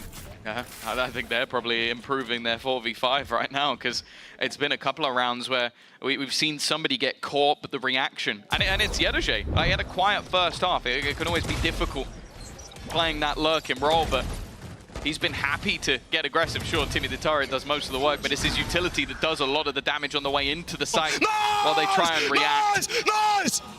Nice! I think it was nice. But just 1 round now. The difference between them and BBL are going to try and halt their progress with another pause. I think this is the last one, right? Indeed, the last pause of Ascent until we inevitably get to overtime. Sue's called for 50 rounds, so we're not even halfway there by the looks of things. She can come and cast round number 50. I'll be dead. Calm on the side of BBL in that coaching booth, pal. Speaking at a slower pace than normal, this is his last moment to touch base with the teams, but you know Geis is doing just the same, leveling that rudder, steering them right the way to victory. 1 round, and they'll be neck and neck again, a position that both of these teams are all too familiar with when it comes to Ascent. It's been a tale of Profek performance. Mr. Fallen currently top on the other side, but I do think although Yedoje a little bit further down, the last couple of rounds have really come down to him. I want to see now if BBL opt to move back towards that A side of the map, and while Foot are not just going to sit around, maybe having the expectation that it will be, so they've used an immediate dimensional drift to disrupt whatever plans there were. And the thing is, nothing else has been kept. The only goal was confusion. It certainly worked. Players looking left and right, not sure what's going on. The B-site push-up is a vulnerability, has to be watched by Sociable. The same can be said from what we just saw there on Profek. They've got the laneways, the side of the map on lockdown, short covered by Yumpy. These players right now operating on a major freeze and hoping that someone on Foot makes a mistake, goes walking into them. It's not going to be Zeus. Not today. Just throwing out a flash, maybe trying to sell the idea that he's around this angle, but an immediate gate crash out of position. Oh, almost caught. That was a little bit close for Cracks. So he will fall back to the side, but Yedoje will take the damage for it. The left side completely sectioned off. He's being hit by every piece of utility, and a second player spam. Zeus is there, cooking up. That's 3 now. They've just decided the only way is through the walls. Don't let them see you. That's one way to do it. Great reveal from Magnum to start it out, but from that point forward, a little bit ridiculous. Ada Captain left alone, and he will be saving this weapon by the looks of things, at best containing, but this round is done and dusted in favor of BBL. No equalizer for Foot just yet. And now the pressure really on as BBL enter the home stretch. Elimination on the line. Foot looking to get to that international event, looking to right the wrongs of previous events, and now that's being cast into doubt. Well, okay, so Yumpy's made a little bit of an error, which, considering their economy is not really built at all, might come back to bite them a little bit later on, but yeah, I think that is the main story point. BBL are on the road to their first ever international. They'd need to win the next series as well, but they have proven they can go toe-to-toe with anybody. For Foot, it's much more about longevity. They've always made it to a Masters. 2023, lock-in. Masters champs. Last year, the second Masters and champs, they have always been there, they've always been competitive, and they've always been better than BBL. That has been a constant factor. The BBL are starting to have other ideas. Their new look roster, impressive. And while Levin already puts the first body in the bag. And it's not just about Masters, Tom, not making it there with the chance to earn more points and even play those lower games. That could put the champs appearance. Yeah. They might have to finish in that top 2 spot, which we're looking at EMEA right now. That's easier said than done. Absolutely, and there's going to be roster changes for other teams. They're going to be working hard. They've got the right read here, though. Foot have got 3 players on the A site, 1 towards short, leaving Yedege alone, but he's taken an awful lot of space. That's why they're confident in holding on to these positions. BBL are going to be walking into a stack. Flash ready for Zeus. The swing on the back of it, but there'll be no flash. Not anymore. That knife hits perfectly. Sociable isolates cracks. Here comes Zeus, but he's not the hero that they need. Mr. Fallen won't be either. All of the players from Foot have fallen except for Yedege. 2-round gap, and it looks like it's about to extend. Foot will need 3 in a row as Yedege sends it to the B site. The save in full effect, and BBL, for the second time this year, they are a round away from winning the Turkish Derby. No roster that BBL fielded before came close, even in our minds, to beating Foot. Doing it twice, well, you can put Look out of the equation. That last time was incredibly close. This time it is looking just as similar. They are desperately trying to remove this gun from the hands of Yedege, but I think the rest of the players are going to be too far away to deal that death blow. But it does mean they're going to need him again, because the weaponry going into this next round is going to stink for the side of Foot. It's going to have to be either shields missing or just not having that extra piece of utility that you desire, and that is not what you want to look when you are facing elimination in the tournament.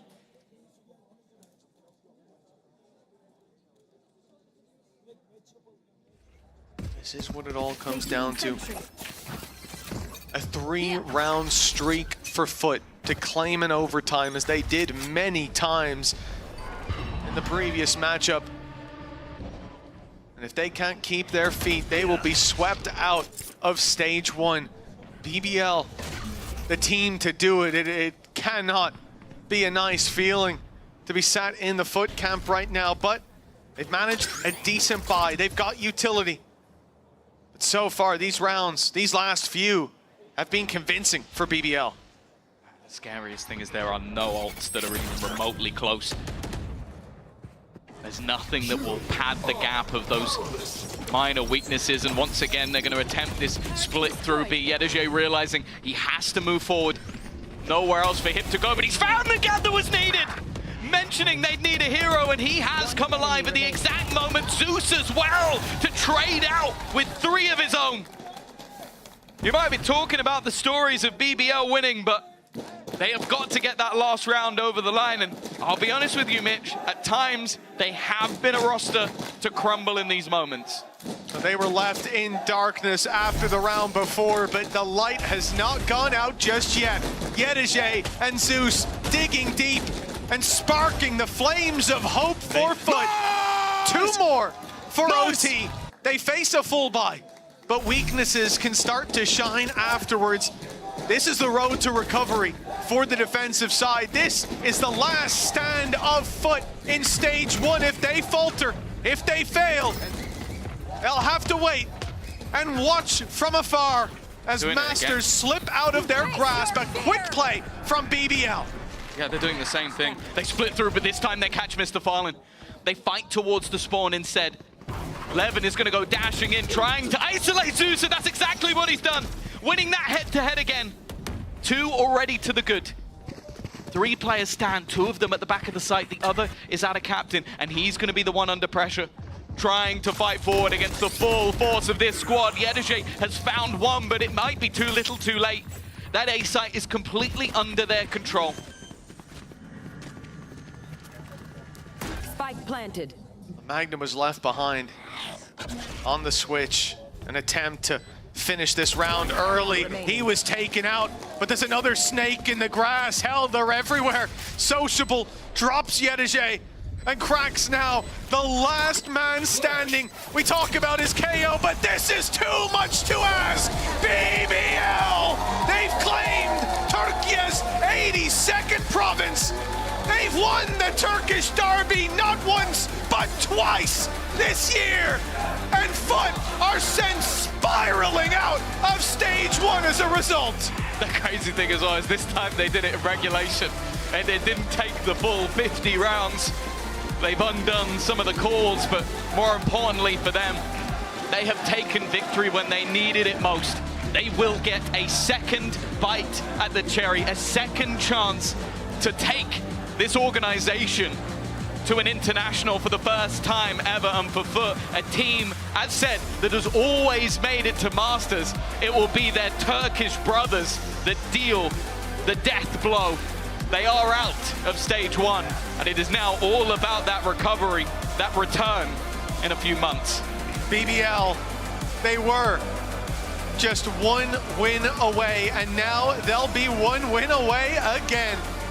Their opponents to be determined, unshaken against FUT. For the first time, this squad will not be going to a Masters event. We have to say goodbye to FUT. We'll see them again in stage 2. Yeah, always an entertaining squad. The second they came into the playoffs, we were talking about their chance, but they have fallen to the squad they probably least wanted to fall to. It's BBL. They built a new squad. They gambled, they took risks, they brought players from the tier 2, and they are looking damn good while doing it. They'll have to face off against either Liquid or Na'Vi to take their way to Toronto, but I think either way, it's going to be a very competitive series. They are a team that has been so impressive, getting better and better as the weeks go by, and I have to give a real shout out in this matchup, or at least in the last map, to Profek. What a game he had. Oh yeah, on Split, he got mad. And I'll tell you what, FUT don't like him when he's mad. Destroyed them, but another man who won our hearts throughout this series is down there on the stage. Give a warm welcome to the interview with Magnum. Throughout this series, Mitch, I think Magnum's had our hearts since 2021. But congratulations today, another Turkish derby under your belt. You're getting pretty good at this, Magnum. Yesterday I didn't play well and I was feeling very sick, so it was goal for me to give everything. I cannot even speak, as you can hear me. And I'm so happy we managed to come back. We show character, we helped each other, and yeah, obviously it's still pain that we didn't win yesterday because we could have. But we go next week, we get revenge hopefully against Liquid, and we go Toronto. It wasn't just the way that you came back from the loss yesterday, but also from map 1 too. That was your map pick. It didn't go your way. So what do you think was the reason that you guys maintained such a high energy? And you even said the comms are so good.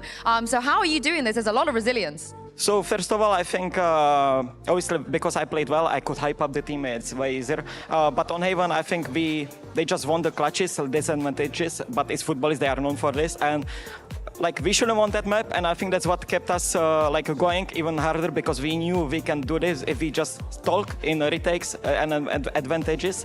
And yeah, we did it, and I'm so happy. I'm so happy to see you back on Split. It's been a long time. It's even been longer to see you play Cypher. I was so used to seeing you at Fade at this point on the Split. So what was it like for you to come back on Split, play the Cypher again? How long have you had to prep for this? I mean, we played Split a lot of times. It's just map that usually you don't want to pick. So yeah, I feel super comfortable. I didn't do anything. I was just talking. They were acing, first ace, second ace. So yeah, I just was sitting in camera, eating popcorn and chilling. Is there a reason that it was Cypher over Fade and Killjoy? On that map, I mean, I'm like here in this team I have a different role, and Sentinel on this map is kind of, you either play Cypher or Viper, and we just felt Cypher is better for me, so we just went with it. Not much deeper thoughts behind it. And it's been a while for you to play, you know, intense back-to-back games, you know? We're kind of used to waiting once a week, having all that time to prep. Are you happy to be back in this environment? It looks like you guys are thriving. So these games are the hardest one to play because you play from day to day, you are playing tired, you don't know if you fixed enough, but these wins feel the best. Like honestly, when everyone puts their heart, like as you can hear, I cannot even speak, and I think Elias, he won't be able to speak as well, our other guys, and I'm just happy we won. Like this win means a lot for me. I never felt so proud after the win like today, and yeah, I'm like so happy. Earlier you said hopefully against Team Liquid. Why? Well, I think, like, I love Fnatic boys, but I think they should have won yesterday, Liquid. They're here, by the way. They can hear you. I don't know what you guys think about this. I mean, Fnatic should have won, and they... No, you said Liquid should have won yesterday. But so I think Liquid should have won. But yeah. Fnatic are great as well. But yeah, I just want to beat them because they are a great team, and they beat us once, so yeah. And speaking of people in the crowd, Coach Mini is here to support you. You know, always speaks very highly of you. We've got some of the Fnatic boys, but most importantly, we've got the fans. Your fans are so unbelievably loud. So is there anything you want to say to them?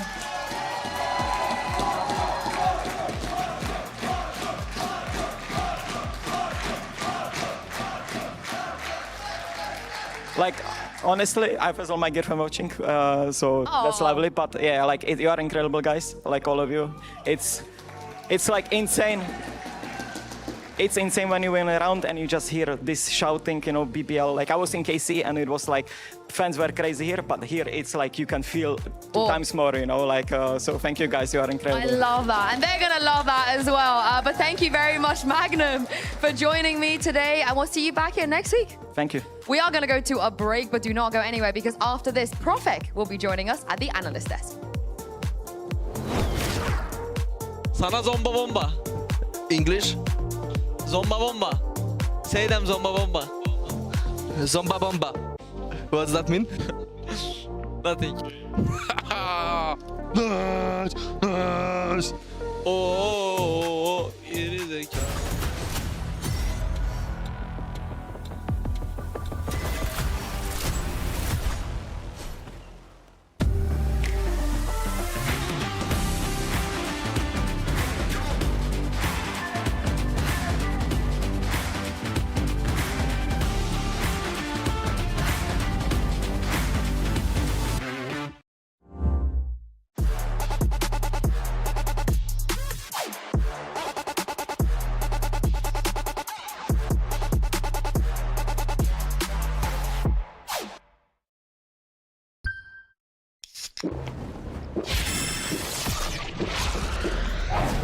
Red Bull gives you wings. Anytime you clock a butterfly, I flip a switch, keep a secret, let you come inside. When I run the gamut, but I could never plan it. I keep on breathing when I land it. When I run the gamut, but I could never plan it. I keep on breathing when I land it. If you give me a piece of your heart, you keep easy when we are a part of 2 worlds. It could be nothing, maybe it's something. Keep your eyes on me. Keep your eyes on me. Keep your eyes on me. Me. Keep your eyes on me. Keep your eyes on me. Me. Keep your eyes on me. Keep your eyes on me. Keep your eyes on me. Keep your eyes on me. Anytime you clock a butterfly, you flip a switch, keep a secret, let me come inside. When you run the gamut, but you could never find it. You keep on breathing when you're in it. If you give me a piece of your heart, you keep easy when we are a part of 2 worlds. It could be nothing, maybe it's something. Keep your eyes on me.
wish I could have that level of energy at all times. What a way for BBL to win out in this Turkish derby. I'm your host, Yingson. I'm joined by Kukuka and Profek as well. Now, Profek, we know Yumpy, he's got his whole finish thing. He jumps up and down. Magnum, he's just a silly guy. Sometimes he hits himself with a monitor. Levin likes to eat cheeseburgers. Sociable is, 30 years old.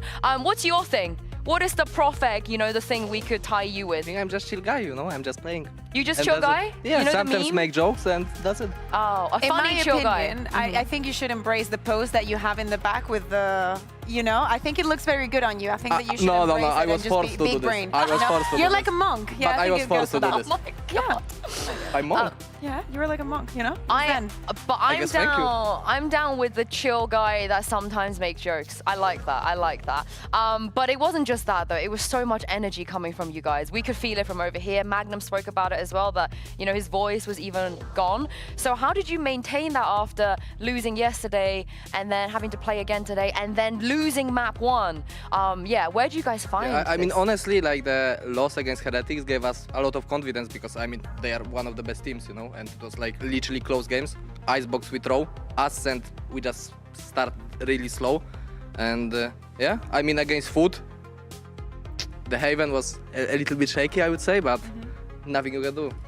We just move on into the split and really huge. Like we won only because of the PAL, because he did like the best anti-strat in the world. Like, actually. Really? Yeah. On split? On split. Okay. Did you expect the map veto that you saw today? Yeah, I think we expected split Ascent, and it was Haven or Pearl. Okay, I mean, I guess we didn't expect it as much.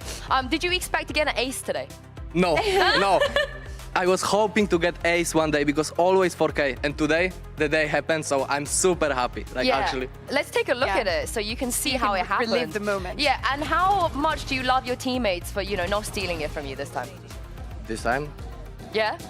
Did you not see it? Like everybody literally walked it. Like everybody like literally AFK, so you could run around the map. So respect to them. Yeah, because usually, usually that is not happening. Nobody moved. Yeah, then like, everybody Yumpy was frozen. Yeah. Yumpy went onto CT, like onto the respawn, be like, I'm just here. Usually when someone is getting 4K, someone is saying, guys, let me kill. I'm one of orb. I'm one of ult. I mean, so today it didn't happen, and I got my first ace. And then Sociable stole your moment, I feel like. Then he got an ace as well. Yeah, because he wants to be like me. He just wants to be you. He wants to be you. And one other thing I wanted to ask you is about the comms, because we've heard a lot from you guys that when the comms are good, you win, no issues. Can you tell me a little bit about what that means? The comms? Yeah, what is a good comms? I mean, so basically, the updating information, saying what we are holding, because I think that's the biggest weakness, because when the pressure is coming into us, like we are not coming that much, I mean, we are also a new team, like we have 4 rookies, and when the pressure is coming, like we can feel this in the server, and that's what happened on Haven, on the first half. Like we slowly were going back, I would say, but it was not enough. You speak of the preparation being very good and the expecting either this or that. What happened when you saw the composition that you saw on Haven? Did you guys expect that? Did you know how to work around it? No, I mean, I just laughed. Really? Yeah. Why? Because for me, this comp cannot work, and I'm super pissed that we lost. Really? Yes. Really? In what sense? So what? Yeah. In your opinion, what is it that happened then? I mean, we are not coming every round when they were doing something on attack, we knew what are they doing, literally. But we were not that confident to commit into this, So we are just not trusting ourselves. They won a lot of clutches too. Yeah. It was very close. Yeah, but we could win instantly the round because we knew they are ending A, but we are not going A for some reason, So when it comes to seeing the comp for the first time, obviously you guys can't anticipate anything. Whose responsibility is it in that moment to make a plan, to execute a game plan? I think everyone needs to help Yumpy, also the coaching staff, but we are trying to solve problems together, not only one person. So yeah, I would say as a team. I like it. So what did you bring to that when you saw the comp? Were you like, guys, I think we should do this and this and this? I just laughed. You just laughed? Yeah. Your contribution was just laughing? Yumpy screamed, nice. Yeah. So how often does that happen that you just see something and you just laugh, You're like, Sometimes. Sometimes. What about the times where you see something and you think, oh, I know what to do? Like, Yampi, I need you to listen to me because I think we should do this. No, I mean, for me, I just trust Yampi. You know, I don't want to like make a calls because for me, that's killing like the confidence of IGLs, you know. Of course, it's nice to help, to add something into the plan, but like I just don't want to counter call him. Because let's say we win round, then next he's calling the round, and we are losing this second round, you know, and then the confidence is going low. So I just don't want to do this. If someone will do this, it's not on me, you know? What do you think, if anything, was different from the foot that you faced off the first time to this one? Because of course, both of you wanted to stay in the run for Toronto, but you already have experience against each other. Did you spot any difference besides the composition, I guess? My performance, just better performance, and that's it. I mean, you know, we know how they play, they know how we play, so it was coming to the micro, I would say. Okay, but now, you know, you've won against them twice. Yeah. How are we looking now that, you know, coming into the playoffs, you know that you do not have a lot of time, but you're going to get a little bit this time around, another week. If you are to make it to Toronto, is that something that worries you, that having to prep a lot for very different opponents? I really want to go to Toronto. When I first like signed the contract, you know, I just said to myself, I need to go either Bangkok or Toronto. I mean, Paris also is nice, but you know, Bangkok, Toronto is just, you are exploring the world, so it was like my little dream, you know? Yeah. To just go Paris is down the road, you know? We can Yeah. go there anytime. We can go there anytime. But let's take a look at the bracket because you do have to take down some very strong opponents if you want to make it to Toronto. You'll play the winner of Liquid versus Na'Vi. Now, Magnum seemed pretty confident that it will be Liquid. How do you feel about it? For me, if Liquid, like, the loss against Fnatic, like, I don't know, to be honest, a shaky question, because I think Na'Vi can win, but their loss against Fnatic, like, could, you know, the morals from the team go down. So I think it's literally 50-50. Who would you prefer to face? Na'Vi. If you have Na'Vi again. Na'Vi again. Just again. I don't know, I think it's just easier, you know, like, against Liquid we lost twice, so they are just, you know, like strong opponent. Ah, I like that. Very, very strategical. But thank you very much for joining us. We'll let you go and prep for next week as well. We are going to head to a break, but do not worry. After this, we're going to bring you another elimination match. Liquid will be taking on Na'Vi right after this.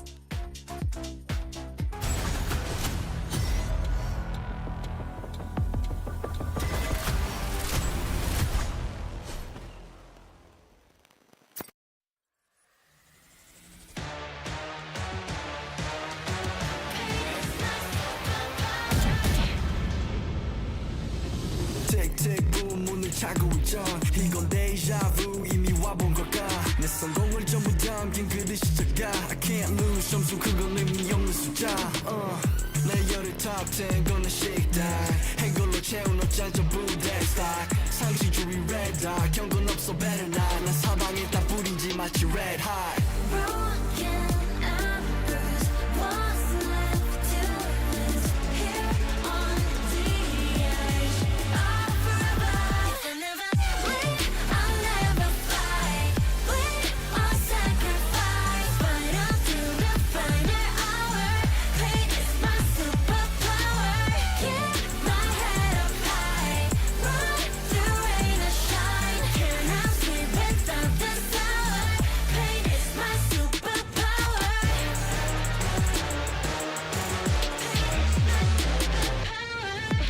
할 말 있음 어서 말해봐. Tough guy 되었고여서 도망가. 이제는 시시해 gunfight. Body blade. They forgot to shave. 날 주세워 맛보게 fade. 끝이 보여 네 bandits. 끝없는 내 rampage. 이게 나니까 저지 can't change. 내게 나서 plan B. 오직 plan A. 바꿔 pain every champion into champagne. Broken and bruised. What's left to lose here on the edge of forever? If I never win, I'll never fight. Win or sacrifice, fight until the final hour. Pain is my superpower. Keep my head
Na'Vi are about to take on Team Liquid in the next elimination match. I'm now joined by Na'Vi's head coach, Happy. Now, Happy, Na'Vi versus Liquid is such a legacy matchup in Valorant. We've seen it a lot of times, but this will be your first experience. So what do you know about Team Liquid, and how do you see them as an opponent? They're a good team, obviously. I wouldn't put them like as the most informed team at the moment. I think Heretics takes the spot with Fnatic, but they have very strong fundamentals, and like they like to play scripted a bit, and they have a good script, so we have to beat that. It's that simple. When it comes to the bracket stage, you know, we don't have a week to prepare anymore. I think it's where the individuals like yourself and Angel really thrive. I don't think anyone in this league has as much experience as you guys in these situations and scenarios.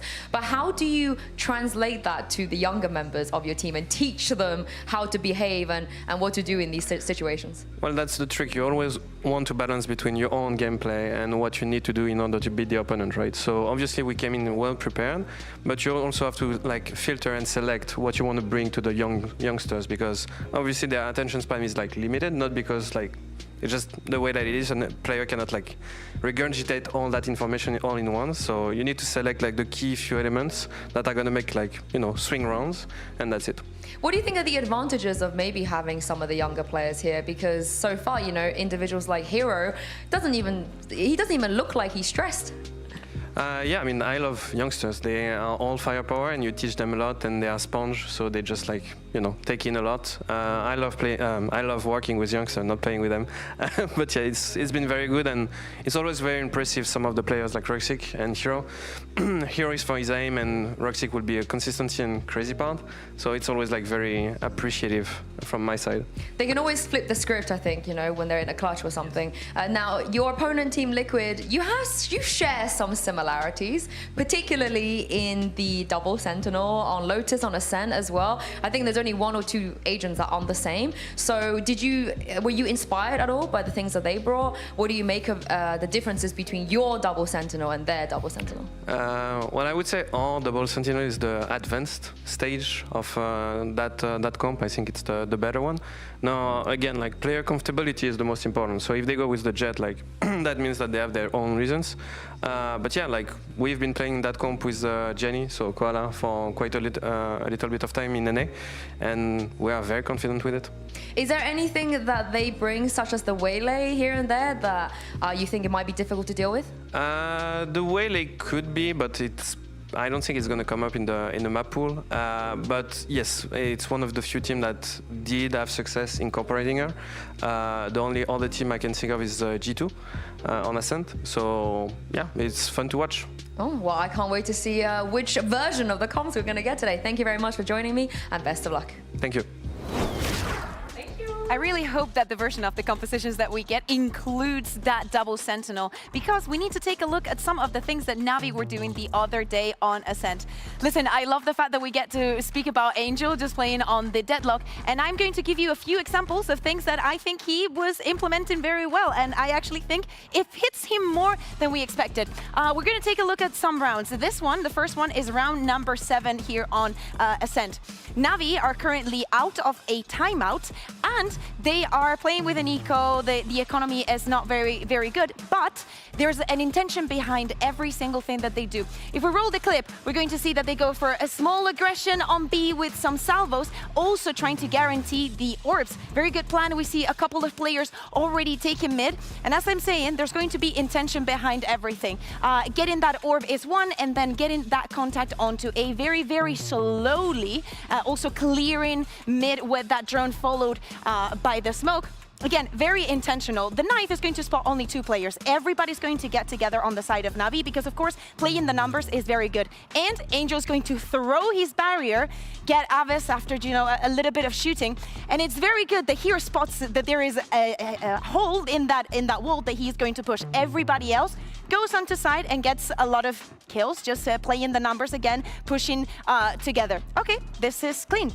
Now let's speak about conditioning, because when we move on to the next round, round number 8, we're going to see Angel already ready to be using that mesh for a different approach. The wall is going to end up falling on the same position. If we roll the clip, we're going to see that he already has his lineup. Angel is very, very much ready for this one. But this time around, 2 players are going to be coming from main that are going to be spotted. Again, Aves was doing his homework and he was spotting the players. There's also a quick reaction from KC using that Hunter's Fury and trying to avoid this situation. But just because of the movement and everything else that is falling, we see 2 players already on side. Hero with that other Sentinel guard in the back, and another very good round for Na'Vi. Now, what can we expect from the defense? Of course, having double Sentinel, you're going to have a lot of freedom in which defending sides are, but it is important also that you keep it a little bit varied, and this is one of the things that I think will fit Angel. If we take a look at the next round, round 14 of that same map, we can see that Angel and Ruktik are playing together. This is against an eco this time around, but it is very important. They are still playing for those orbs. If we roll the clip, please, we see already a very forward position for the side of Koala, and what Angel and Ruktik are going to do is push, using also that barrier to try and find a kill, try and find a lurker, and also just leave the wall there because they will have to hear that noise. See, they can secure the orb, and they have to force the other team to break it if they want to execute onto that. And I'm loving the duo that these two are making. If we take a look at the next one, and this is the last one, trust me, we see a very similar approach. Again, this is going to be a little bit different with the sensor being put on a different position, but KC were struggling a lot getting into this A side because of this reason. Let's roll the clip, please. As I'm saying, KC, they already hear the utility and whatnot. Angel, super quick. You take the sound out and the barrier instantly. Ruktik and him playing together, slowing things down a lot, but also thinking on their feet. What is happening on main? Let's go and put some reinforcement. They can be so sure that they're not being pushed because of that barrier mesh that they can just go again on the hunt on a position that Suigetsu was playing a lot. Easy kill, and again, they do not have to worry going back onto the side because they know that that barrier has not been broken, and unless they have been pushed through middle, they should be fine. So I'm really looking forward to see more of this double Sentinel. I don't care if it's from Team Liquid or if it's from Na'Vi, and I believe that we also have someone on the desk, Yinsu, that really likes a double Sentinel. Yeah, so Billy, what do you make of the double Sentinel? That's crazy, you're gonna do him like that. No, on you go, Gorilla. What do you make of the double Sentinel? I really like the double Sentinels. Do you agree with Happy that it's the more advanced version of what Liquid do? Yeah. Like, they've had more time on it. They're obviously really well thought through. We mentioned earlier about Foot's double Sentinel on Haven, but I use references from Na'Vi. Like, they're at the moment, because we stopped running it after kickoff, they are the staple double Sentinel team in What does it look like when 2 teams that play similar comps like this go against each other? What would you expect? Well, like when they both play double Sentinels, I'm expecting like really long drawn out rounds because there's a lot of utility on the defense that you have to break, a lot of flank trips, so we're going to look into more traditional retakes, trying to flood out instead of letting the Sentinels get set up in the post plant. And of course for Na'Vi, they've watched Team Heretics qualify. They didn't make it for the first event. They watched Fnatic qualify. Another team that didn't make it to Masters Bangkok. They have a very good chance if they were to win today and then win their next game. It's easier said than done though. But Billy, there's a reason why they decided to rebuild this roster, and it is to make those global events. So do you believe that Angel plus the kids can do it this time? Shao counts as a kid as well. Do you think Shao counts as a kid? Yeah, Okay, we take that. Yeah, I think that we need to actually consider the rebuild that they did have this year, right? Because this is the first major change that we've seen from Na'Vi since the initial signing of that FPX core. And honestly, I think Angel is doing a great job with the kids so far, and I think Hero has been a standout moment from that. If he can perform consistently, he's going to be able to take over the win today. He's probably been the shining light, right, for Na'Vi so far at playoffs. Gorilla, what do you make of Hero's performance? Yeah, I think Hero's playing exceptional. We're seeing like kind of like glimpses on back to that stage 2 Fnatic Hero. So yeah, I think honestly he's coming right back into form. I think he struggled a bit during kickoff, right? So yeah, it's really good to see him perform. I mean, he's such a great site anchor for this team as well, getting away with lurks. I mean, every time he's anchoring that site as well, he's always good for like multi-frags. Like, he's always getting a couple of kills and he's never really overwhelmed by whatever teams are kind of throwing at him. So I think that he's been really good in that sense. And like I said, the Ascent as well, he looked absolutely amazing on the Ascent. Of course, playing that most played agent of Cypher. He's comfortable, to bring out the comfort words. Yeah, he allows Angel to just do shenanigans. And he allows Angel to be be Angel, because you do have someone like Hero to fall back on, who's so reliable on that Senti. But on the other side of this, because Na'Vi, they won their game to be here. They had the momentum. But for Team Liquid, you've heard it from the entire community. The way that they lost against Fnatic, it is extremely heartbreaking. But Gorilla, how in the world was Nats on the side of the losing team? Because if you look at his stats from yesterday, he was absolutely outstanding. Yeah, we mentioned it yesterday as well. Nats is really, again, coming into form. Like, he's in discussion at the moment for the best player in the world. The fact that he's playing this well and being this consistent and he's IGLing at the same time is honestly really good. And to add on to that as well, he's on the other side of the map half the time. He's out of the pack. He doesn't see what the other players on his team does, and you know, he's locking down his sight. He's getting the lurk timings. He's getting AWPs on the fracture. So yeah, he's playing incredible. It's a shame Profik said it, like sorry, Magnum said it. Liquid should have won yesterday, and Fnatic did a great job to pull that back. But I think Nats is gonna pop off again today. I'm sorry, but this man went 17 first kills and 3 first deaths yesterday. Stupid. That's outrageous. And then they still end up, that is heartbreaking. And like, how much more can you ask from him? He's doing everything. And I hated that lower third saying Nats tried his best. I think he did more. Oh, I think he he didn't just try his best. He tried the best of the 2 people sat next to him and those 2 other people as well. And somehow he still lost. But here's the thing, because Nats is not the kind of player that's going to lose his cool. You know, he's not an emotional player, so to say. But if we take a look at that clutch, he could have been the hero. He could have been the hero. He led from the front. He did everything you possibly do. And Gorilla, how do you mentally recover from this? Yeah, I don't think he did. I don't think the whole team did. Like, especially at that scoreline, 11-12. Like, I think that's the moment that Fnatic won the series. Yeah, and look at the reactions from the 2 IGLs, because Billy, if there's anyone else that could... Oh, you never seen Nats react like this. But if there's anybody else that could get into his head and maybe serve him a similar dish, it's gonna be Angel.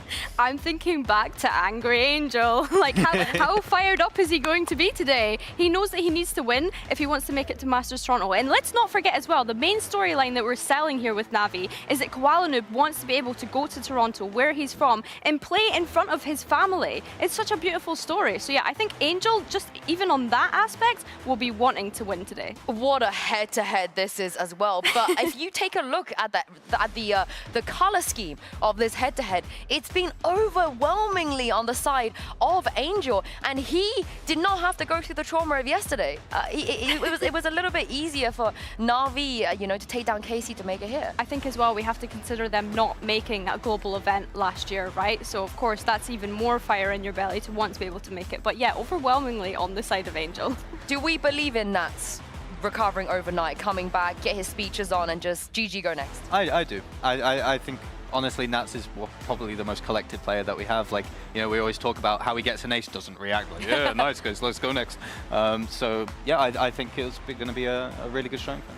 And I think that's the million-dollar question at the moment is, are they going to be able to bounce back from that loss against Fnatic yesterday? Of course, the game finished so late. You need to come in and have prep done for Na'Vi and be able to kind of build up any form of momentum if you want to go on a lower bracket run. It's definitely a tough ask. And I hope he doesn't, you know, feel like it was his fault, because it was not. Because my goodness, they wouldn't have even made it to map 3 if they won for Nats. But here it is. It's one of the staple rivalries of EMEA. And for the first time since 2021, Na'Vi will be facing Team Liquid in an elimination situation. The stakes are very simple. A win here will give them a lifeline. Without further ado, let's send it down to the stage and bring out the players. Check my pedigree, I got legacy in my pop. You playing hopscotch, I'm at top notch on the block. Shimmy slide like me, no. Spice it up with a sauce. Yeah, my lord said don't do it, I said bop.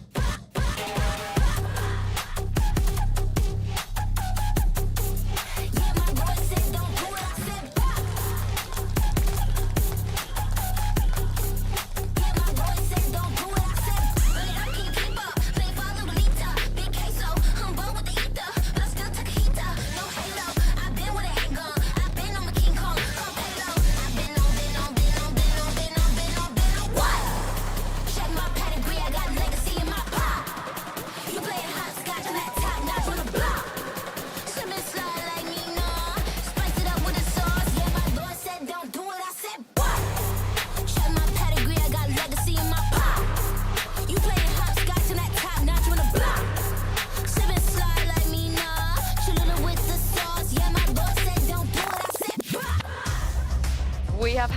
countless iterations of this head-to-head, but this could potentially be the highest stake match we've ever seen with Na'Vi versus Team Liquid. We saw Liquid already yesterday. I do wonder, as we take a look at the map vetoes, Billy, if they're going to play anything similar to what we have already seen. Well, straight away we see them take out Lotus. I think Happy kind of alluded to that in the interview by mentioning that he doesn't think that they'll see Lotus today. But Na'Vi actually deciding to select Icebox. Oh, thank God we have Ascent. Yeah, Ascent is another interesting one as well. But what do you make of this, Gorilla? I think Icebox is I'd pick Icebox if I was Na'Vi. Liquid, yeah, they won Icebox yesterday, but it wasn't convincing at all.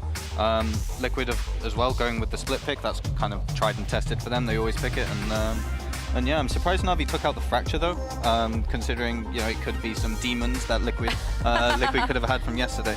And in terms of that Icebox, because we did see a very recently from Team Liquid, what would you say the Na'Vi could take away from seeing them play yesterday? Where could they exploit? I think having the Omen is really going to work in Na'Vi's favor. It's not something done too often in EMEA, even like in the tier 2 scene, so Liquid might not have as much practice against it, and they, as Happy said, they've been running it since tier 2 in NA with Koala, so definitely have the experience and the kind of on the advanced stage of that comp, so there's definitely like, smoking the turret and getting some lurk timings that Liquid might not be ready for. I think that's the big thing, right, is that they have experience of running something like that and that they feel comfortable enough to be able to pick into that. I think when we look at Team Liquid's Icebox, though, they did win it the other day against Fnatic, so... Yesterday?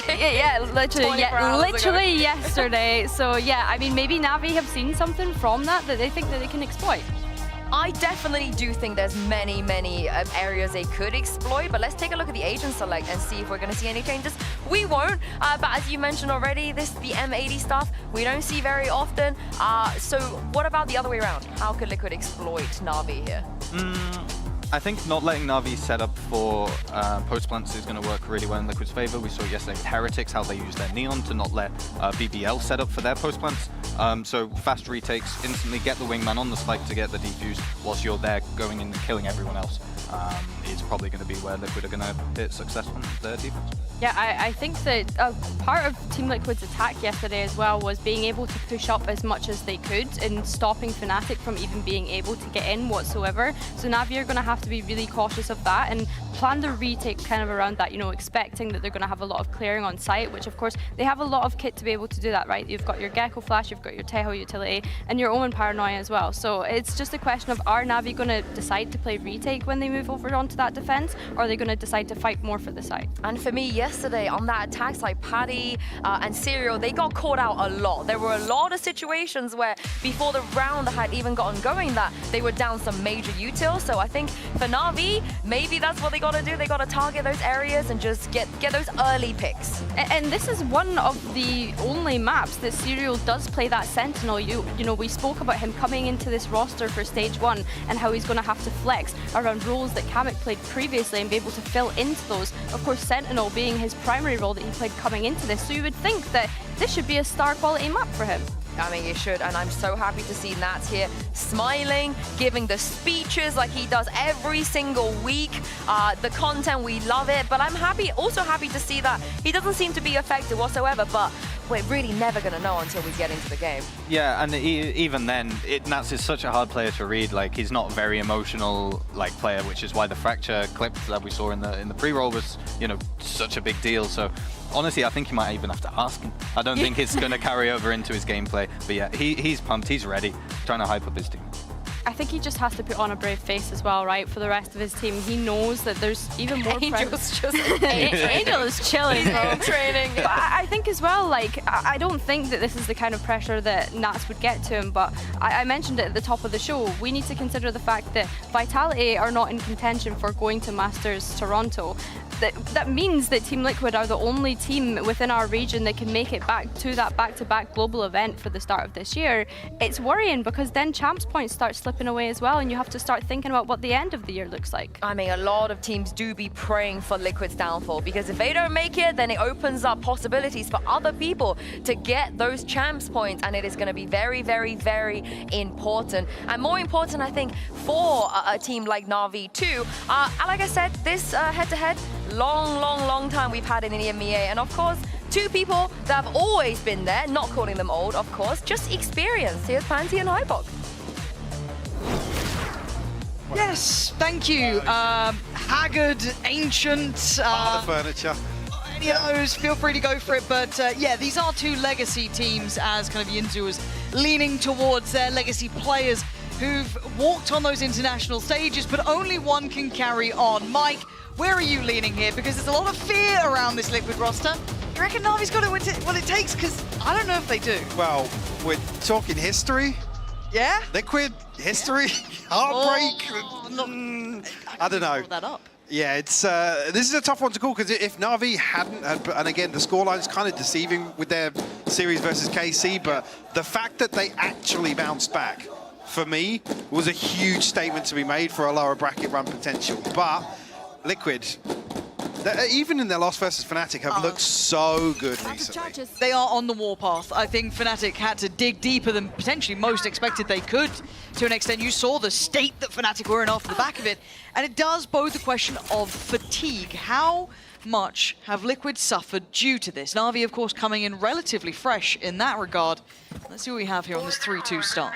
So Kiko seemingly knows Hero's whereabouts there. He's going to actually dash away. Oh, kill comes through. Actually, Camo comes through there. Actively clearing out Hero here. That will be the green light for Na'Vi to head towards A. Cover going. They're pretty close already. Like, Na'Vi have made it up pretty far here.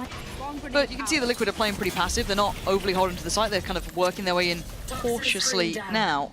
And Na'Vi's patience, does it get rewarded as well? Curious here, both kind of waiting to commit, and now we do see that commitment in the form of Koala Noob taking a lot of that space and getting a challenge I don't think he expected. Camo striding back on the side. What a stunning shot from him there, taking away Angel. Right down to a 3v2, Ruxic and Xiao. Just Ruxic now, gone.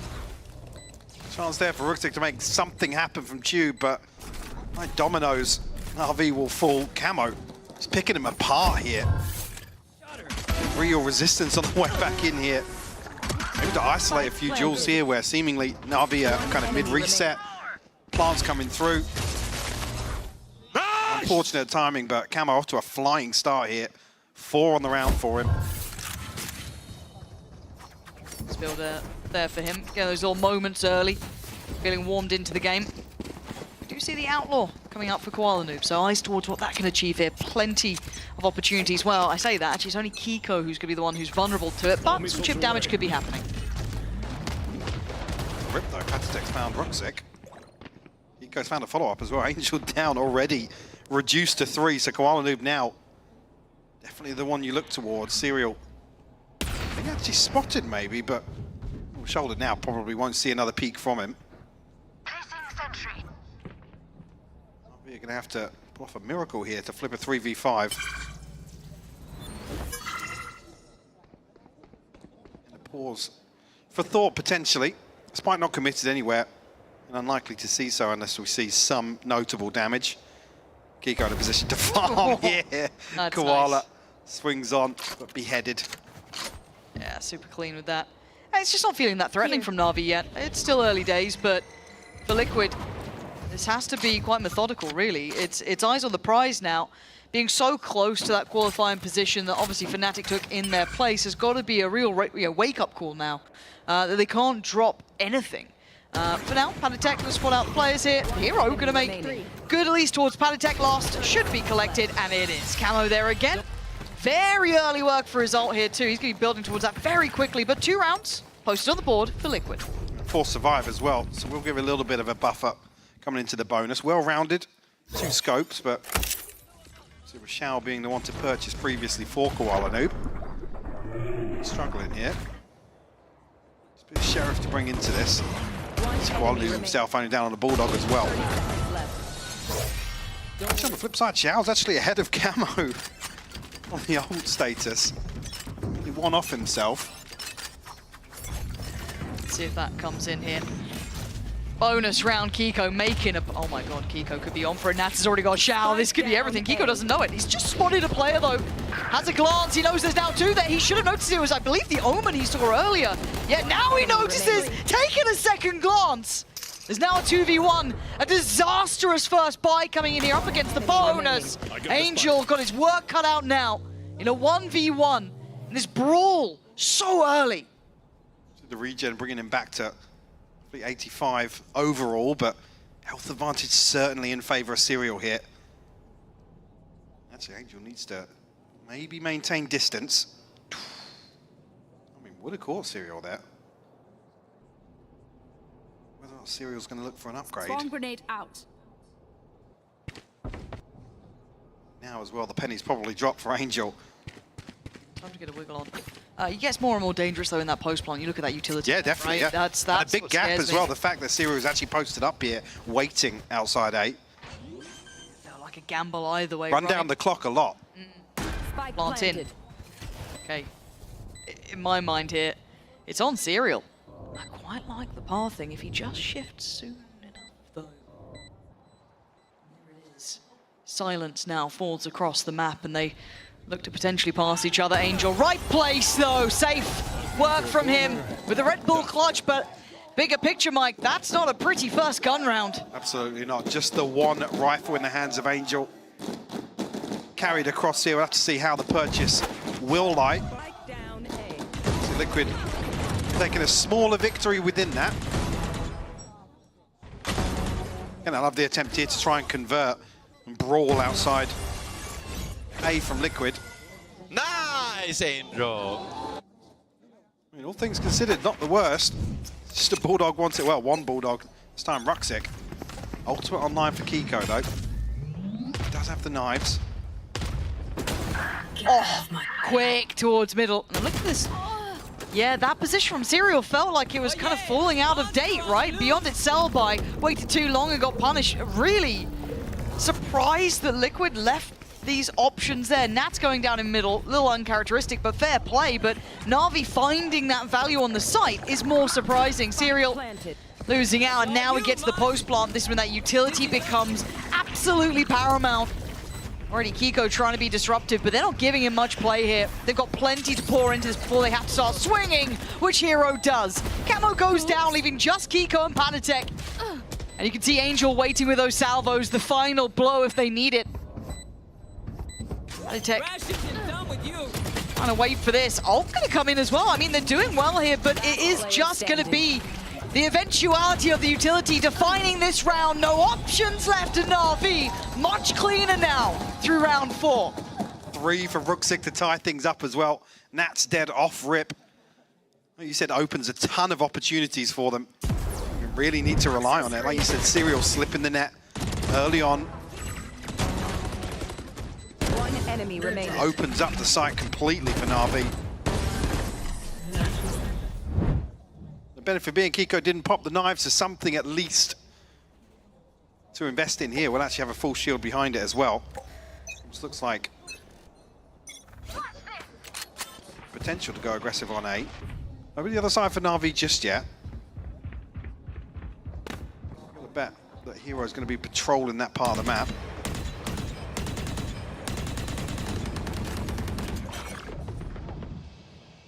Looking for any opportunity, right? Gathering towards middle and making their move. Ruxic was sharp before, beat Nats towards that tube, but those knives looking to be brought to bear, but already gets past the first hurdle. Panatek put to bed. You can see an attempt made nice from Serial. Good little 1-2 punch, but the backline from Na'Vi came back around to support. Koala Noob not leaving it untraded, and a little audacious from Camo, but trying to tee up Kiko. Still going, the knives fade, but a rifle gathered. And he gets away with 22 HP and a good idea of where they might be heading. Camo puts his life on the line. Try and play Kiko in. Still have 2 knives left, but Hero's already posted so deep. You can see on the player react. Not expecting that at all. Great from Hero, just holding that deeper position. Nats now, that's nice. Took a lot of damage for it though. 20 HP and 2 to find. Angel's not having it. Na'Vi taking the lead now. Right back on top. Fantastic recovery and frugal in terms of this ult cycle as well.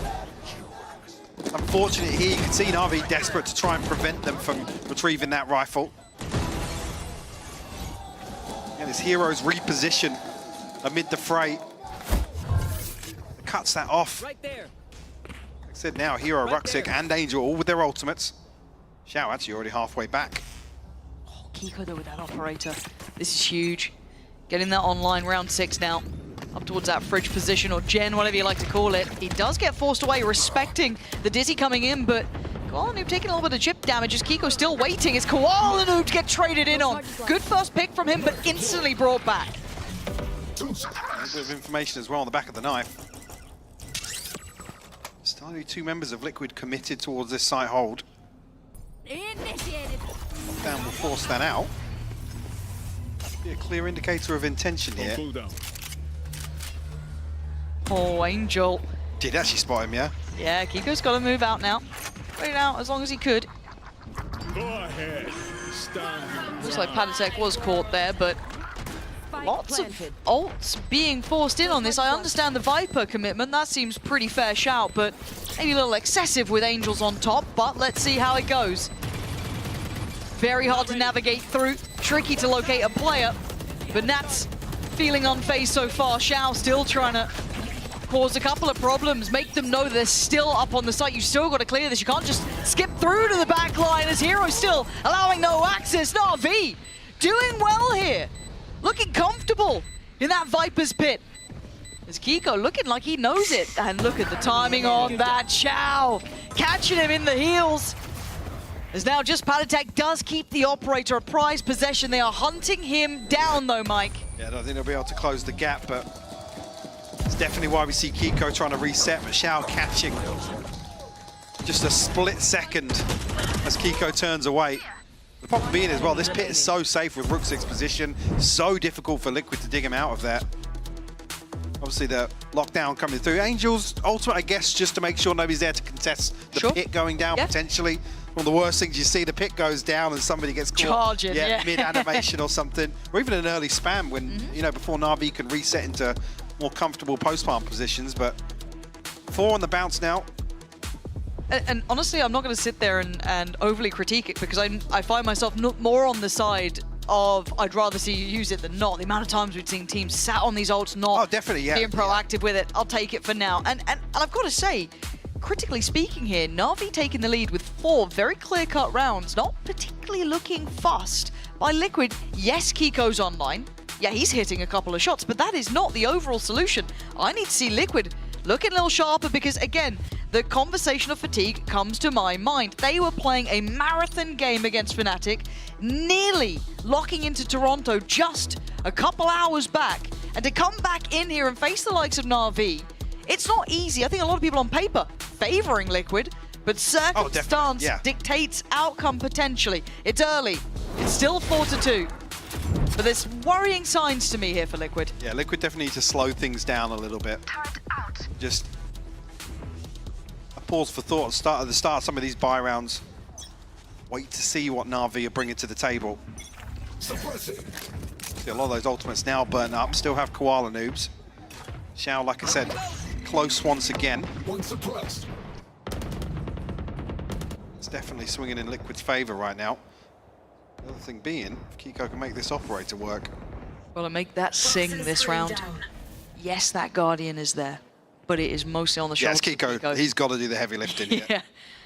And for Na'Vi, I like this. Very composed under this question mark of the round. What do we know about it? We know they got out, at least with a weapon. Do we know is the operator? Probably. So looking maybe to identify that early. Go through the protocol list and see if they can make that operator sing off a shot. That would be huge for them. But the time will drift away, but there's a reason we call them Na'Vi-esque rounds, Mike. They're happy to play these late sometimes. You've got to credit them when it does go their way. You want to see them maybe looking to isolate somebody, because, well, Kiko can anchor, yes, but Nat's still over there on B site. Serial to try and second prong to that here with the Guardian. Actually fallen already, that's the Guardian gone. That's huge. Unretrievable as well. He's in a committed position here.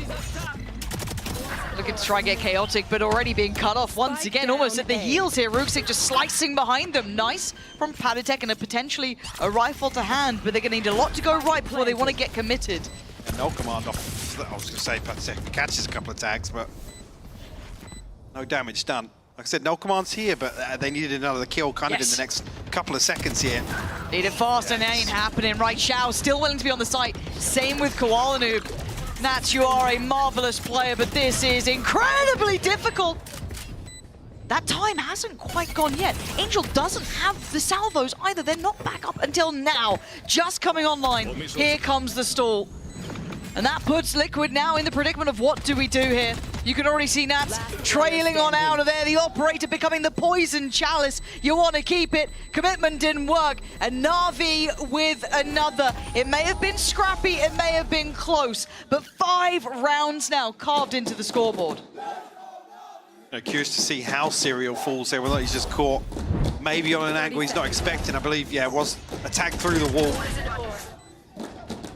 And a chance maybe to set up a crossfire, and unfortunately I think that's just the moment Kiko unscopes here that he's caught. Desperately waiting for an overstep on the side of Na'Vi, but it just never came. Na'Vi look kind of calm right now. You know what I mean? Yeah, They're going through the steps. Really composed. It's not looking hurried. It's not looking unthought through. This looks pretty good. Nothing spectacular, you know. It's not lighting my world on fire. But they're doing what they need, and maybe that's how you deal with Liquid. As it stands, first time we're seeing a committed start towards that B site. And it looks a bit pacey here, actually. Yellow going to be hard to hold, but Angel going to take away pad attack. That removes the player at Yellow. Kiko now called in, but it's looking a little too late. As Xiao going to find Camo. Love to see how that happened on the back of the side, not too sure. Kiko does just about evade here, but Na'Vi with such numbers. And again, it's all ahead of the spike even being really planted here. Some mountains for Liquid to fight back into this round once again in a 3v5 retake scenario. Ultimates, but I think that's the moment. Yeah, you can see Nats turning away, starting to give this one up. Looking a little shaky here from Liquid, to be honest with you. I'm wondering if it's gonna be a double timeout first half, Mike. I don't know. I mean, you wouldn't blame him for it. Not really. What, attack side? Yeah, just go, mate. Easy. This is it, and it just looks flat, right? It just looks a bit flat from Liquid, and that's what concerns me more than anything. That they're going to be walking away from this Na'Vi, going to be grinning, beaming at this point, having access to the map like this, sick. Well, again, when you've got the operator out, especially on a map like Icebox, you want to let it do most of the work in the early round. Yep. That's the key component to slow these rounds down. Na'Vi aren't doing that. They've just come back out. Again, the timeout maybe expected a set piece from Liquid. They slowed things down, really worked the map effectively. Here, though, all guns blazing towards B, and both players falling off rip. I'm very again, and the issue with that, as we know, once those rifles are unrecoverable, the operator in the retake, it's just rough. I mean, you're almost having to stack up with one of your 2 remaining teammates to play off upgrading to that rifle potentially. And back to business. A little bit of a different look, a 3-2 split Wallace this committed. time. And Nats is so unawares. What is going on, Mike? Koalanoob doing really well, but you don't often catch Nats looking asleep at the wheel. It's Serial Messi. Oh, God. This is looking like going out with a whimper, and once again, the save will be called here. I'm really worried. Now, don't get me wrong. I want to give credit here to Na'Vi, but how often have you ever seen Nats looking like that? Well, I'm sorry. Serial. Well, I was saying this the other day. You haven't seen Na'Vi look like this most of this stage, to be honest with you. The performance versus KC, like I said, the scoreline, you can kind of take it with a pinch of salt, but it was actually the fact that, again, Xiao coming back online on split, things that we've kind of been asking of Na'Vi. Here again, I think this is the next level. It's wild to me, and the kind of, I don't want to say irony of it, but seeing someone like obviously Happy at the helm of this, and they've taken away the 2 weapons they have, but just kind of seeing them left on that operator, almost becoming that, guys, if we just get like a pick on the map, maybe we get the second, they're gonna call a save. It stops you being as enigmatic around it and going for that potential, but this, I still can't believe it.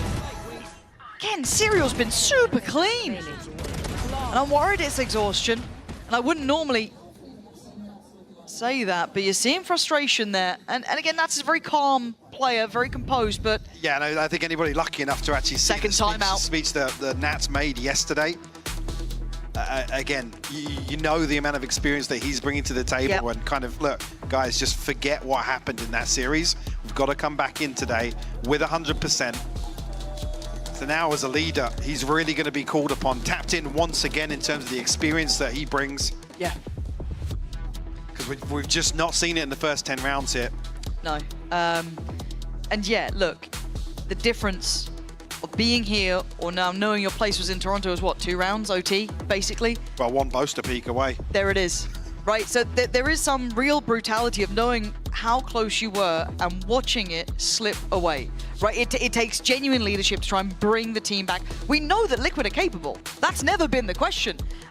Odds alone have dictated they were the team to watch, the ones to look towards. I don't even say dark horses, up in that top 3 pick for most people.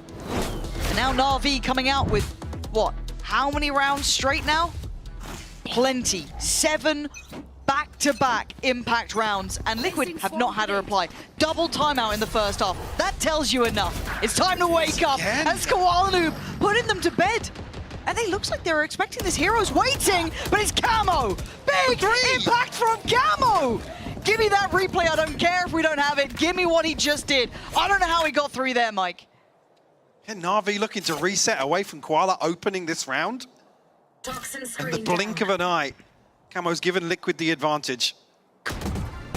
Nats back down to 33 HP, still desperate to have an impact here. So the chance though, Angel looking towards this utility on B. Fact finder, sorry, sent out on mid.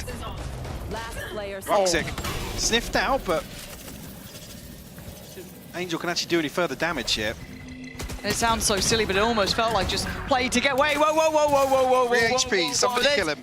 Guys, somebody kill him. Guys, we are... Guys? Why do I feel weird about it. I feel weird about it. 30 seconds left. He's crouch peeking corners. He's... Surely not. Okay. There's something in the air today, but at 3-7, the double timeout worked out. Response here being Na'Vi last time expecting a set piece out of the timeout here. Liquid bulldoze their way down tube. This was the beginning of things. Again, this is look at the clock, by the way. Yeah. This is literally as the barrier drops. Angel looking 15 years younger in that replay. Yeah, shame we didn't get to see, obviously, the impact coming in then, but it's what it is. Ruxic now, challenged, and up to it. Callum with a good trade. Another instance here, stacked up. Liquid kind of moving in pairs now in the early round, trying to mitigate some of the losses they've been suffering. Straight to a 4v4. Squalanoob, though. Here. The operator I've liked said him he on has. the operator. I mean, he's been the best opera in the region. And don't have many willing to pull it out as often as he does. Steady. Get done here. Yeah,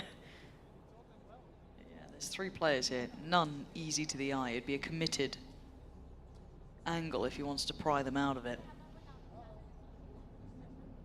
It's giving him much pay. We're waiting for the rest of the team to kind of group up with him as well. You're going to see the Dizzy probably held in hand, the flash here off maybe the contact. And the timing on the... Oh my god, it almost fell apart there. Just on a nice edge, but it's Liquid coming out on top. They've held this correctly. Felt like it got a bit dangerous. And again, the operator, you're not wanting to probably... I mean, why not go for it? See what he can get. Not enough. Camo, gonna catch him. Pockets fairly flush across the board for Na'Vi. We're comfortable in the final purchase of the half. Actually, Liquid, 3 ultimates to their name. Already now fixing some of these early round issues. I think as well, prioritizing towards B potentially. They can slip into a more passive hold on A once the numbers are reduced. I think that's the thing that's going to be ever present with Na'Vi. Take a casualty, they always slow the round down. Placing swarm grenade. Well, that timeout between what? Round 9, round 10. It's got enough of a buffer for Liquid to work with. Whatever was said, you'd love to be a fly on the wall for that. Has absolutely hit home. And Na'Vi's caution once again being displayed. But look at this stack up, Mike. Say actually with Kiko solo anchoring A, Liquid are going to proactively push through B main, but Camo almost giving one away. That's kind of uncharacteristic considering the adjustment we've seen Liquid make so far. He's been a key component for that. Yeah, a little surprised at that. That felt very singular. No trade, obviously. Just before that, there was 4 members of Liquid over towards B. Yeah. I kind of thought maybe if they were both going to fight it, maybe it's on towards back yellow, sure, but... And this still doesn't look good, actually. I think a little bit of a misread from Liquid, at least in that sense, but... I mean, Serial's still got the lockdown, so he can slow things down here on B, potentially. That's tech as well. Okay, take a freebie when you get one. Brings you back to a 4v4, and the lockdown is in play. Koala still looking for a man, though. Got to be so careful with this angle. Ooh, no more jump spotting today. That's gonna go through. It does. So now 4v4 retake. And that's to regroup here, but Xiao with his ultimate down to 48 HP, so he's going to be able to basically throw an extra body in terms of info onto the front line here. Oh, and instantly Hero picking up that operator that's being filtered through actually delivers on Panatek. Passing forward, Serial, how did you just get that? I don't get it, but Kiko now the last one alive as Na'Vi rights the ship and denies Liquid, pulling this all the way back from that timeout that gave them 2 key rounds. I don't know if it's going to be enough though, Mike. Yeah, A4 is a dominant way to start map 1 in this series. We'll have to see if that does continue into the second half, Lauren. I'm already pretty concerned about what I'm seeing from Liquid. Confidence levels, ability to really stack up, play together, really get those synergies online, but yeah, Na'Vi looking fantastic. They certainly are. I feel like I've got more questions than answers, but we'll find out everything after this.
Well, if you're looking at the scoreline and thinking, Na'Vi up 8-4, well, you were right. I can't believe it either, but Na'Vi today have come out looking sharp. And they've taken every opportunity that Liquid have left open. It was a little bit of a resurgence back in that 10th, 11th round for Liquid, but other than that, it's been quiet from them. It really has, and credit really to Na'Vi bouncing back from an 0-2 versus BBL. Showing now that they've got that lower bracket fuel to add to the fire. Sig, have his hands full here with the Sheriff. Does actually have Hero as well, but looking to pop off the alarm bot.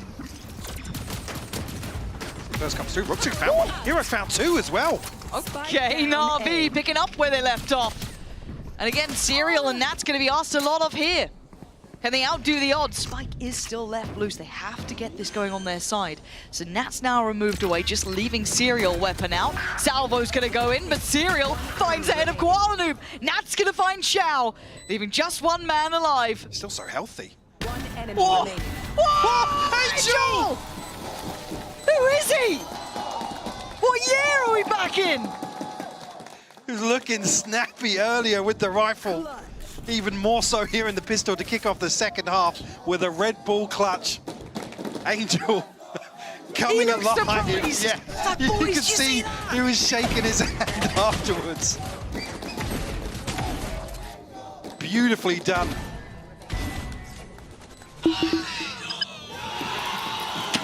Guys, who are you picking, no? Who are you peeking? I love it. And it feels like watching this, Na'Vi don't look like they've got pressure on them. I mean, they are up now 9-4, don't get me wrong. But they look kind of calm. They don't look super stressed. It kind of feels like they're just having a good game here. I genuinely am a little bit surprised to be seeing this so far, but as it stands, until there's a reply from Liquid, this is the way it goes. And Koala Noob showing up again. A real sensation with any scoped weapon, but now forced to heal, but they're gonna not clear hero. Cool, brilliant, Liquid. Have a look. Oh, God! Na'Vi making them look so lazy. Hero looking like Angel now. 2 snappy kills from him. Nats try and get something back, but already you can see Na'Vi have reset away from this. Let the clock do the work for them. No need to push forward, risk any of this inventory, but not much of it. No surprises inside an RV in a second round.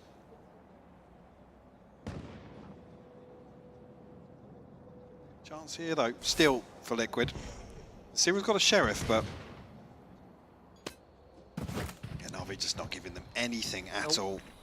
No, from quite aggressive to very disciplined. 30 seconds left. Hard to get a pulse point on Serial and Nats. It feels repetitive. It's these two last alive. And Koala Noob's not letting him get any play here.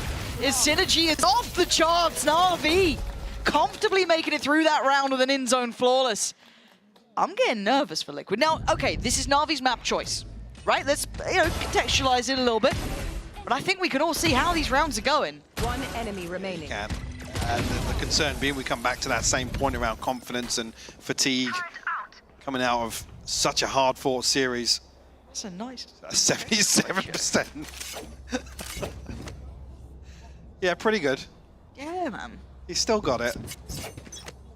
The many doubters silenced for at least one map. What a time to be having it, though. Ooh, Koala Noob staying confident on it. Not again. Not again! Wakey, wakey, Liquid! This is not the game that you get lazy on. Get sharper.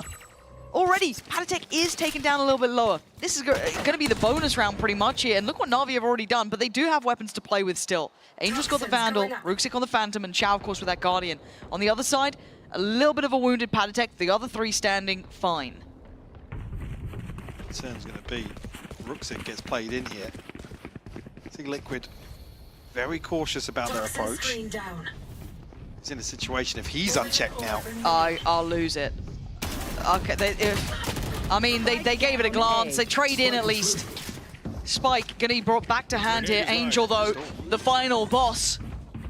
Coming on in, Shao with him, could send him into motion here. Just needs a couple of shots to hit, and Angel ain't missing today. Takes away the wounded player. Looks for another, not gonna get it. Liquid stabilize. 5th round found and hard fought for. Let's get the ball rolling now for Liquid in this second half. And not going to have too much of an impact on the purchase going forward here, but another situation, almost carbon copy. B main here to play hero in, unchecked once again. It's good to see them get a little loud, get a little bit of pumped up here. It ain't easy, but it's time to put in the work, right? You're now going to be looking at the ults here coming through as well for some of the real early success stories, at least for Na'Vi. You've got Hero very nearby, Nats close by. I actually think there's someone else too, but what does it matter when Koala Noob's running at him? Shao tries to join in, this pacey beginning. Maybe trying to offset a little bit of those expectations, but it falls flat this time. Here. Come out on top to kick this round off, but Hero wants to have a say in the matter. There's a turret guarding him. Oh, actually, no, sorry. Thought it was up on the box there, but we're the other side of the wall. Is that the same TP that Koala Noob did before, I think, on the barrier? So, be interesting to see if they're a little bit maybe aware of that. It was something that people were paying attention to. But I'd like to see him go for something. You've got buffer rounds to play with. So Nats has to almost hard clear this ahead of the orb, but he's aiming on it, but Hero comes out on top. Yeah, and he's got ult off that too. That's going to be that kind of sinking feeling in the stomach now. Not nice to have that in the back of the mind, but you're right. Red carpet, a little rolled out here, trying to catch him on the way out. Kiko with a big punish on towards Angel. Ruxic made it out alive, but Hero's locked down. Does he decide to invest? He takes away Kiko instead. And now it should be the green light, right? Yeah, no plant even hatch yet. What's going on here? Oh, now going to be going down. Just about going to get that through and get back to the post plant. Got a fragment, 1 nano down, still 1 nano in the pocket of Serial. He's been detained. He wants on that fast here, Ruxic. Tries to get it going early. Looks like it was... Oh, what a shot! Hero! Banging out Panatek! Serial, know your lineups. Here we are. And up on the pipes. I don't think he's going to expect it. Death from above. Hero living up to the moniker. Na'Vi up to 11. Again, the fact that he gets detained isn't really even the issue there, but Panatek has to scramble to get a fragment down because Ruxic's still up. That wall can just cut sight lines, and Hero even playing ahead of it to punish Panatek. God, and what a performance from Hero. The desk kind of talked about it a couple of times now, how he's been such an upswing of a performer for them. And we're seeing it here today, 21-9. Very, very key work from him. And 11. Just the crazy thing coming into this, I think Ruxic's still statistically sitting ahead, which is just crazy to think about. I mean, not much in it at all. Hero definitely the deciding factor here on Icebox to open this series. Kiko. Anything done with the Blade Storm here? Koala Noob trying to get cheeky ahead of this smoke, but didn't catch the cross here. It's really getting tough now. Oh, and Serial's got Angel down. Here we go. Xiao now on the chopping block. Can't get away. Liquid. Nice scaling up together on this. Good spacing, good trading. No one being on their own there, really. Everything was absolutely considered. Actually, rifles in hand now. Ruxic going to have to consider retreating. Does Hero get caught? He just slips away. He's still Panatek and the Serial's ultimate, just in case they're needed, but won't be here with Na'Vi looking to hold on to these rifles. Be a 6th on the round for Liquid. Friendly fire. This feels so necessary, though, for Liquid. A couple of rounds, right? Get into the game. Some breathing, well, I'd say breathing space. It's not really, because Na'Vi up on 11. Yeah. They don't have much of a margin here. It's and probably another round needed to completely reset the economy of Na'Vi.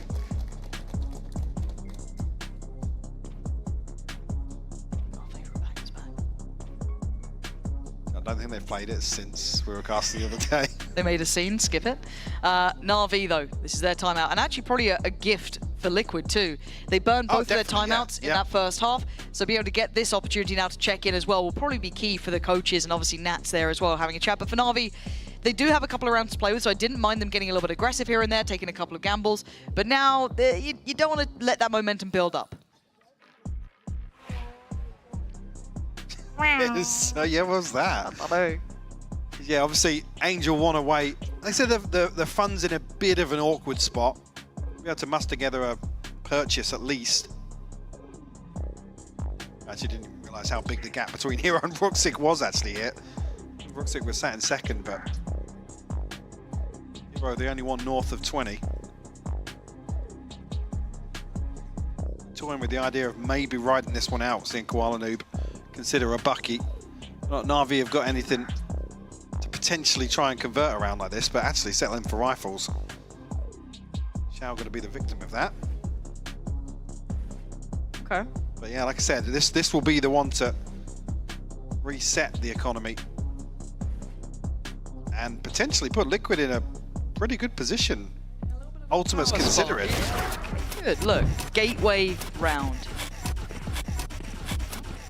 The remix. There we go, pacey beginnings. Deep flash to facilitate this push up from Kiko, the Dizzy then to follow suit. They know yellow's clear. How far do they take this? Rotations are on the way. Ult to be layered on top. This should garner the respect of Na'Vi. Be able to deal with the plant coming through, but immediately Angel going to post the ult. Eco on an island now. Trying to get back in time to make sure he's got some support, but no one gap closed in the time that was separated, available. yeah, but not under any pressure. Yeah, which, again, Na'Vi clearing out the path, but not making the most of it. And now the lockdown on top. This one might be sewn up here. Plenty of ults to play in, and they've got to just sit back and wait. Lovely little flash. Kiko trying to punish off the back of it. Looking like the swing comes in. Liquid holding the line. Hero, kind of the big man at the moment, going down. Should kind of indicate this is probably now a save. Xiao down to 10 HP, probably just going to look for an exit here, but there'll be one chance at it. As Camo did go to clear him, but Xiao's going to survive past this. Be able to hold on to the rifle. Okay. Yeah, I think as well, with the ultimate coming in from Angel, yes, Kiko's separated, almost isolated at back yellow there, but the fact that so much time passes after that, because the lockdown basically decides this. You can see, I believe Hero, the only one really from Na'Vi to go forward to contest that, maybe looking for a kill or two. But he falls, and there's such a huge gap. Seeing Nats with an operator. I'm seeing a broken buy for Na'Vi. Yeah, reinvestment. Oh, actually not too bad. Obviously the rifle's maintained, but it's Hero Xiao again to struggle.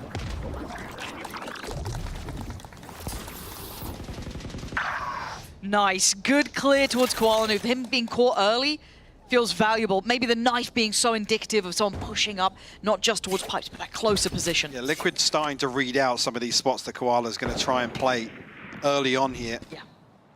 That's all the way back in spawn. Camo's now going to try and pave the way to this A site here. See that scaling up here. Make sure this looks good. Oh my word. Going back in for seconds, but plants there. He is playing on a bit of a nice edge, isn't he? Risky, but he gets away with it. No punish, and Na'Vi now left wanting. Xiao and Hero don't have the weapons they'd want for this. Now Liquid with 5 standing. The second go of the ult. Hold on, Hero's got 1. No more, surely. Kiko's still here, playing the best he can. Na'Vi still tilting it back to a 3v3. Cross comes in, and Na'Vi move forward. Nats goes down. It's on Serial in a 2v1. How have we gotten here? Serial this time, though, takes away Angel. And it is kind of a 1v1.5 with Xiao got Wingman there to help him out. I guess we're doing this. A lot of his HP. He has to get close, and Serial does go down, but he's got the time for this now. This is getting much, much closer as Liquid take a step back for that 8th round. Can have the funds to play out that sort of round. No concern about losing these weapons here, but did burn up a ton of ultimates in the last few rounds. You've got Nats' pit to work upon here. I think Koala Noob has been pivotal to Na'Vi's success early on. Ruxic, though, on the way back in, almost making this a formality. That's maybe a little bit of frustration there. I don't know if that was outbound or inbound, but... Yeah, hard to tell, right? Yeah. But something I was going to say is I haven't heard Koala Noob yet given it, right? He was one of those players who's that motivational speaker almost, but Angel once again going down early. Maybe that want to be the hero, to be the difference maker. Not what you need here. Almost asking the same of Na'Vi here on the defense to slow things down. Allow that gap to maybe figure out some information, but Serial, he's followed through. Koala Noob down once again. Step by step, Mike. Liquid again in this game back online. I mean, it feels repetitive that run it A, layer it up. Say, getting the A site simulator going for sure. Hey, but if it's working, if it's getting you on the board after what was a drought of rounds, you take it. Sick. Oh, Xiao. Caught drift in there, punished. The round's not going to change, but the weapons in hand might. Bruce would like to keep his life here. That's going to be taken away. This is a huge turnaround. Liquid. Yeah. They're looking lively, Mike. It's like there's fire under them now. Bit awkward as well, because you actually don't want to see them play. In fact, it doesn't matter to Liquid losing these rifles now. Na'Vi, I mean, Koala, Ruxic, 400, 600 credits. Angel flat out broke. Xiao, I feel like he's been broke for 3 or 4 rounds now on Stingers and Sheriffs and whatnot. Does have his ultimate. Ruxic 2. Is this another timeout for Na'Vi coming in? Yeah. Yeah, it is. Look, the age-old question of how do you deal with that A hit, right? Well, and it's I mean, been well done by Liquid. They're doing well. The scaling's good. Absolutely. You know, everything is there, but I need to see a reply. And I'm not saying it's as simple as allow that space, concede that space, but slowing things down is always something that allows you to reset on A site. And that is so important. If you give away a kill before people can reposition to heaven or get back into positions to contest the plant coming down, that's when you have a problem on A site. And we've seen it with Angel going down early. We've seen it with Koala Noob going down early. A couple of these key players here now getting punished on this. Need to see that capability to switch things up. I don't want to see us in that repetitive position. Now, if we can identify it, I bloody well hope they can. But this is giving hope to Liquid, which is a dangerous thing, because at the half, I think a lot of us were a little bit stunned, really, seeing the form that Na'Vi were coming out with. But the real test starts now. We said coming away with some questions. I think actually we're starting to see the answer of what Liquid have got left in the tank. Yes. To bring it back to just 2 rounds here. It's felt phenomenal for Team Liquid. And I do want to give them credit. There's that kind of old adage of, you know, find a way or make one. It looks like Liquid have started to make one, right? 4 in succession, a broken purchase with Na'Vi. This could be 10 rounds. Yeah. Does Na'Vi have a reply? Say you want to see discipline on the side of Na'Vi here in terms of the ultimates. Hero halfway to the lockdown again. This could be a big ult cycle for them. Yes, you're feeling like whereas conceding towards Liquid tying things up. Some of them can be so pivotal.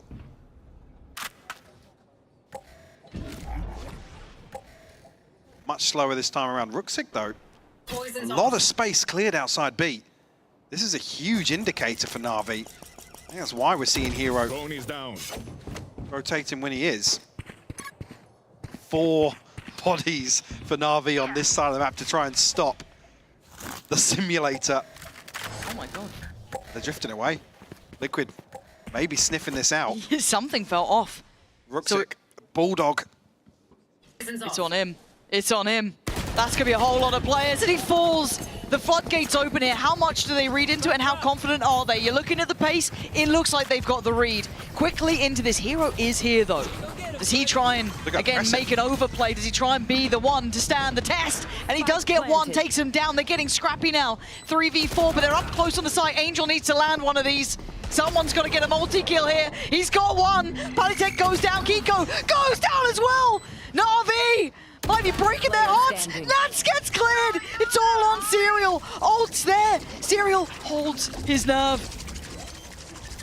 He might be nervous about this. No, he gets caught. Hook, line, and sinker. Na'Vi getting under their skin and getting up to 12. Absolute heartbreak for Liquid. They wanted to be decisive, convert this advantage, but the desperation gets the better of them. Xiao flipping this on its head. Serial feeling as if he can avoid all of that risk on top of the crate, but falls here, giving Na'Vi map point. I will be there. Operator in hand now for Koala. Was that the one-off? Is this still Liquid's game to bring back here? 12 up against them, though. No easy task. Koala Noob just needs to hold this line. How long does he stay? He could get rewarded here. Oh, that's a big spot. Wait, did Serial? No ping came out, so I was worried there whether or not Serial had spotted it. Flash will clear at least. So tense here. 4 players for Na'Vi on this side of the map. All 5 from Liquid. It's a standoff. Who blinks first? Almost parallel ults as well. Nats has his. Ruxic as well. Koala Noob's got his too. And it's game on. Got to be off to the races now. Trying to scale up, but they still haven't cleared Xiao, but the flash catches. Nat's going to get the punish. We're going to see the plant coming in. A shambolic attempt from Angel there as Liquid back on track. Going to be getting that plant. Koala Noob and Ruxic's options become near on 0. Again, the operator being a factor here. We know how aggressive Koala can be with it. not shying away just yet. Still got a paranoia, still got a snake bite, still got the pit. They can find a kill, but Camo, third on the round. Looking forward to Koala, but the response is there, and now we'll retreat to try and hold on to this. Liquid will find double digits.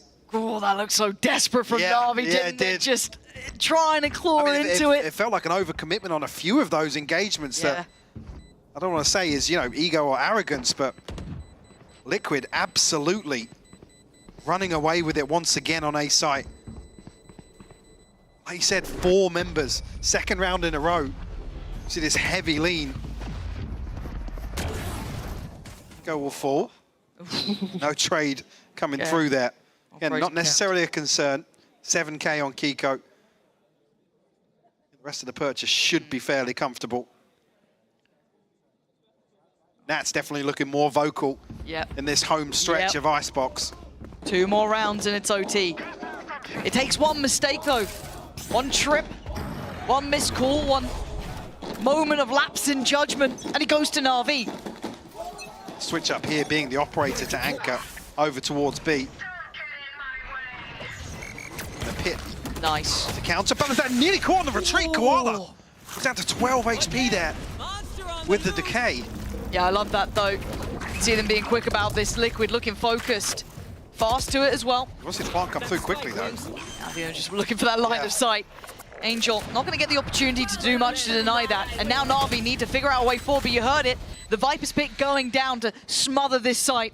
Make it near on unapproachable. 2 committed towards the flank as well for Liquid. So all eyes will be trained forwards here. Oh, I like this. This is a late wrap as well, Lauren. Yeah, around the world. This feels like the full stop to the sentence, doesn't it? Timing's everything, yeah, lovely. And at the same time, Camo succeeding to over towards Yellow, just dwindling those numbers, making this very difficult. Again, that pit's still in play. Nothing easy to be had here for Na'Vi. Struggling to find these players on the other side. That spike is still ticking. Oh! What? That spell? Oh, what is that? Kiko so far, but I think the time is just too late as Liquid make up another step, but bloody hell, boys. How close do you want to make this? 11 to 12 now. Down to the finest of margins. Again, just too late in the day. I mean, some of the situations you see Hero in. I mean, it just reminds me of the clutch at elbow. I'm getting instant everywhere I go. One of those games. Yeah. Yeah, I mean, he's sitting at 8 and 18. Definitely a rough start to the series here. He's got to keep his head up though, right? Keep that confidence up, not let it affect you. Easier said than done, of course. Is Na'Vi still held on 12? As Liquid take this slow, steady march back into the game, but once again, it could all fall to pieces in just this final round of regulation. And a cautious start. That's potentially played in here when you look at the shields on the other side. Right there. Liquid reverting back towards A site. A looser hold this time around from Na'Vi. Angel sniff out. Drone is down. Serial on the other side may not give everything away, but it should be pretty indicative now, right? Layering of util coming forward. Angel waiting to invest. One away from ult as well. And Hero has the lockdown, so definitely a retake setup here. Be looking to try and deny at least the plant here. Force them to put a body behind it. Not to be. So now Na'Vi got to do it all themselves. There's going to be the lockdown though, so let's see how this changes. It was awkward last time. Certainly would be. It's Camo. Shouldering this up. Looking like the sacrificial lamb. If he has to be, that's 2 detained. Okay, Shao got him in the end, but that feels labored. Down to a 4v4 here. Forced to fight his Kiko, and he finds his man. Hero goes down. And it looks like the defuse is started and ain't stopped yet. Denial comes in, big from Kiko again. But they're back onto business. They're defusing right under their noses. Denied at the final hurdle. Liquid falling short, and Na'Vi snatch away map 1. In heartbreaking fashion, Lauren. So Liquid almost forced to sit back and see the strength of that double controller composition here in the retake. We'll have to see if Liquid can reset coming into map 2.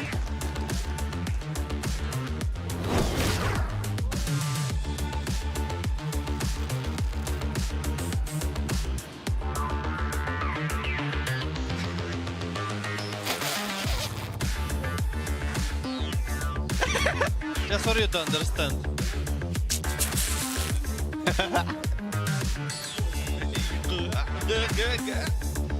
Ga.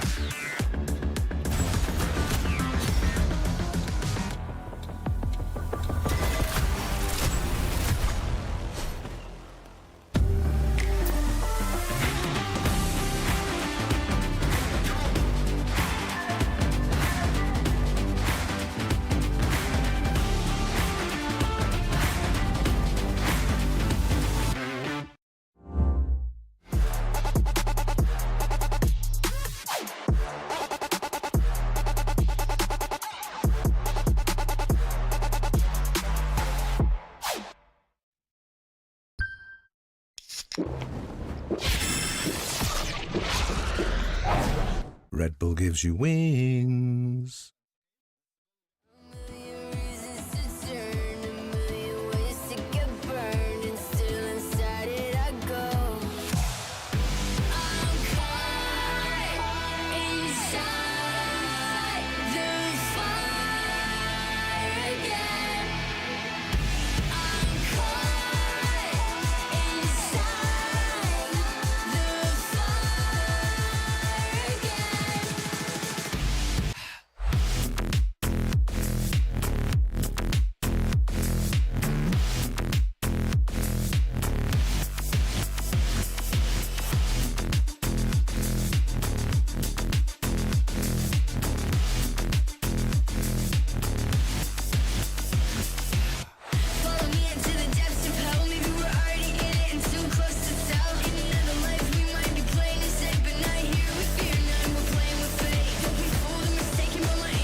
Very aggressive team, guys. We need to kill them once, so they pants, okay? This is going to be enough, I swear to God.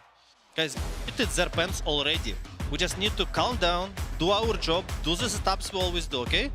Nothing, and don't pants by yourself. We retake space. Defend your home. Yes. Guys, who are you picking, no? Guys, we're picking. Okay, guys, now chill up. If it's gonna be one more 1v4 and we lose, like with Snatic, so we just focus up even more. Because I will scream if we lose this map. Our Antico. Oh, Angel, we love you. We absolutely love you. Na'Vi, they're on the board. I'm your host, and I'm back here with Gorilla and Billy. Do you think they made Liquid poop their pants? I don't think I could say the word that he used, but did you see any of that? I don't know. Did they smell it out there? I don't know. That is diabolical. That is horrid. Do you know what? I love this from Angel though. Like, I love the character that we're getting to see. We don't get to see it very often, and hearing those speeches that he's saying to the rest of his team, it's what character? Is that the game plan you want to hear your IGL give to the team? Honestly, I think that, yeah. Sometimes Liquid play very simple. They don't have a lot of, like, I wouldn't say depth. They do, again, a lot of the same stuff from game to game to game. And even in this, we saw them, like, they're just pounding A every single time. So, yeah, bring the vibes up, bring the, you know, the energy up, and be a leader. And I'm glad that we brought this breakdown graphic up because we requested it initially when Navi started on that attack side because they were getting so many first picks. It wasn't until they swapped sides that they started losing those. So it's weird now seeing it like so even. Like they started that first game so well. Ended up being so close as well. But Angel rolling back the years, you know, out here dunking on the kids. We heard Sadak saying that he wanted to dunk on some kids, but it's actually Angel out here doing all these very, very impactful things. It's not just, you know, he's getting kills, Gorilla. He's clutching and he's winning the massive rounds. Yeah, he has periods where he does this. Start of last year, it's exactly the same with, I'm thinking right back, PTSD, him on bind, acing Vitality. He just does this. He'll have games where he's just going to roll back the ears, he's going to go and he's just going to frag out. I love it. I love seeing Frag and Angel because I think that as soon as Angel is happy and confident, the rest of his team is happy and confident. So. I like the way that they band around him as well. I think they believe it. I know we sometimes like joke about it, take the mick a little bit about him rolling back the years, but his teammates have always said that Angel can frag, Angel is good, they believe in him. Yeah, Hero was literally talking about it the other day when we were speaking about it to him. He was like, yeah, that's my unk. That's my unk. Like, I love that they all feed into it though. Like, it's just so nice. It is very nice, and I'm glad you mentioned Hero because the consistency we're seeing from him is outrageous. At this point, I think one of the MVPs of playoffs. Yeah, I mean, I have to agree. I think that when we kind of came into this year and Hero's performance, you know, it wasn't like the kind of start that we sort of expected of him. We had high expectations of him coming into this roster because he was that sort of young star player. So yeah, I think as we've moved on into playoffs, he's been finding so much more consistency, which was what I said in the pre-show, is that if Navi want to push on this lower bracket run, it needs to be Hero that's being more consistent.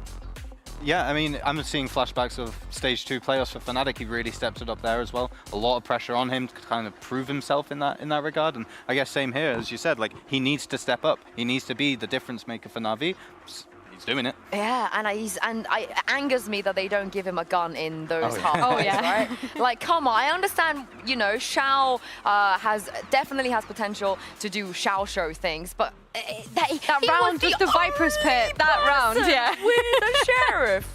The 4 other teammates, not one of them thought like, here, Hero, you know, take my gun. He was performing well, right? And when someone's feeling themselves, like, just chuck them the rifle. And as soon as he did pick up the rifle on that round, goes into the Viper's Pit, he picks up 2 kills, he gets the most important one, the Viper, and then there's no Imagine time. if he had it earlier. Imagine. But it doesn't matter, they won. But let's see what they can do on Split, because this is where I would have normally been extremely confident in Team Liquid, but Gorilla, they did lose it yesterday. Yeah, they did. I think it's their first time losing it since EDG beat them. So yeah, let's see if the game plan's going to be the same, if they're going to stick to, you know, tried and tested. But also, I think it might be their first time playing against the Vise if Na'Vi still running the Vise. So let's see if it's the same or not. I think this is such an interesting map for both of these teams to go to. Like you said, Gorilla, you know, like this was one of their strongest maps coming into this year. Of course, Fnatic did beat them on it yesterday. But then when we're looking at Na'Vi, like, let's not sit here and be concerned about Na'Vi. This was the team that ended up 13-0ing Giant X on Split. So yeah, I mean, at this point, it could be so competitive. It could be, but there are tells though, you know, with Koala moving to the Raze here. I think there have been instances where teams have maybe figured out how he likes to play, and Nats is not just giving a speech, I'm seeing, he's going in. That's a very, very passionate speech he's given, and he needs to do that right now, because if Liquid lose, they go from one of the favorites out of the entire playoffs into missing the second event of the year, which is kind of catastrophic for them if they do. I mean, yeah, as you see in the Agent Select, we've got the same comps coming through. Angel on the Fade, Xiao on the Astro is saying about how we wish it was just switched. We just want to see Xiao on the reveals again. Yeah. Like, it's the Agents where he's tried and tested. He's arguably one of the best players in the world at Fade, at Sova, so And to go back to your point, Sue, about it being catastrophic, let's not forget Team Liquid made a roster change coming to stage 1. You have all of the fans now looking at this team and thinking, you know, was this really necessary? Did this really need to be done? Especially now that they're playing for a lifeline to be able to make it to Masters Toronto. And that was so fantastic yesterday. Maybe they need some of that magic, Pansy and Hypok, if they want to take us to a map 3. They need a lot more than magic, if I'm being honest. They're going to need a lot to bring them back here because it's the compounding problem, isn't it, Mike? Not only the map they just obviously dropped, but then you look at the one prior, you look at the series prior, the Fnatic series has to be on the forefront of our minds. Na'Vi obviously not in the same position. They got to sit back a little bit, not be in that same pressure moment. Now the question becomes, can they stand up to the pressure, or will they go down with just a whimper as Na'Vi sit at one map to the good? I was hoping another Nats pep talk has occurred in between maps here for Liquid to get back online. I mean, the major concern's got to be if Na'Vi, well, Ruxic and Xiao in particular, are able to mimic the same performance they had previously. So it almost felt like Xiao, the second coming of Xiao, almost. Yeah. Pressure times here. Na'Vi on the defending side, of course, that then meaning Liquid on the attack. And they need a couple of players to really wake up now. Definitely do. Slow start here. Hala sent out on B main, but noting both players here. Kiko down to 53 HP already, trying to make the Sheriff work. Trade-off of damage, sure, but no harm, no foul. Liquid not able to achieve anything in mid either. Draw out a fair amount of utility though, the Boombot being the final piece there. It might be the regroup outside A, still 2 members of Na'Vi, Ruxic and Angel. Some complementary utility as well from Xiao. You see the pings coming through, the rotation already happening for Na'Vi. Look, with that Vice Wall untriggered, utility still in place, they can afford to do this. They can cheat the player over, tuck 2 on the site, leaving 1 towards heaven. That is Xiao with a lot from Angel on his shoulders, though. 30 Be careful to not go down here. That would open up a lot of opportunity, but there's a lot of time left, and the recheck seemed a little excessive there. Maybe you could have let that go, but let's see if Na'Vi can still hold here. Angel doing what he likes best. Ruxic joining in as well. Angel's fallen, so Ruxic isolated on the site, but finding fights against Nats. And now giving advantage over into this 2v2, making a 2v1. Serial out of nowhere, claiming 3 at the end. Hesitation on the plant as well. A question mark if anybody else had slipped the net and could pressure that. Serial finds 3 on the pistol. Beautifully done for Ruxic.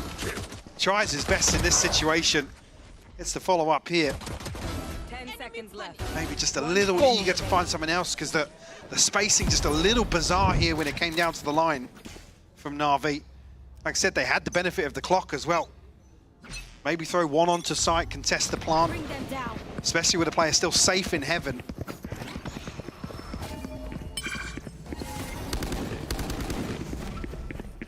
Now Na'Vi left without really the means to challenge too much, looking for mistakes to make something out of, maybe some little trap plays, something to try and build through, but it does come back towards A. We do have 2 players waiting, a little bit of a forward position as well, so that would be, I believe, Ruxic and Koala Noob here. Ruxic left to his own devices, really. It looks like they're trying to maybe get something working together, but they did dismantle that little bit of a stack towards ramp, but all players drawn. I was going to say, Camo on the other side of the map has actually slipped onto B site. I think the steps may be drawing an extra body from Na'Vi than you would have wanted. Do they clear him? I feel like they've got to be aware. Oh no, Hero's got no idea. Oh, yeah, there it is. Oh, it got a little dangerous, but it's okay. And now they're here on time. And with 40 seconds, it feels like Liquid want to commit. Hold on, Angel's taking down Kiko. Can they keep this correct? Can they keep this clean? It doesn't look like clean's the option anymore as a 1v2 begins, but Xiao only has that classic. This position should be checked. It is, okay. It worried me a moment after we saw some of those corners not being checked on map 1, but now stability in the second. Reserved in terms of the purchase, so not necessarily a huge loss to Liquid. I think maybe only really losing out on the one player being able to repurchase here in round 3. Yeah, the fact that Na'Vi even get bodies back here to B with camo in so early. Oh. So Na'Vi looking to flood ahead of the plant coming in. So a big win for them. Cutting through. Definitely looking better in terms of the round 3 inventory. Time to jump. Quite clear in approach, really. Big test for Hero here. Don't know how long he wants to stick around on this. Site's already been taken through, not only by one, but Kiko kind of supplementing that as well. So the fight back begins on ramp, but Kiko's appearance is divine. Swings through the smoke and connects on 2. Leaving just Ruxic and Shower relevant. Tough for them to break back in here. A 2v4 for them. That's tagged up, but everybody else looking pretty healthy. And an open plant, so plenty of opportunities for Liquid here in the post plant. Shout's found the first. He's found the second. How did he get 2? And now look at the final position. He locked him out. Nats has to adjust. You can see him. He knew what the issue could be. Dives up towards heaven early. Stall on the spike. Does Nats believe in it? It looks like he does for now, but he will have to make his hand known. Na'Vi waiting, and Nats' patience is paramount. Shao doing everything he could. And time is going to be on their side for this defuse. But that got bloody close. Could see almost a little bit of split direction here from Liquid. Maybe not even anticipating the attempt being made. It's stacked up to potentially trade on elbow, but One enemy yeah, the remaining. second swing. Is ready. That's why this one falls apart a little bit for Liquid. I think maybe, yeah, the surprise on Koala's face probably indicative of expected to play for a couple of exits, maybe. It's a round win nonetheless. The first on the board for Na'Vi here on Split. It looks repetitive. Liquid looking to exploit the same sort of thing. Does Koala Noob get any sort of success from up here? A lot of bodies to play up against if they further this Inquisition. This time though, one player split from the rest. But they're looking for a brawl here, and Koala Noob up to the challenge. Great shot on the second, and Na'Vi this time willing to take the fight. They find so much value. That crunch on ramp. I think Liquid almost anticipating they would have the upper hand, but this time around, Na'Vi dig a little deeper. The re-clearance was perfect, and Koala Noob hitting back-to-back. Beauties there. Yeah, Control I mean, on yeah, the second, that's the discipline nice. ahead of the paint shell. Enemy remaining. Spike down A. Beautiful. Cool, calm, and collected from Na'Vi here to find their second. Reset Liquid. Barring the showstopper, should feel like the third. Toxins going up. Kiko has anything to say about it. Bit of a switch up here on the Shiko. Hero got to be careful. Ruxic on the other side of this, but you see, maybe he was considering actually. Yeah, right? Yeah. Oh, hungry to a little bit of a glance through that smoke. We know someone's watching though. It is Nats. Big shot from Nats. Big A bit of a upgrade as drive-by. well. Yeah, that could be. He's got second. Come on, how's he getting two there? Oh, and Kiko's gonna find Shao. Hold on, it's on Hero to hold the site. He's surrounded on multiple fronts. He's still got the wall to play from, but this just forces them forward. Found by Nats, putting it on the cape and becoming the hero they need. We ask a lot of him because he seems to be able to deliver those moments. But Koala Noob was clean before. A different scenario now, certainly not like what we saw on ramp. In a 1v3, what feels like a fated Nats round. Oh, to face off against full util as well, still to play in with, but Yeah, I think he's the door's shutting. thinking better of it. Oh, Nats, what a round to have. Yeah, I mean, that's what you want from your leader. Here, facing elimination. A map 1 loss. Dismantling this anti-eco from Na'Vi. You see, straight away there, even after the first, you almost expect Kiko looking for something with a showstopper. Yeah. The second comes through. Get it All in. eyes on B side, get it in there. I mean, even tagging Hero down to 40 HP, I believe. Cool. Unlucky not to get the double. Very nice. Pay safe card Thrifty there. They'll be happy with that one. And I'm sure we'll have the replay on this. Yeah. There it was. It was the Clumsy on the first, that's it, yeah. Oh. Angel Three down. fancied his chances on the rope, but punished.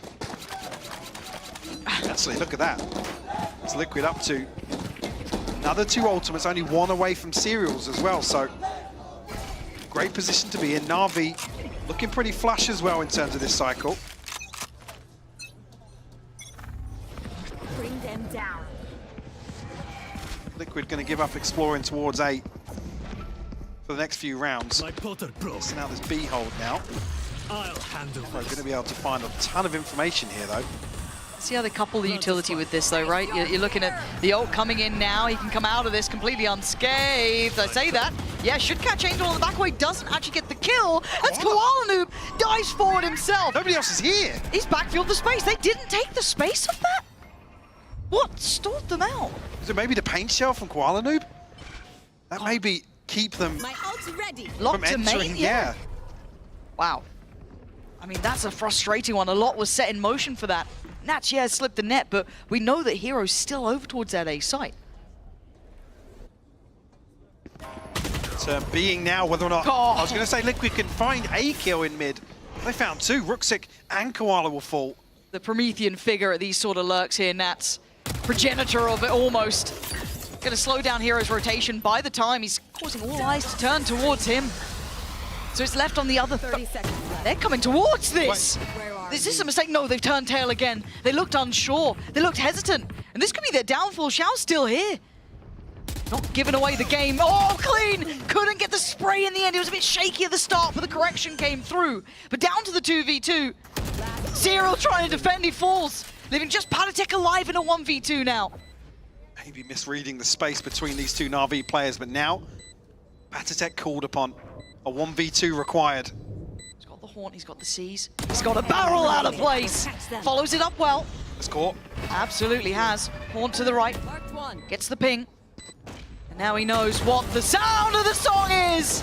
Liquid again! It feels like the odds are against them so often, and they come out with miracles! We said he didn't have a chance to get anything done in map 1, but Patatek delivering here for Liquid. A beautiful 1v2. Isolates Hero. Punishes Angel with the C's.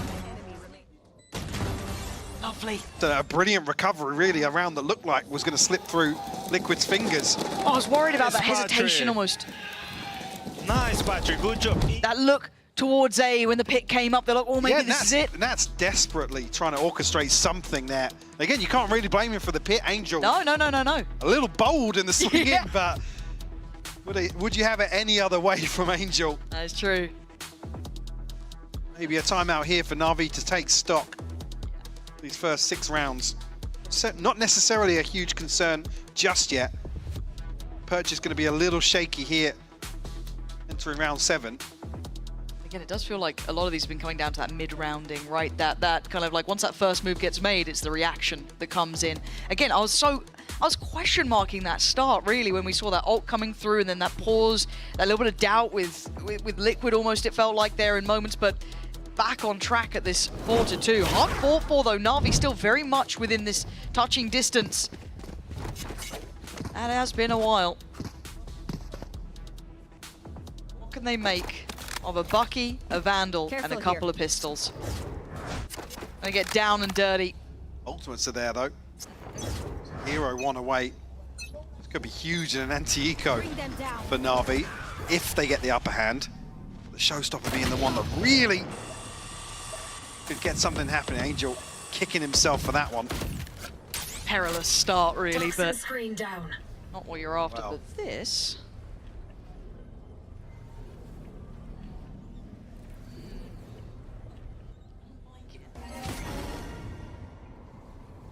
It's Ruxic given a chance here. Looking at who can clear it. Looking at kind of what? I mean, Patatek, yeah, who's- if Koala Noob kind of takes contact here, Look at the even rest at of the map. distance. I didn't even see this. Can't even find the right buttons to press, but there, look at this. closing in. Okay, gets cleared. Serial really heads up work, checking the corners. Koala Noob next to full. Where there? Nats must have seen something there, but it wasn't much. And now the flank becomes somewhat irrelevant, doesn't it? That's real inside the smoke. Headshot from Hero, but doesn't find the kill. Now it's just left on Shao. That's able to retrieve the orb as well. Yeah, maybe anticipating. They did spot him, yes. Beautiful round from Nats. The in-zone flawless for Team Liquid to hit 5. Almost mechanical in that approach there. Really crossing the T's, dotting the I's. And it was just a pixel shown, but heads up work from Serial. And bloody hell, Nats. Barely a kneecap showing from Koala Noob. Yeah, on it. Absolutely on it. Nats bouncing back, punished, a little bit bullied on Icebox in some of those early rounds. I mean, this is his kingdom, right? This is his map. This was the one that kind of put him there in a lot of people's eyes. Those lurks, so notorious. And now with the operator. Not to be underestimated. Attack side op. To lead them through. Shao, are you prepared for what's around that corner? He's got help on the way, but for now he stands alone. Good on the first and tries to deny any follow-up. Denies the spacing or trading. Ult gonna come through and it's a blind send. Guanu gets his connection on towards Camo and now instantly down to 3. Now looking for something on ramp, but it's actually the trade from Angel. Nats will negate that though. And we're down to a 2v3. It becomes doable, right? Serial's got ult here. This ain't over. Hero's got to stand tall here, beat the denier of the space. He holds the side of this map well. Now putting Serial in a world of trouble. Have to try and recover a 1v3. Hero shows his hand. There's a little bit of a gap here. Space shell coming through. Everything being thrown at him. Na'Vi, confidence to close this one out. Bringing it within 2 now. Still, plenty of ultimates available. Even with the showstopper being invested here. I think as well, yeah, Nats and Serial maybe now another 5 to 10 seconds potentially to sniff out Hero, but credit where credit's due. He said, yeah, still the Cosmic Divide. Hero still got his ultimate, 2 away for Angel. Cover going on. An advantage here for Na'Vi. So still, 3 members of Liquid looking fairly flush financially. Chip away at this lead.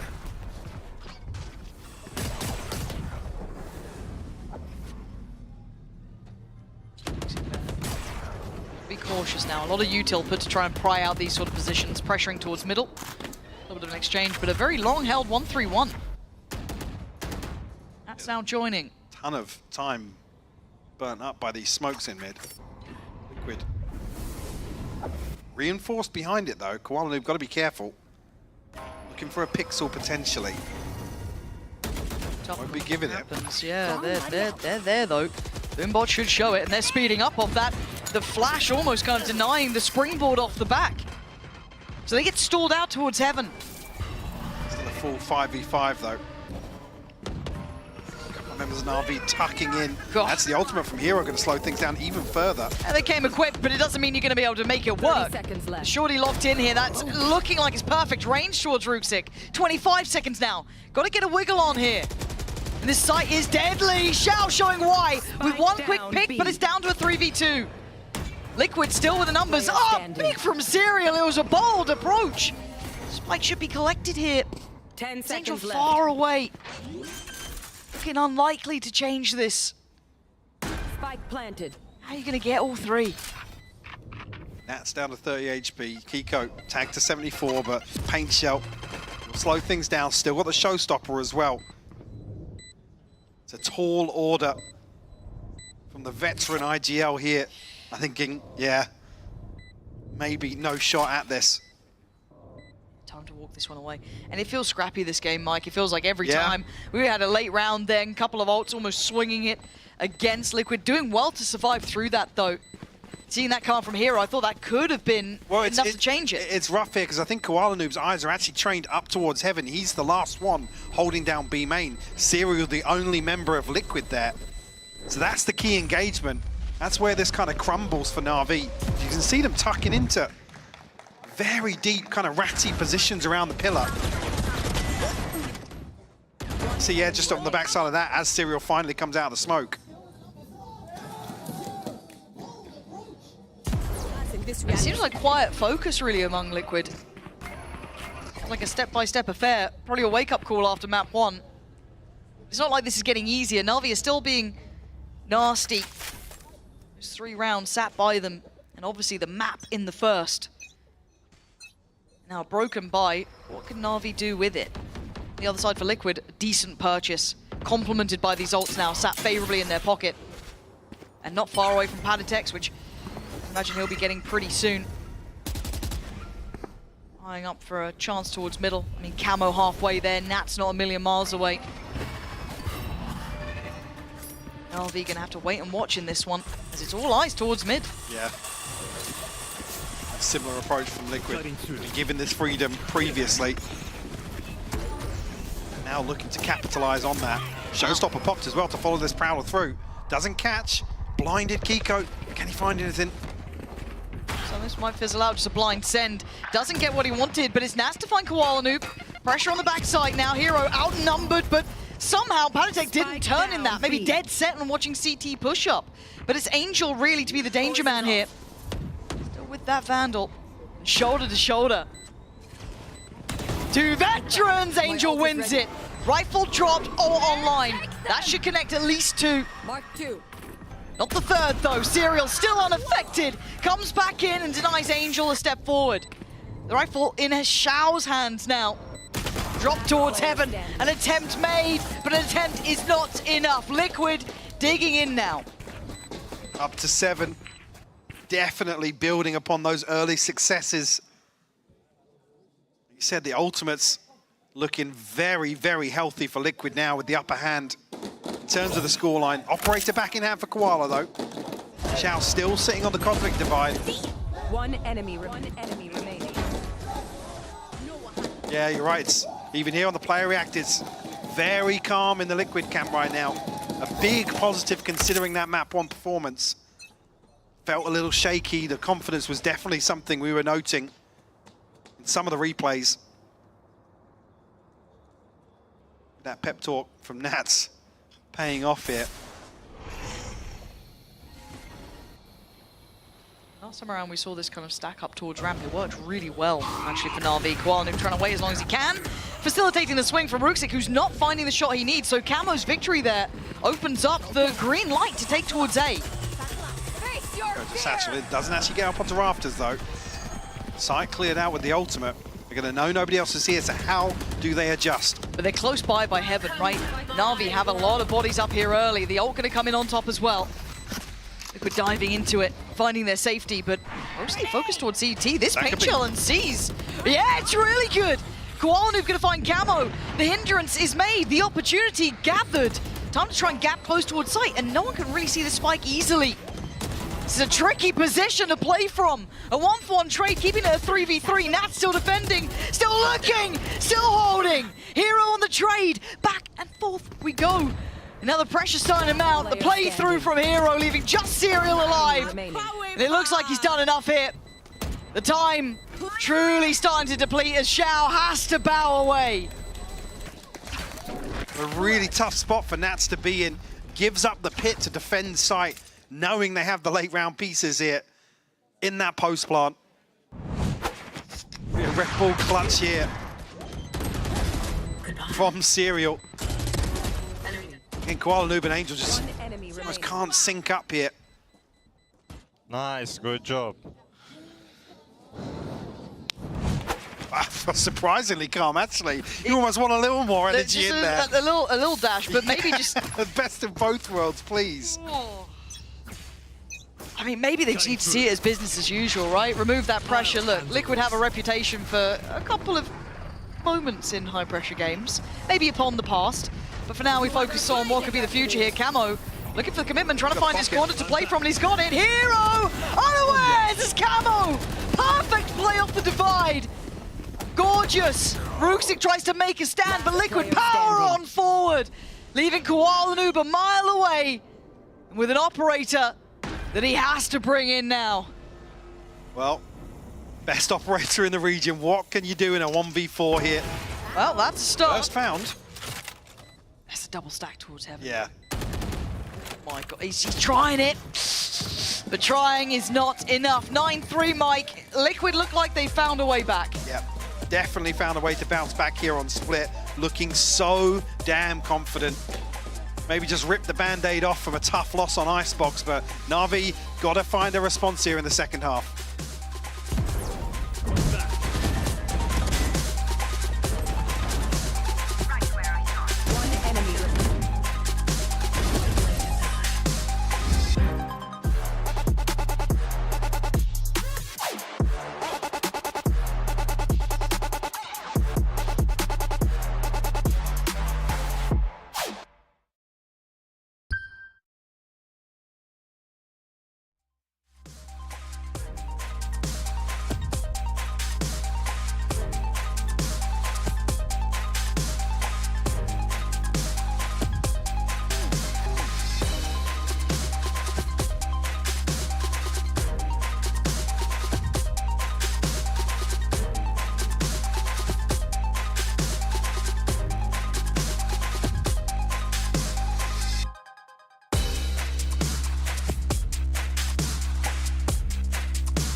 I think a lot of us had concerns after map 1 as to the state, really, the Liquid were in. Na'Vi showed their diligence, they came out swinging and they did what was necessary for themselves. A 13-11 map 1.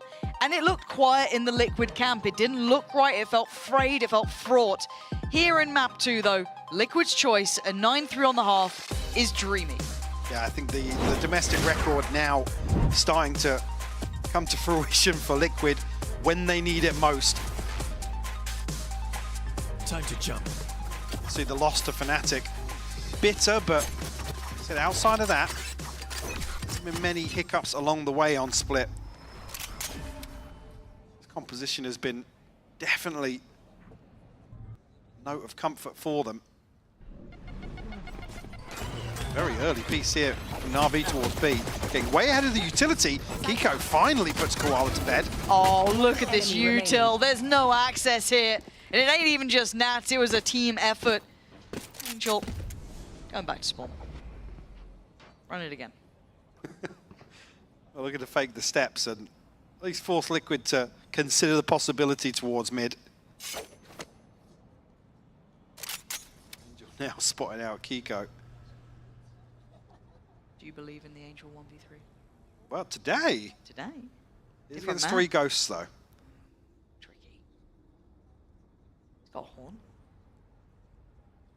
He's got a shield. That's what I'm saying. We doubting Angel after what he's done? Well, does Pat take note actually the drift all the way? Yeah, no, he does, yeah. Yes, Angel's not very quiet. Angel's quite loud, actually. 30 All seconds good. left. No, you know what? How dare I doubt him after map 1. Angel here. Hellraiser from map 1. The 1v3. Position noted, but it's fine, it's Angel. Oh god, the Prowler too, it's not looking good. And he's got to stop the defuse at some point. He doesn't want to. Do you know what? Have it. I don't even want it. Nats is going to find him in the end. It's 10 found quickly for Liquid. Crunch outside B maining, allowing Koala in with the satchels. So luckily picked off at the perfect time here for the crunch on the gravity well. One enemy remains. Bread and butter set up from Team Liquid will give them their 10th. Don't you give it to Angel after what he did to you on map 1. That's a bold maneuver, Patatek. Brother, you're 1 kill above him. I was going to say, don't poke the beast. Do not poke the beast. Get him, Angel. We do have a force-up coming out from Na'Vi. Trying to make these stingers work. in round 2. I think as well that's why you see Liquid fully investing here. As they know that on double digits, Navi's hand potentially forced. Especially on the attacking side. Here we go. It's going to get a little bit dangerous. You woke up Angel and he's found a reply. Shao picking up the mantle as well. Panatek. Now you don't want to make this look silly, do you? Serial by your side. No way they anticipated being here though. Whoa, that's big. Oh, that's huge. There we go. Now you can now get you up. can talk. Give it large on the 3 there. That could be really signing it. And 11-3, Na'Vi can't get off the starting blocks. Just a smirk across the Nats is holding in laughter as well. Beautifully done. It didn't quite catch the timing there. The Patsy, like I said, there's no way Na'Vi would expect him to be here. And the backstab, beautiful to find the 11th for Liquid. Na'Vi, a pause for thought here. Obviously going to see the reinvestment. Maybe we just need Spectres. We're not allowed Stingers. Maybe we get Spectres. Could that be our thing? I mean, that is it's Really trying. clutching at straws, yeah. Trying. Scraping the barrel. EMEA. Before I get in trouble. Na'Vi with 3. What are we doing here? What's the game plan, Mike?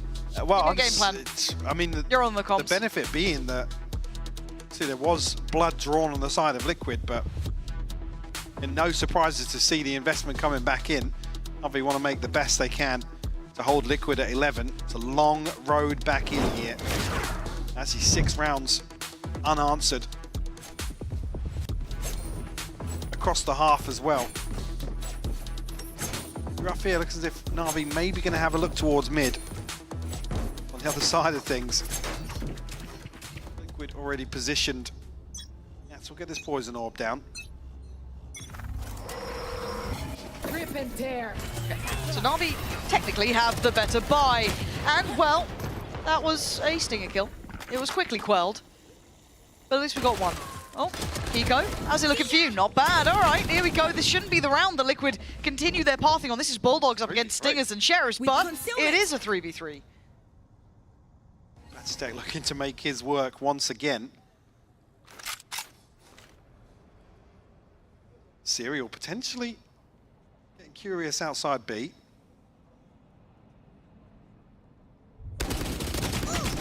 Not rewarded for it though. Ruxic will shut him down. Paranoia in the backlines here for Na'Vi that somebody else has found their way into spawn.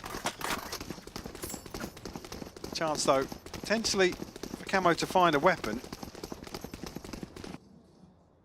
Taking the tour. They love running the clock down. And you love an Na'Vi ground. Longest route possible to A site. Double back through spawn. Now let's go B.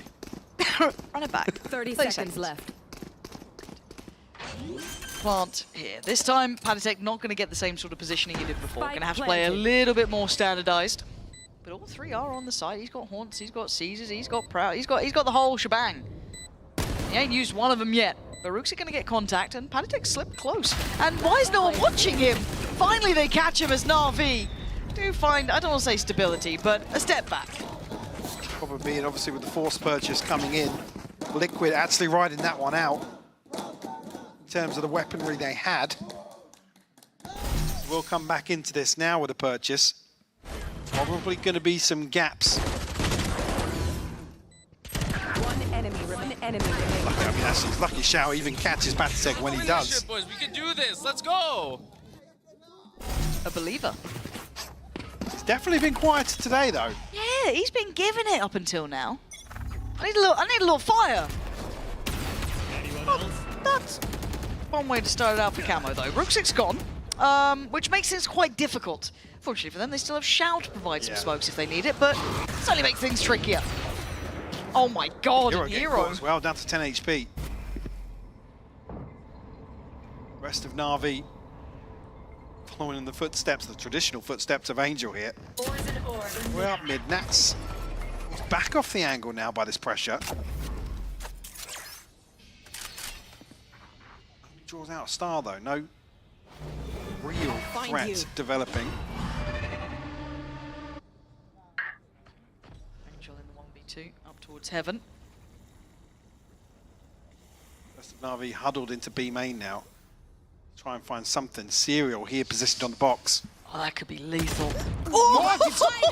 Apparently it's fatal instead. Ooh, that was a bold maneuver, and at the same time a paint shell kill does come in as well. Koala Noob going down, leaving Hero, who's already damaged, pretty much dead and buried. Kiko confirms it as Liquid make it up to 12. Beautiful stuff from Liquid to readjust here. Na'Vi still feeling the pinch of this next purchase. The timing's perfect as well. Kiko to find that kill, get the reset on the paint shell. You're getting the third in hand after the round concludes. Showstopper available for him now. Patatech 2 away, Nats 2 away as well. Na'Vi almost feeling like they're going to run it down towards A here, see what sticks. Slow start, actually, in Koala Noob. Gets ahead of Camo. Finds an angle he wasn't anticipating. Oh, but Patatech starting to do a lot of damage, really. The C's nicely timed too, just in case anyone tried to slip sight, but Ruxic taking the express pass. Is the plant going to come down? And I'm looking at the reposition. But they can't huddle into sight here with the showstopper. Still got a paint shell. Angel disconnected, 61 HP as well. He's chilling out now. Kiko, away we go. Doesn't look very accessible. Probably don't want to go through there, but he's actually got a way forward. He's only down to 77, still very doable. Maybe a chip damage at best, but a 3v3. Good work from Hero and Ruxic in unison. Nats and Kiko, though, finding their replies. Just down to Ruxic here. This has been a one-sided affair, no two ways to put it. Can Ruxic hold on? Or is this one closed out? You're going to have to challenge at some point. Boys, a nice try. But nice is not nice enough. 13-4, Team Liquid coming back into this series and taking us the distance. Ascent will definitely be an interesting culmination, an interesting venue at least for the culmination of this series. All on the line now for map 3, Lauren. We'll have to wait and find out.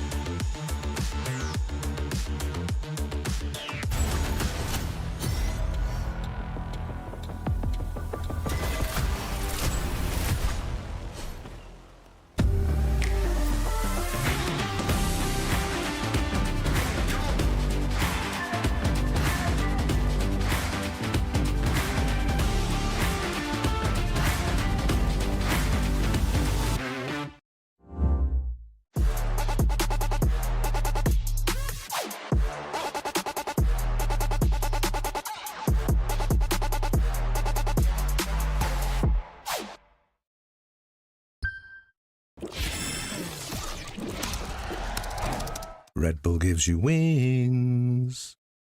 My money green, but snap and make a scene. My cup off and make this free. My cup off and make them scream. Go back off for TMZ. Y'all sit back and watch me speak. Y'all sit back and watch me speak. Y'all sit back and watch. Watch me. Watch me. Watch me. Sit back and watch. Sit back. Sit back. Sit back. Sit back. Money long, nothing on credit. I got style, don't catch no feelings. All this bread ain't got no lettuce. I got style, don't catch no feelings. Watch me. Watch me. Sit back and watch. Sit back and watch. Sit back and watch. If it ain't got style, I ain't with it. I ain't with it. If it ain't got style, I ain't with it. Look, if it ain't got style, I ain't with it.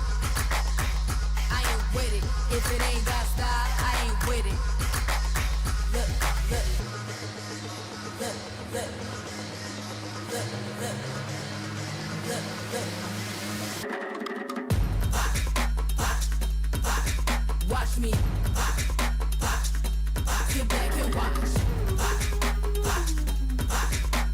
me sit back, sit back. Watch me sit back and watch. Sit back, sit back, sit back.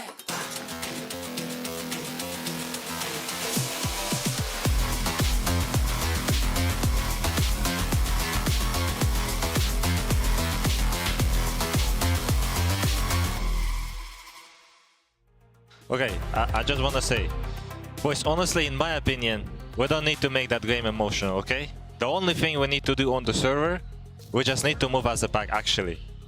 They're only better because we're giving them, right now, the momentum. We're giving them these unnecessary 1v1 gunfights.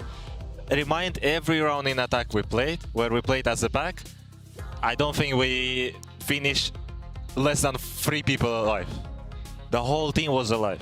So that's why, for me, honestly, this is not an emotional game. This game doesn't need to be emotional for us. If we're just gonna play as we usually play, if we're just gonna play as a pack, if we're gonna be together, trust me, we're winning this game. Let's get the momentum back into our hands. And after that, do whatever. But if Nats tells me to trust him, I'm going to trust him. But I'm now joined by Gorilla and Kukuka once again when he says this is not an emotional game. I am so glad he's pointing this out, because yesterday was probably a very good example of it being an emotional game. Yeah, and you need to think that if you can rely on one of the players on the side of Team Liquid to keep his composure, it has to be Nats. Not only because he is the IGL, he's the most calm, and especially moving on to a map like Split, very little players understand how to play and move around Split more than this guy. Yeah, and I think something that I want to point out is Nats' transition. We always talk about how good Nats is as a player, as an individual, but he's really coming into shape as a leader. And I think that's something that's really important, especially with, like, yes, you've got Nats, you've got Patty, but when you have Kiko, who's, yeah, second year, Serial, first time VCT, Camo, second year, these young, inexperienced players, Nats really needs to use that experience that he has, and he's doing that. Yeah, he leads from the front, he really does. But he's still doing Nats things, you know? He's a leader that still likes to lurk. That is so important in this round. The economy is not the best for them. He is the one that goes up in front, gets 2 kills, and opens the entire possibility. That swift in momentum was because of this round. Navi, you know, as he said, you know, they're getting these opportunities, they're getting this feeling for themselves, and it's this kind of rounds that Nats can have that change everything for the side of Team Liquid. Yeah, I mean, like, we need to honestly start. Teams need to just start doing prep on when Nats takes his timings and where does he like to take his timings, because we saw it yesterday, we're seeing it again today, time after time after time. Yeah. He just keeps getting away with this stuff. It's almost like even if you don't think he's there, he's probably there. And the one time that you're expecting him there, he's not there. Yeah, you have to have that in the back of your mind, but it probably didn't help that Na'Vi did have advantageous situations and they didn't make the most out of it. This is a topic that, especially Nats, now that he was speaking about it, do not give them the 1v1s. The spacing from Na'Vi on this map, from it's the rough. defense, Yeah. so many things that I was like, what are you doing? Just wait or move, like give me something, but do it together. You had so many situations where they could have turned things around, and I think that this one is probably one of them, with all the utility that you have to stop them playing the Astra, playing the Vice, having the ultimate here, having the all the delaying utility, and this round up until this point is played so well, and his Team Liquid keeping their composure, and Na'Vi not knowing what to react to their own advantageous situation created by themselves. Yeah, I mean, my players always hated me for it, for how much I would talk about your spacing, your trading, move as a pack, move as a unit. Like, it kind of became a running joke that this was my thing. But here, again, we're seeing just how important it is. Nats in his speech at the start, how Liquid played here. It's generally, in my opinion, one of, if not the most important thing in VALORANT is how you move around, your spacing, your trading, how condensed you are as a pack. Many times we hear complaints, and we complain also as well, that there's too much utility in the game. It's not. I've never complained about that. Yeah. But is this kind of when you win this kind of rounds, when everything is against you and you are still the better player, the better team, you cannot lose that map. You can't. I think Nats manifested that a little bit. You mentioned Kiko earlier. I mean, we can't talk about Nats without Kiko. Cats Nation, I got you. He, again, like you said, not the most experienced player in the world, but in these situations, he also kind of keeps his cool. You know, he's very, very calm. Yeah, like he's just like Nats in that regard. Like, you know, he's not a very like emotive player, but as you said, he keeps his cool, very calm. And honestly, in my opinion, it's the way to how you're going to be consistent. You're not going to have like super high peaks and super low lows. If you're screaming, then when you're losing, you're not doing that. If you're balanced, you're composed the whole way through. You're going to be consistent. That's exactly what he is, and he's really taken up form this stage. We see him on the Jet already, now on the Raze, and looking forward onto Ascent, we can expect him to maybe see him on the Omen. We have loved this transition from him into a controller, but we have not seen Team Liquid play this map since week 2. We have a very similar composition to the side of Navi, maybe with some changes here and there, but this is, I think, where we're going to see the full potential from both of these teams, especially when we think about the Double Sentinel. Yeah, and this is where Happy said himself, our Double Sentinel is way more advanced, is more thought out. Koala has tons and tons of reps playing this comp. I mean, albeit with the Tejo this time instead of the Initiator they had before. So in theory, on paper, Navi should win. Yeah, but you have the tape from a couple of days ago. For Team Liquid, so many things could have changed moving on to playoffs, not the composition. Oh, we're gonna get it! Almost the mirror, but just Koala Noob on that Yoru and Camel on that Jet. Remember what I was explaining to you at the beginning of this matchup, the aggression coming on the right side of the map from both Ruxic and Angel at the beginning of those rounds is something the Team Liquid should be prepared for.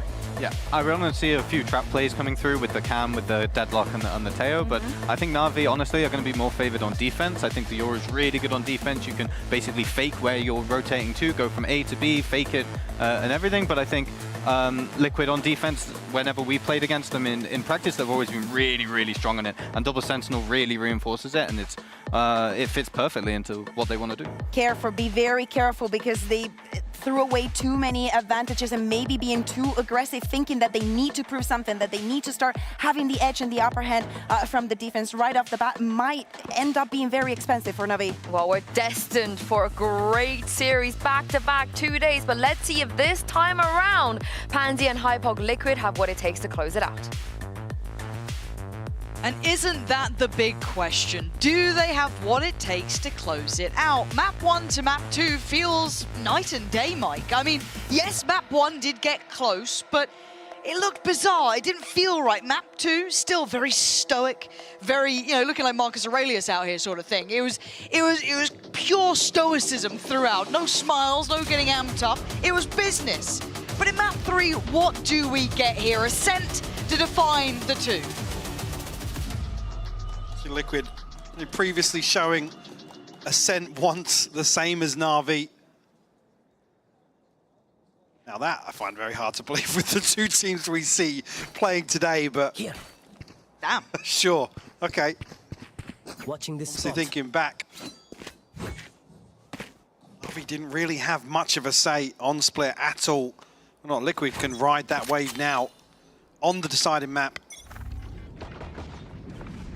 Kicking things off on the defensive side. Again, eyes go towards Koala Noob as well as Hero previously. The saving grace really for Na'Vi. So trying to make the Sheriff work. Actually, Ruxic alongside him, punished here. And actually, Camo looking to close the gap. Yeah, hop, skip, and a jump straight over Angel, and Xiao gonna catch at least Nats in the heels. There was a temptation to turn, but now they gotta focus forwards. Is Koala Noob already gonna punish one? Bit of a trade out for Serial though, and they keep a man to the good now. Plant should be next on the horizon. Hero trying to open access back towards Heaven. Xiao, gotta be careful here. Actually, yeah, drifting right into this crossfire. Not expecting that at all. Again, the bounce will be indicative for Serial. Ooh. Ooh. Ooh, it got messy. I didn't like the end, but I like the start though, Mike. What an explosive beginning. Liquid getting the first on the board here. On the attack, talking about the previous showing as well. Do not forget the BBL performance. Definitely going to be in the back of Na'Vi's mind as well. See any investment coming out here. It's only one rifle. Oh, the Liquid so far. Yeah, Liquid with a very quick response here up short. Isolate 2 players, actually with Sheriffs. A whole lot of Sheriffs came out. A lot of body shotting going on as well. Not what you want to see when you invest that way. Okay. Whole lot of players at middle.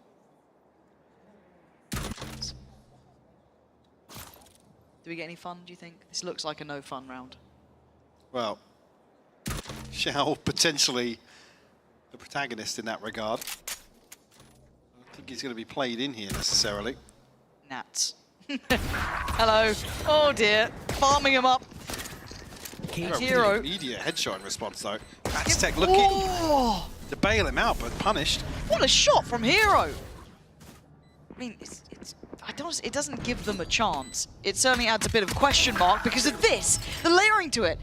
Again, it's brought some players back, but they can't really speed up forward towards the side. Door's still shut. Salvo's there. They could burst through this. Everyone in main too? We're going to remove the wall. Angel played in here.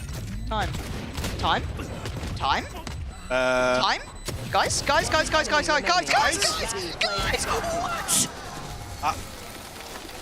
I almost didn't believe that was going to happen, even when it was still happening. The salvo's completely cutting off the space to close back onto the spike. And it's just Kiko left to try and recover things. A massive, massive loss here. Well, this was the most thrilling part of the round. I mean, even there, we saw it from an awkward angle here, but I thought there was a chance where Camo can at least get onto the angle. Well, any momentum you could say carried across from map 2, stripped away here. The start of the deciding map. Kiko, see with a rifle in hand now, Sheriffs and a Ghost to round this out. Ruxic, big paranoia, but actually garner anything on the back of it. As he noted here, actually, What? 3 big kills back to back. Panitek still trying to stay alive, but that 5 HP ain't pretty. Picking up the mantle was Nats, but they know there was more. Na'Vi making quick work of this, handling that threat. Now can Na'Vi build on this momentum? We heard it from Nats, trying to keep that momentum away from them. No silly mistakes. Well, that's one way to allow some momentum to switch hands. Na'Vi now, not after only a miraculous round, a true miracle round. Having a nice, clean affair here. I get worried going forward here for Liquid. They've got to find stability and that calmness that we noted first. Here. So this side on tiles here. I mean, there's bodies on the other side of this for Na'Vi as well. To maybe crunch in onto tiles. I like the idea. Set piece will play Koala in potentially with this flash, but maybe a little overzealous. Maybe not anticipating as many bodies on the side of Liquid to be there to receive that. A scrambled rotation here will leave B site wide open.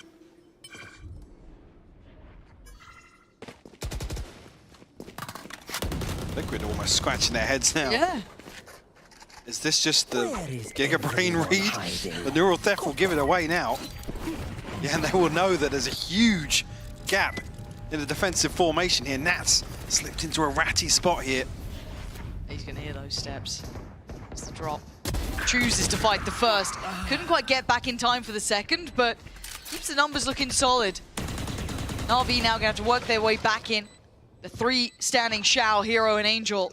Still a good bit of util, but only 5 bullets here for Hero. Drift ahead through the smoke, and maybe the timing's right. Camo's looked away. There's a chance here, and it's been made real by Shao. Maybe going for the all Hero on Serial, just maybe as a deterrent. And, well, they waste the ult off the back of Kiko's kill, but still, they kept the numbers up here, Mike.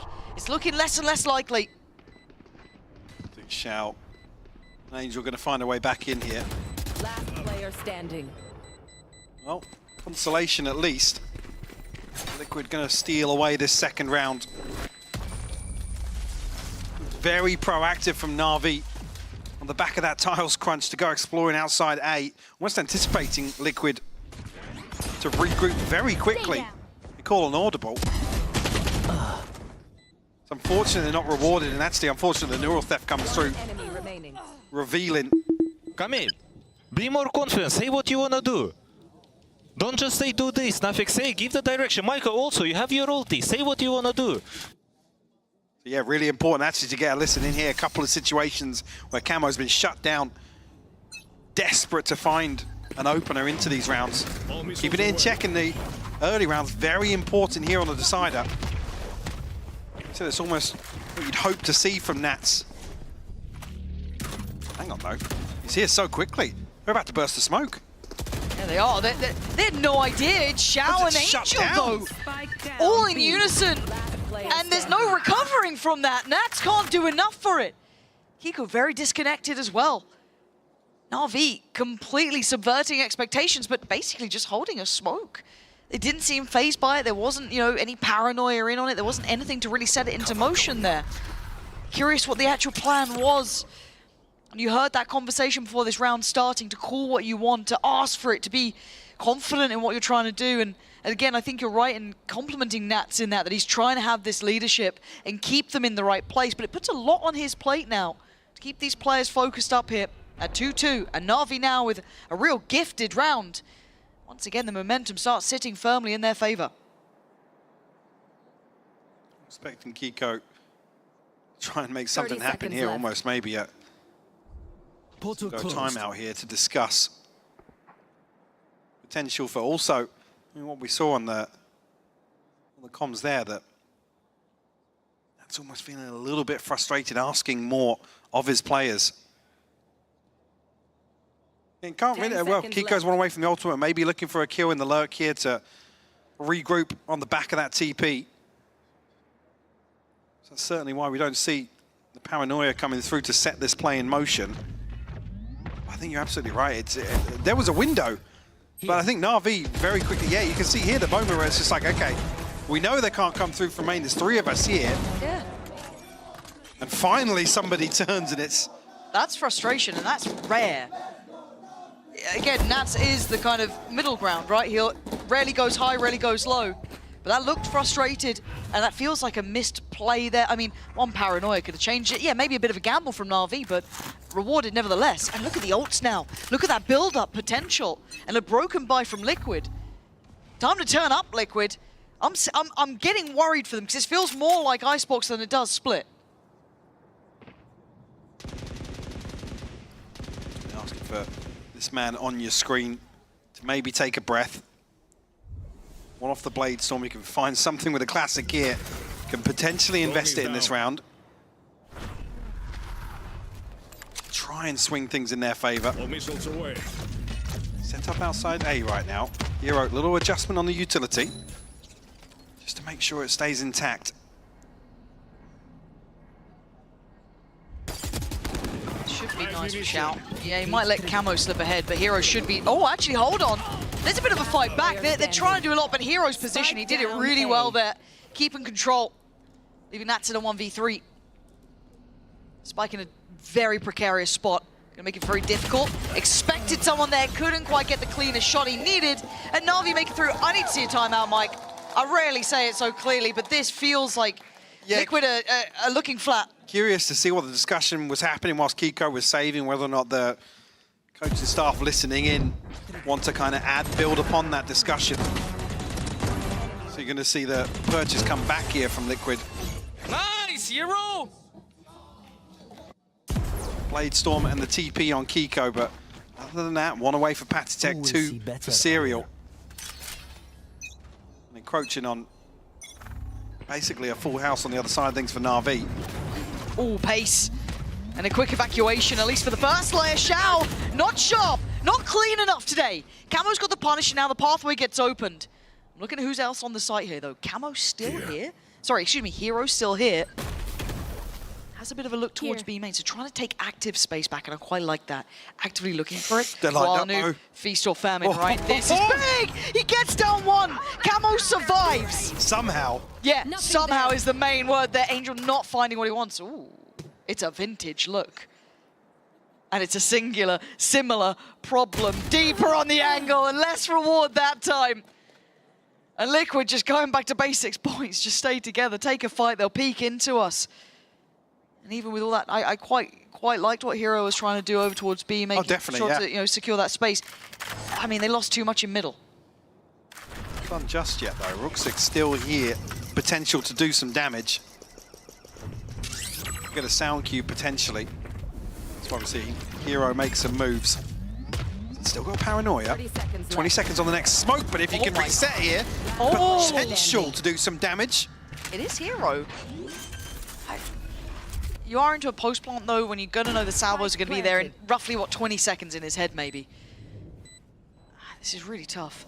Paranoia for Kiko as well, some really key pieces for Liquid to have. Hero trying to subvert expectation. Keep him guessing, but time is against him now. And he's got the ult though, here we go.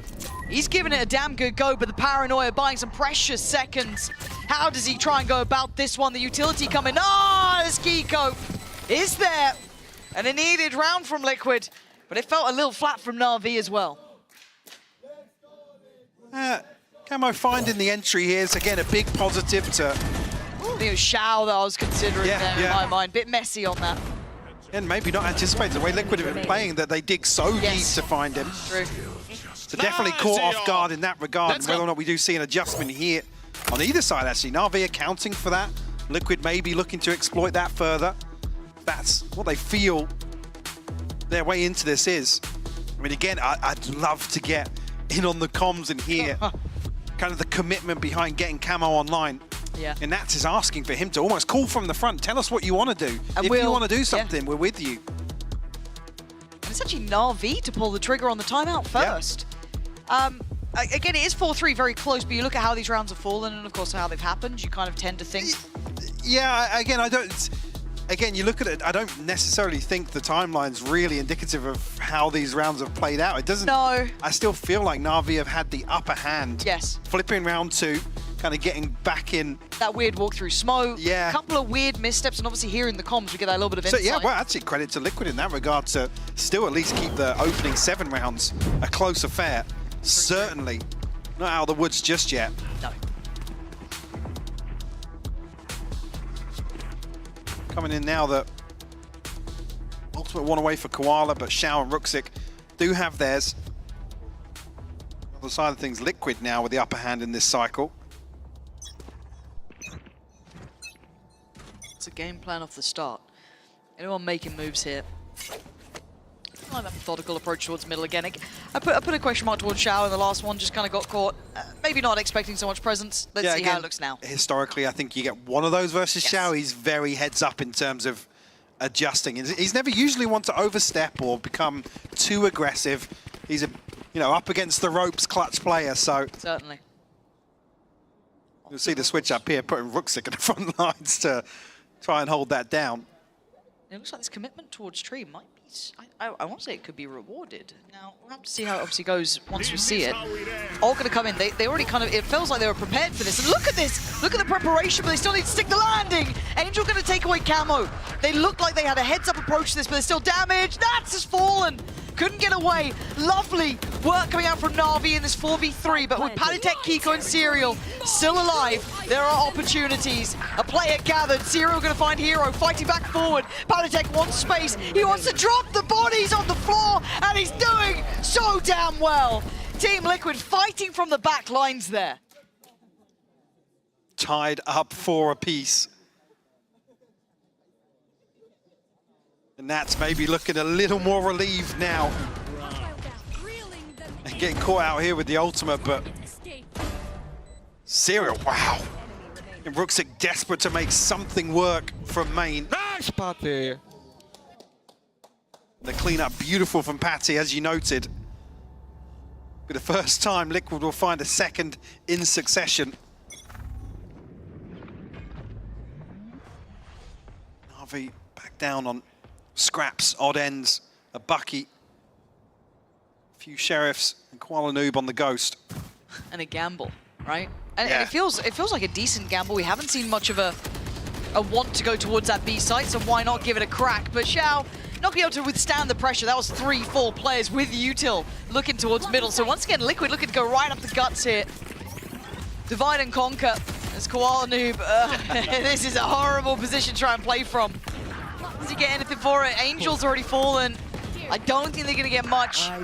Hero going to be able to connect. Oh, I've told her, an absolute porcupine. Both awkward. That's got staring at each Shorty. other. Ah, they're still doing so much damage. That's ridiculous. That pulls out the Shorty. I think almost the realization, it was like, I can't shoot you from here. Runs back in the smoke and kills Rooksik. Bloody hell. A little chaotic. A little bit muddy. Show me that from now to POV.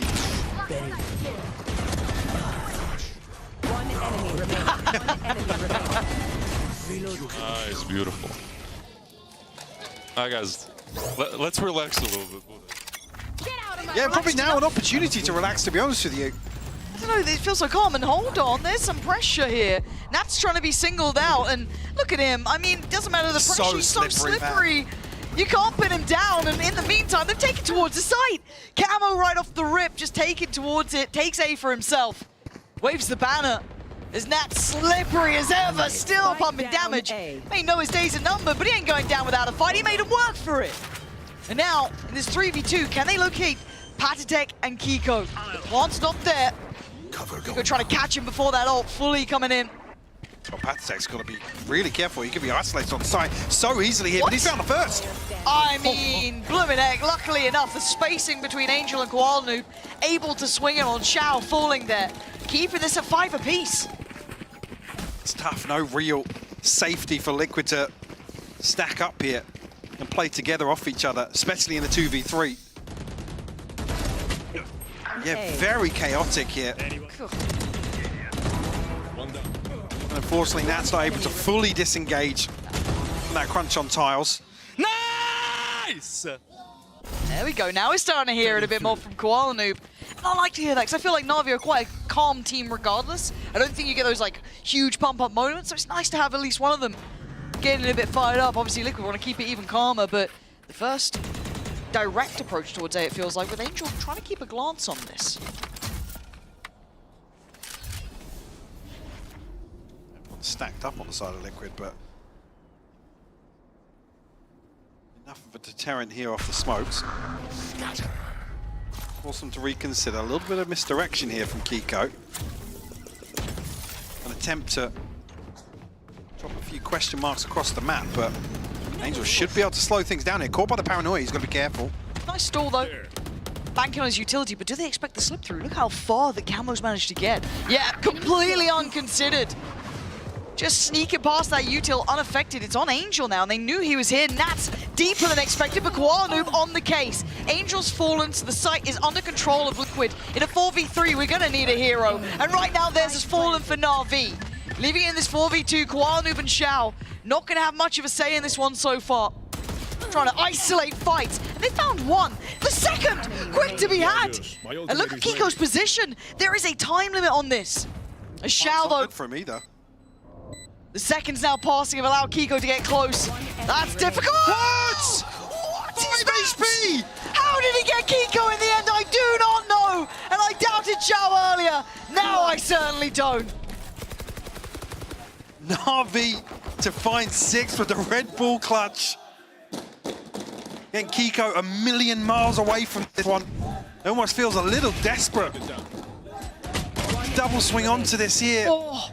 Kiko unfortunately just lined up into the backside of the spray. A beautiful adjustment from Xiao though. Oh. 5 HP. Wow. Liquid will still find a purchase here. That's crazy. I just remember Patatek, I think, had salvos there too, but that feels irrelevant now. Speaking of salvos, I mean, Koala Noob is going to get punished this time. 1-for-1 trade out, and the pace mic, they ain't I bet stopping. this paranoia could be huge though. Oh, it's good. No one could really springboard off it, though. They just tucked away into the corners. But Angel doing Angel things. He goes in and has a look, has a glance. They're desperate to stay alive. It's Xiao to pry out Kiko. Angel falls. And this time against Xiao, the immovable object. Spike down. No one's getting past Mark here. The Serial has to face it. Gets past Xiao in the end. Spike still left loose. Hero, not quite with Rooksik yet. Serial looking for his man. He's been clean. He's got the ult now as well. That is terrifying for Hero. He's got to play this just right. Close off the door, able to close off spawn as well. Listening. Decent coverage here with the utility. Hero looking to try and get ahead of this. He's gone for the spam. He's got him once. Serial down to 31. God. He's got the regen though. Serial backing away. He's still got that ult. When's the time? He's got to play this right. He's got to think it through. Considering it, toying with it. Here it is. Pops the ult. Hero's drawn that out. Move and counter move here. It's a time buyer too. He can ping it off in the end. Just at the very end of it, but Hero has to be patient. And there it is. Dissipates. 31 HP. And now is the time for Hero to try and strike! But Serial saving the day with the Red Bull clutch. Bringing us back all even. Another 3K from Serial in a bailout round for Liquid to tie things up on this half, Lauren. Yeah, we're getting a much better game now. This is 6-6. It's heating up here. This is what we want to be seeing for a map 3 survival game.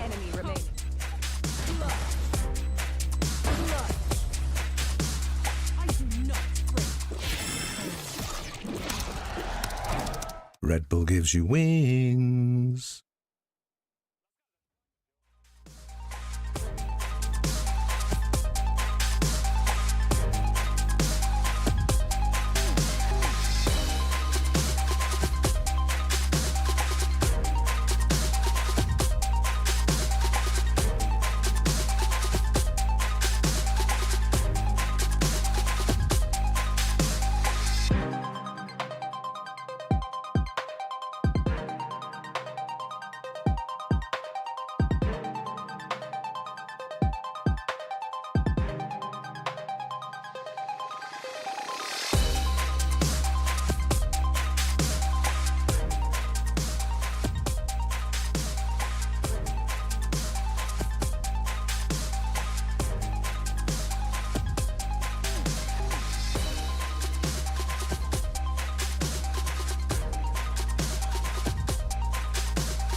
Now it truly does become survival of the fittest between these two. Close affair, 6-6.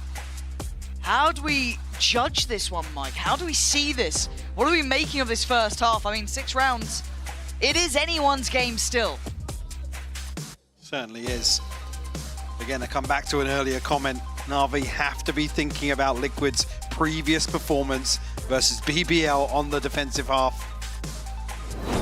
Come in here, see flush with Sheriffs here, a ghost to round things out on Nats. Looking to come out swinging here in the second half of this decider. Looks like they might even get aggressive in mid here. You can see the setup on short to complement this. Camo potentially to lead the charge. It's like high noon out here, the amount of Sheriffs coming out. Let's see what the challenge is looking like. It's an absolute brawl. Good luck catching any of this Panatech. Coming out the victor, it looks like so far. Angel left, barely breathing. And it's time to run and hide, as it's already going to be Camo to claim it.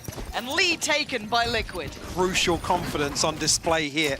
Been questioning the nerves, questioning how much they've got left to give. That's what you want to see if you're a Team Liquid fan here. To kick off the second half. Want to see this clean on round 2 though. Has to be clean on round 2. Spike down. Atitech catching here with the salvos. Yo, sit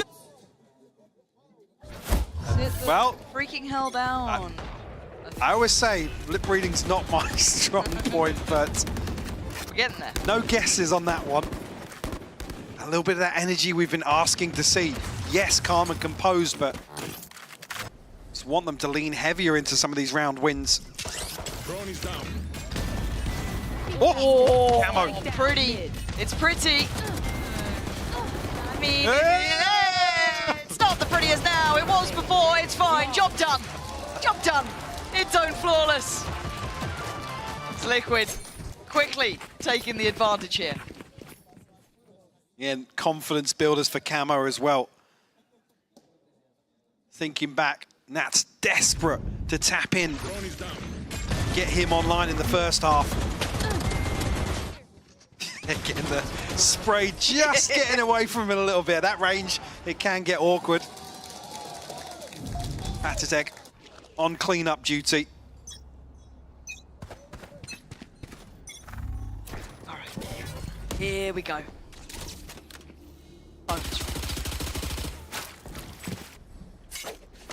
Spectres, Guardians, Vandal for Camo, Bulldog for Patatek. And Na'Vi, how are you going to paint this side? Because it looks like Liquid don't respect you right now, so you're going to have to kind of force them to. Right, Na'Vi, you've got to really push down Liquid here. Nice little snatch and grab, or a Valiant attempted it, but Hero's not really letting go. Held on for quite some time, taking 2 down. Patatek anticipating somebody slipping ahead of that smoke. Na'Vi just poised for this aggression.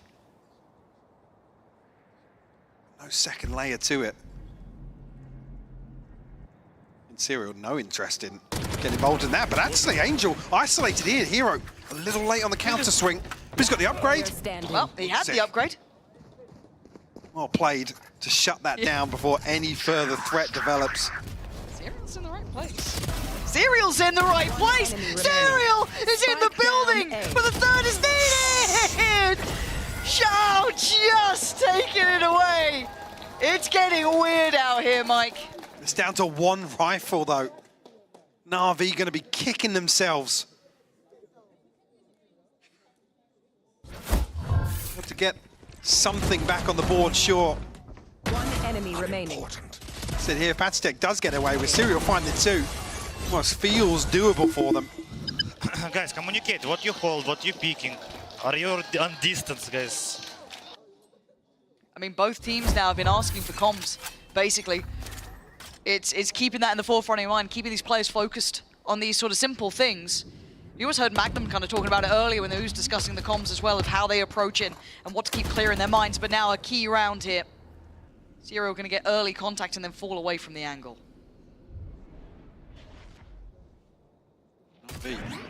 Body straight into B main here. Serial chance to slow things down for the combo here on the back of the salvos, but necessarily connecting as they'd wish.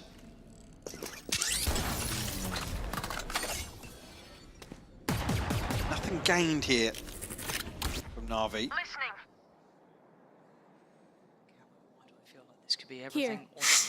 That's definitely been spotted. Oh, and great trade from Hero. I was kind of surprised he got there in time, but Patatek unchecked on, and that's now springs the trap from Sean. It's getting brawly. It's a massacre in middle. It's still a 3v3 though, but is there any escape for Hero? He needs someone to help him today. But look at Xiao. Do not forget about Xiao. He's creeping closer and they have no idea about this. Kiko's just turned. Yeah, Kiko! Heads up work from him. Maybe feeling there was space or a gap or even a footstep heard. I was anticipating the way the Serial fell in the previous round. Xiao, unfortunately a little telegraphed here. 2 to the good now for Liquid. Na'Vi broken in terms of the bank. 30 seconds left. Necessarily on the brink of any game changes in terms of the ultimates. It's only really the neural theft. On the flip side, Liquid, a big opportunity here to build towards some of those on this anti-eco. A chance to find double-digit Serial. Dead off rip though. How is this happening? Camo now. Okay, gonna get Angel down at least, but it still feels so threatening, these sort of rounds. It's so messy. Hero's got in, he's got a rifle! He's punished Patatek! That timing is so sick from Hero. Threading the needle. But look where the spike is. This is not going to be an easy one for them just to pick up and run with. Kiko.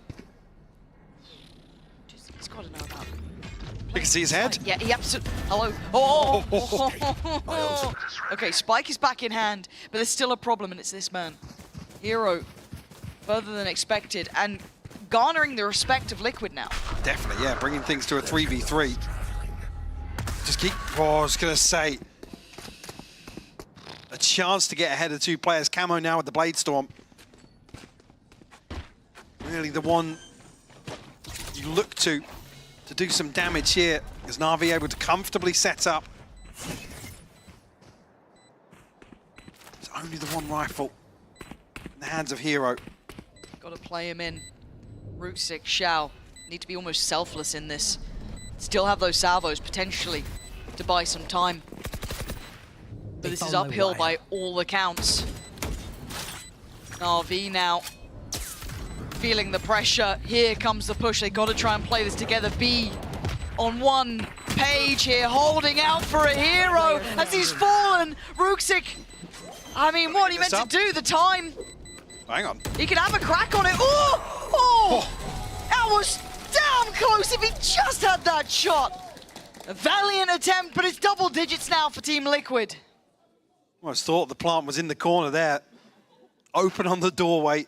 Nats desperately, you can see him trying to rein the rest of the Liquid players in. Na'Vi the ones to pump the brakes here. An important buy round for them, but Hero just getting ahead of the utility here. Was doing so much damage with that recovered rifle. It's got to be tense now. Na'Vi almost walking the tightrope. On this next buy round, it will be Liquid potentially finding 11, breaking the bank. Yeah, this is fine. Average Liquid. Yeah. It's a perpetual state of this is fine. We'll be back next time. But they are up currently, 10-7. This is, I believe, the second time out now for Na'Vi. So if there's anything to be done, now's the time for it. And these rounds have felt scrappy and close enough. Feels like another conversation from Nats here. I'm loving seeing him really looking more vocal and sounding way stronger in terms of overall leadership. Wow, a stark reminder. Na'Vi have not qualified to an international event since Champions 2023. To know what it feels like to be on those international stages, to face the best competition around the world. It's a rare feeling, and one that you fight for to get back. Na'Vi, 3 rounds difference to Liquid currently, leading this series and trying to get that another chance here to get to Toronto. Wow. Very proactive here. Early ultimate won't really catch anything. At least space controlled now by Liquid. Here. Utility to kind of seal the deal on that. No point of contention elsewhere on the map though. We hit the minute marker. Sorry, Na'Vi almost headed in 2 different directions here. What are we up to, boys? TP will be left up in top mid here, so I imagine this is an attempt from Koala Noob and Xiao to maybe sell something towards B. Potentially, I didn't know actually whether or not the orbs have been retrieved outside B, whether or not anyone was even here. No, still here, so Xiao can get his ultimate. There's certainly a chance to sell something. Yeah, Camo taking this enough of a red flag that he wants to get away, and in reality, this fake's, I don't want to say worked completely. There's still 3 players here. Oh, the timing pattern take. You are a lucky boy today. But 25 seconds, if anything goes wrong on this site take, it could be wraps here. Spike is still over towards Cat. They got to make their way through and see. Oh! It is stunning from him! Surgical precision. He got stunned as well. You see him just stepping in. Caught the edge of the concussion, but still hits those first 2 shots. Liquid step by step, round by round. Starting to stretch their legs just a little bit, Lauren. Start to see the cracks, start to see Na'Vi looking under pressure. Watching those chances slip now. Individuals from Liquid looking alive. Serial forced away early, it's Pacey, but he can stall. And he has. Now look at the spike, but look at Hero going down, dominating the angle from Camo, controlling over towards B main. Noob trying to slowly walk back in and clear. If he went down, it could have been Raps there. Yeah. The concern being, look at the light shields on the side of Na'Vi. Camo can really do some damage here, knowing when to apply pressure to the economy.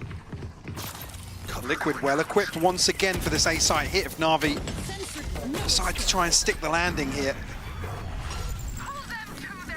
Uh-oh. That doesn't make me want to go over here, does it? Bruxic stolen, kidnapped, and released only for capture again. Serial dominating this space now. Eyeing up that 12. Counter roll on the other side.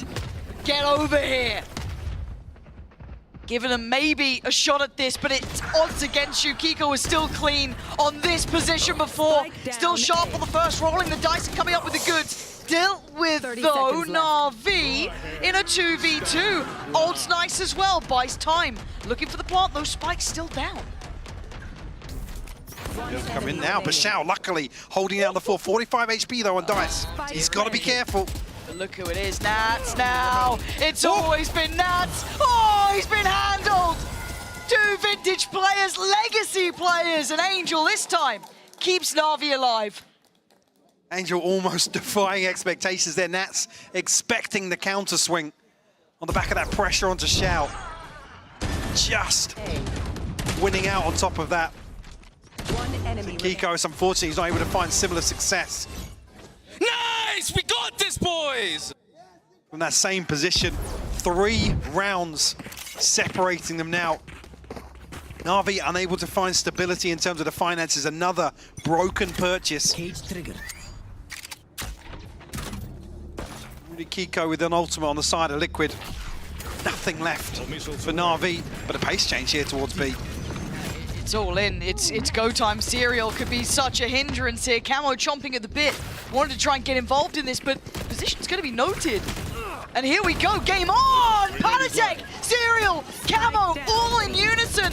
Decimating Na'Vi. They won that 12th and they want it now. Koala Noob, the only ones trying to hold on here. And they are out for blood. They want him gone, and he is. It's 12 for Team Liquid. An end zone flawless nonetheless. To get Liquid on the brink of closing this out on Ascent. Putting Na'Vi to bed.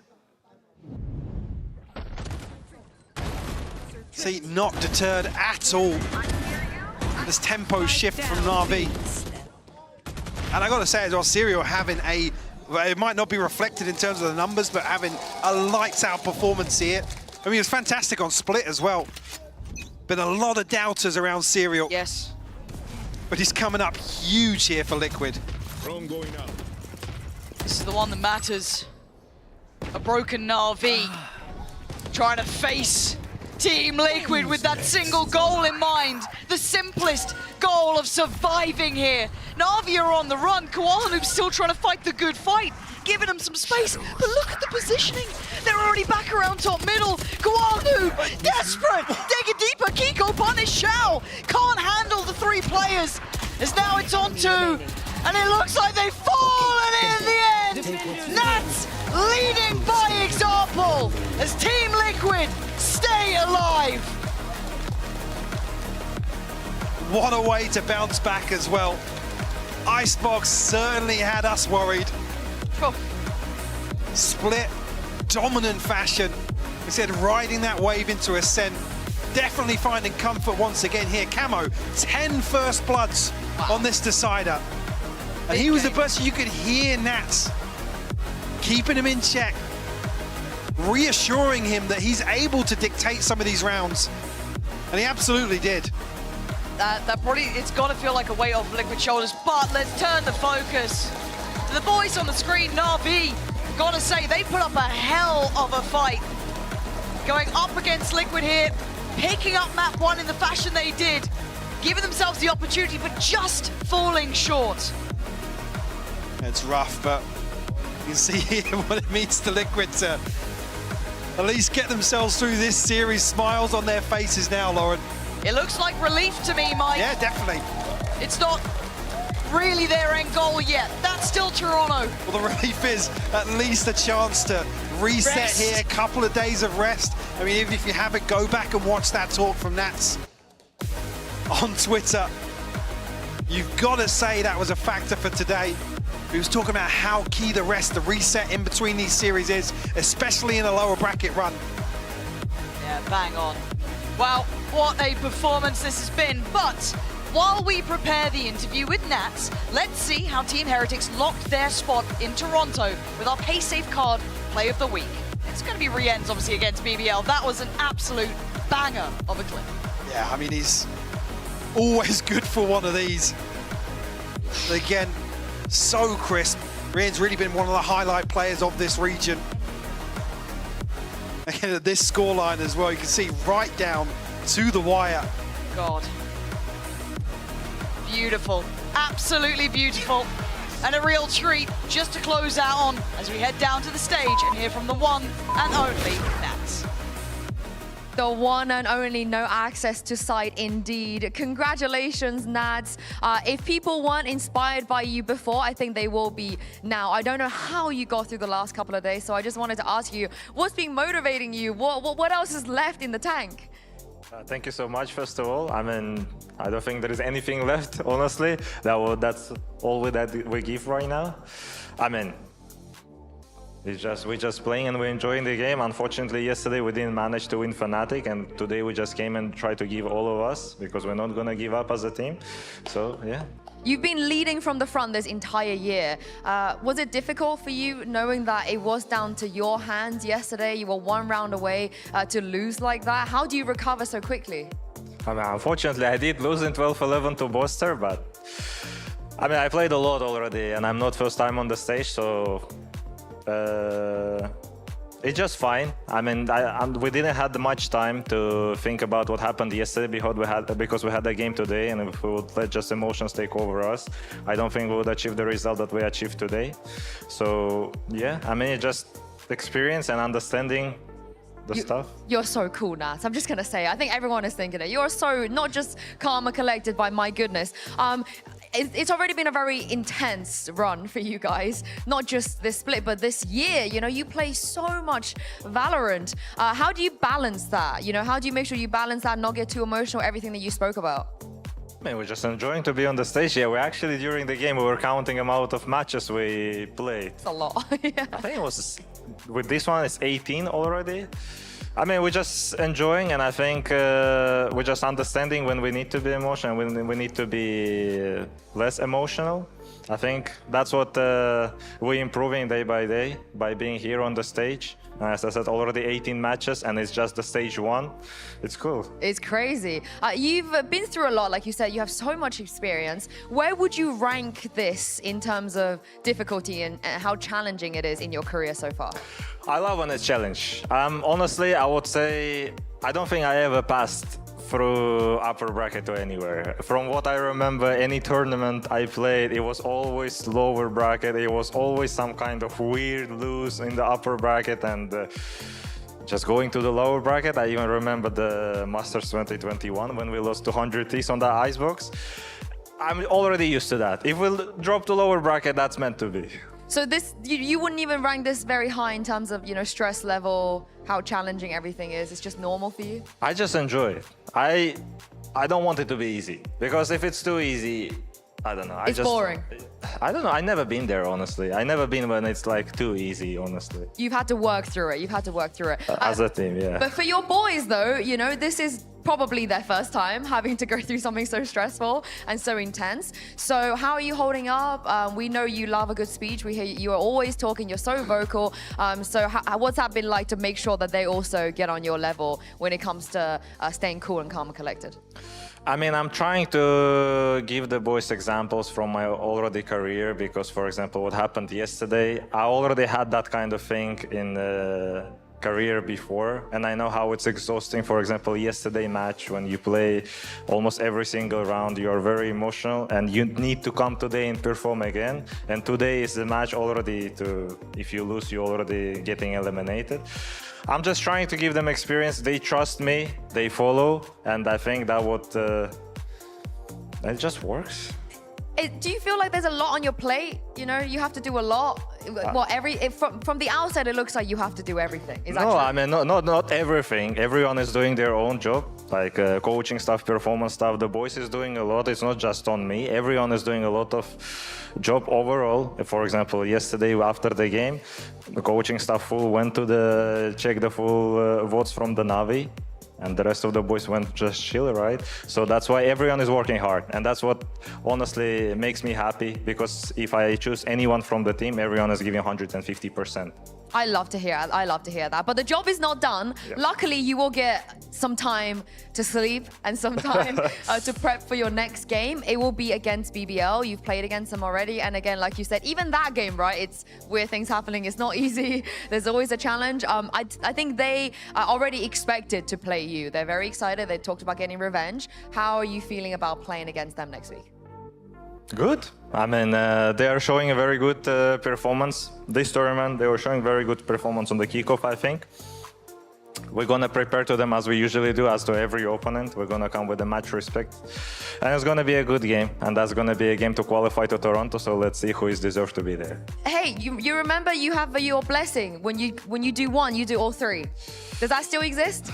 I mean, let's see. But if that actually exists, unfortunately for Yampi, right? But Oh no! Oh yeah, that must be a bit. You know, that's gonna be emotional. But we will need to see. It might gonna happen, but without the hard work, who knows what's gonna happen. All right, I love that from you. Thank you so much, Nats, for joining me. Congratulations once again. I hope you have a good rest. You deserve it. Thank you so much. All right, we're gonna close the show out here, but don't forget we have more playoffs action coming up next week, starting on Friday. Come back and see which one of our 4 teams will be taking the trophy. Have a lovely week, and we'll see you there.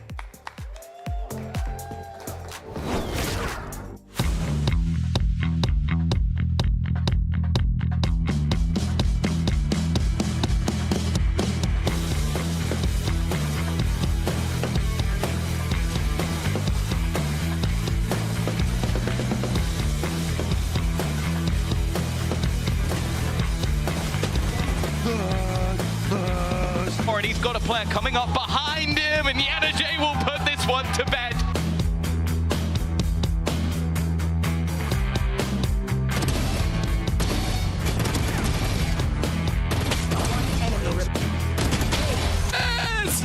Fernandez!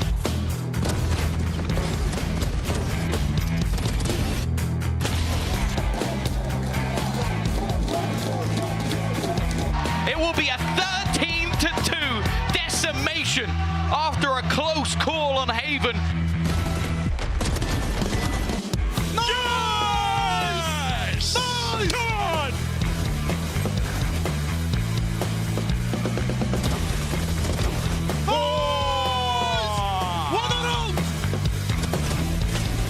BBL! They've claimed Turkey's 82nd province.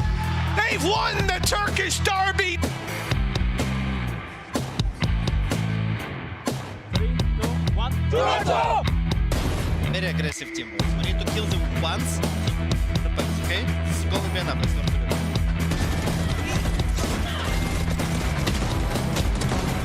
Guys, who are you picking, no?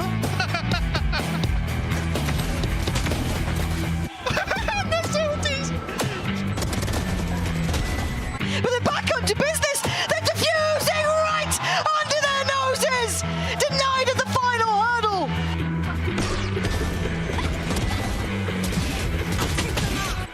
One enemy. Bring them down. Loosen up. Nice! Let's go!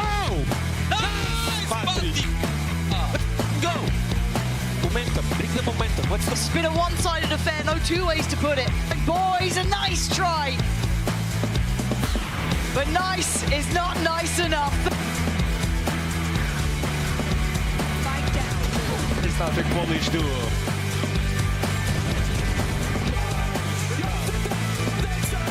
It's a perpetual state of this is fine. And it looks like they've fallen in the end. Nats leading by example.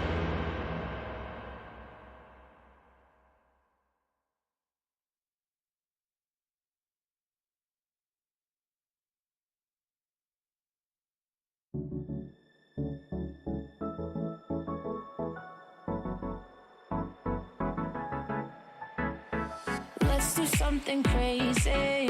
Get a bit wild today, cause we don't do this every day and we deserve it. Life is so amazing.